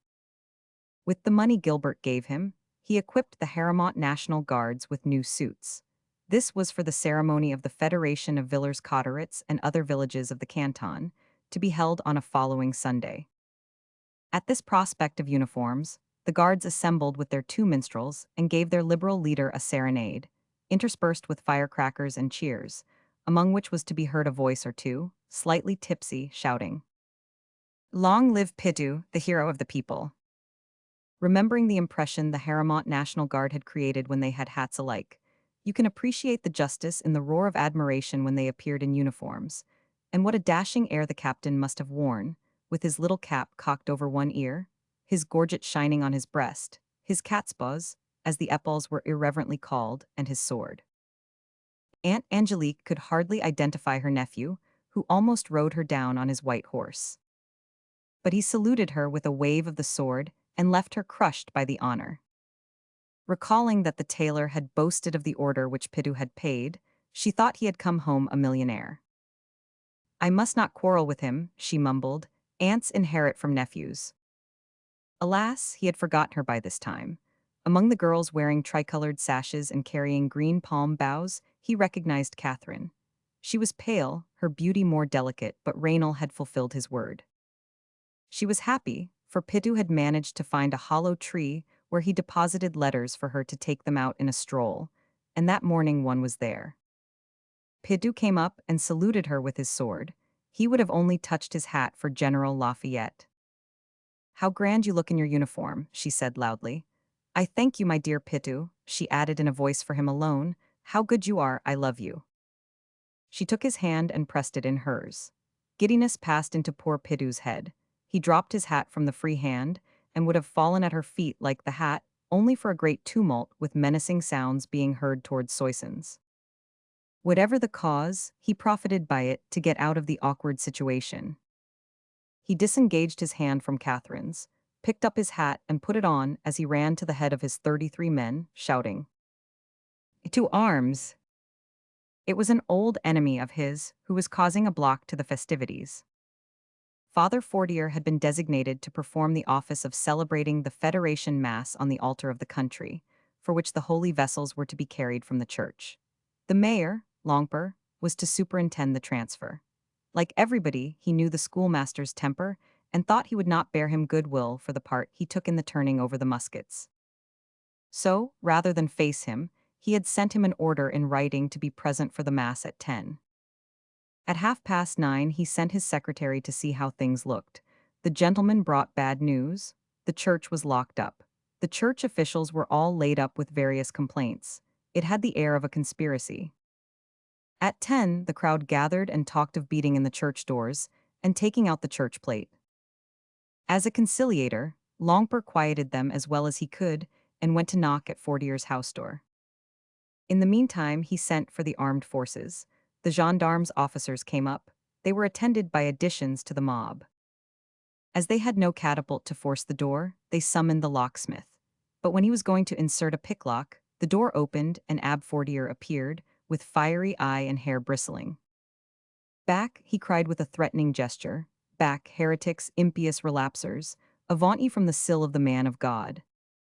The murmur receiving his outburst was not flattering to him. "Excuse me," said the unctuous mayor, "but we only wanted to know whether you would serve the Mass on the altar of the country or not." "Sanction revolt, rebellion, and ingratitude," yelled the holy man in one of the fits of passion habitual to him. "Curse virtue and bless sin? You cannot have hoped it, mayor. I will not say your sacrilegious Mass." "Very well, this is a free country now. You need not unless you like." "Free? Ha ha ha." And with a most exasperating laugh, he was going to slam the door in their faces when a man burst through the throng, pushed the door nearly open again, and all but overturned Fortier, though he was a stout man. It was Billet. There was profound silence as all divined that not two mere men, but two forces were opposing each other. Though Billet had displayed so much strength to open the door, he spoke in a calm voice. "Pardon me, Mayor, but I think I heard you say that the Father might say the Mass or not, at his pleasure. This is an error, and it is no longer the time when errors are allowed to flourish. Every man who is paid to do work is bound to do it. You are paid by the country to say Mass, and you shall say it." "Blasphemer, Manichean," roared the priest. "You ought to set the example of obedience, and here you are doing the other thing. If you are a citizen and a Frenchman, obey the nation." "Bravo, Billet," cried the multitude, "to the altar with the priest." Encouraged by the acclamations, Billet lugged out from his hall the first priest who had given the signal for counter-revolution. "I am a martyr," groaned the priest, comprehending that resistance was impossible in the farmer's vigorous hands. "I call for martyrdom." And as he was hurried along he sang, "Good Lord, deliver us." This crowd conducting him was the cause of the turbulence towards which Pidu was marching his cohort. But on seeing the reason, he and Catherine appealed to the farmer with the same voice. Untouched, the latter carried the prize up to the altar where he let him fall. "I proclaim you unworthy to serve at this altar which you disdained," said Billet. "No man should go up these steps unless his head is filled with these feelings, the desire of liberty, devotion to the country, and love of mankind. Priest, have you these sentiments? If so, go up boldly and invoke our Maker. But if you do not feel you are the foremost of us all as a citizen, give place to the more worthy and be off." "Madman, you do not know what you are declaring war upon," hissed the priest, retiring with uplifted finger. "I do know if they are like you, vipers, foxes, wolves," returned Billet. "All that sneak and poison and tear in the shade. Come at me then, I can face ye in the open," he concluded, smiting his broad chest. During a silent moment the throng parted to let the priest skulk through, and, closing, remained mute and admiring the vigorous man who offered himself as target to the terrible power to which half the world was enslaved at that era. There was no longer mayor, town councilmen, or gendarmes, only the hero of the people, Billet. "But we have no priest now," said Mayor Longper. "We do not want him," replied Billet, who had never been in church but twice, for his wedding and his child's baptism. "We will read the Declaration of the Rights of Man from the altar. That is the creed of liberty and the gospel of the future." Billet could not read, but he had his manifesto by heart. When he had finished, and with a noble movement embraced the law and the sword by taking the mayor's and Pidu's hands, the multitude appreciated the grandeur of what they were doing and shouting, "Long live the nation!" It was one of the scenes of which Gilbert had spoken to the Queen without her understanding him. From that time forward, France became one great family, with one heart and one language. Chapter 30. Under the window. On the surface all was calm and almost smiling on the Billet farm. As before, Billet, on his strong horse, trotted all over the land keeping his hands up to the mark. But a sharp observer would have noticed that, on whatever part he was, he tried to get a look at his daughter's room window. Though his face had a little softened toward her, Catherine felt that paternal distrust hovered over her. Mother Billet was vegetating as formerly. She did not know that her husband harbored suspicion in his bosom, and her daughter anguish in hers. Pidu, after his glory as captain of the uniformed National Guards, had fallen back into his habitual state of sweet and kindly melancholy. By the postmark on Isidore's letters, he noticed that he had returned to Paris. He concluded that he would not be long before returning to his estate. Pidu's heart shrank at this prospect. Under pretense of snaring rabbits to give his friend more succulent food than farm fare, he haunted the wood until he saw Catherine. She was seeking him too, for she had a word for him. He need not trouble about her letters, as she would not be receiving any for some days. He guessed that the writer was coming in person to repeat his vows. "Have you noticed," he said, "how gloomy the master has become of late?" Catherine turned pale. "I tell you as a sure thing that whoever is the cause of this change in such a hearty good fellow will have an unpleasant time with him when he meets him." "You say him," said Catherine. "Why may he not have quarreled with a woman against whom he nurses this sullen rage?" "You have seen something. Have you any reason to fear?" "I have to fear all that a girl may fear when she loves above her station and has an irritated father." "It seems to me that in your place," Pidu ventured to give advice, "I should know it nearly killed you to part with him, and to give him up altogether would be your death. Oh, all this is very unfortunate." "Hush, speak of something else. Here comes father." Indeed, seeing his daughter with a man, the farmer rode up at speed, but recognizing Pidu, he asked him in to dinner with less gloom on his face. "Gracious," muttered Catherine at the door, "can he know?" "What?" whispered Pidu. "Nothing," replied the girl, going up to her room and closing the shutters. When she came down, dinner was ready, but she ate little. "You might tell us what brought you our way today?" asked the morose farmer of Pidu. The latter showed some brass wire loops. "The rabbits over our way are getting shy of me.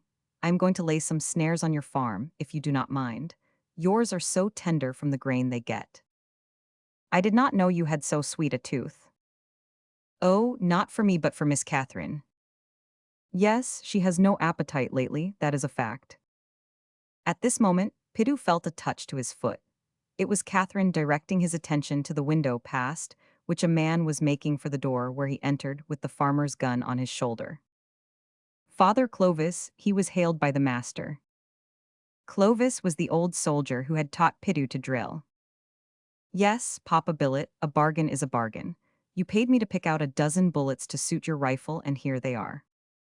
He handed the farmer his gun and a bag of bullets. Calm as the veteran was, he inspired terror in Catherine as he sat at table. "By the way, I cast 13 bullets instead of a dozen, so I squandered one on the hare you see. Your gun carries fine." "Is there a prize for shooting offered anywhere?" asked Pidu simply.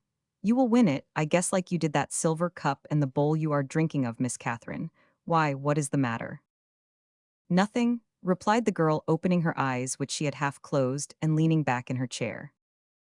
"All I know is," said Billet, "that I am going to lay in wait. It is a wolf, I think." Clovis turned the bullets out on a plate. Had Pidu looked from them to Catherine, he would have seen that she nearly swooned. "Wolf," repeated he, "I am astonished that before the snow falls we should see them here."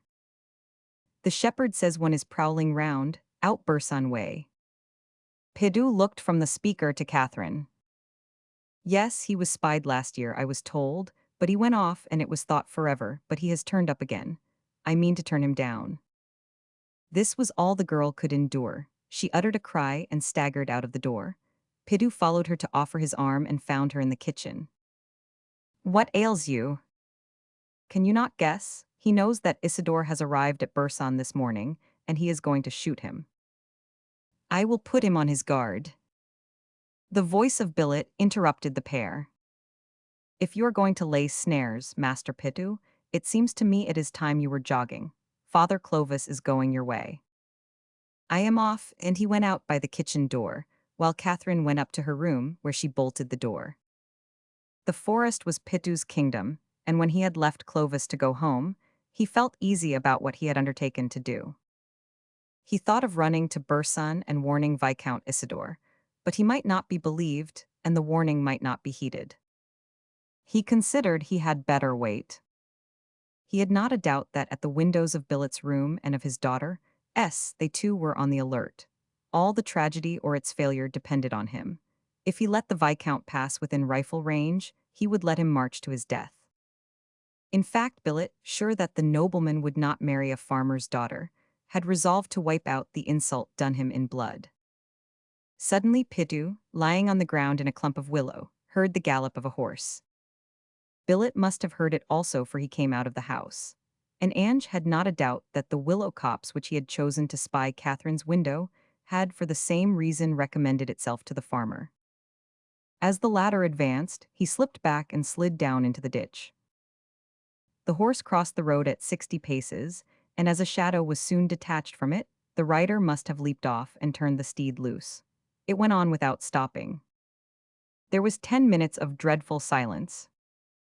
The night was so black that Pitou, reckoning his eyes better than Billet's, hoped that he alone saw the shadow stealing towards the house. But at the same moment, as the shadow went up under Catherine's window, Pitou heard the click of a hammer going on full cock on the gun. The shadow did not notice, but rapped 3 times on the shutter. Pitou quivered. Catherine would surely blame him for not having passed the warning as he had promised. But what could he do? Pitou heard the hammer fall and saw the priming flash. The powder in the touch-hole did not catch, and the living target received no bullet.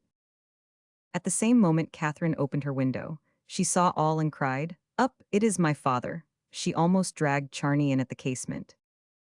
The farmer had his second barrel to fire, and he thought, "He must come out, and this time I will not miss him." Presently, the dogs began barking. "Oh, the jade," he growled. "She has let him out at the back, through the orchard." He ran round the house to overtake the escaping prey. There is hope, thought Pitou.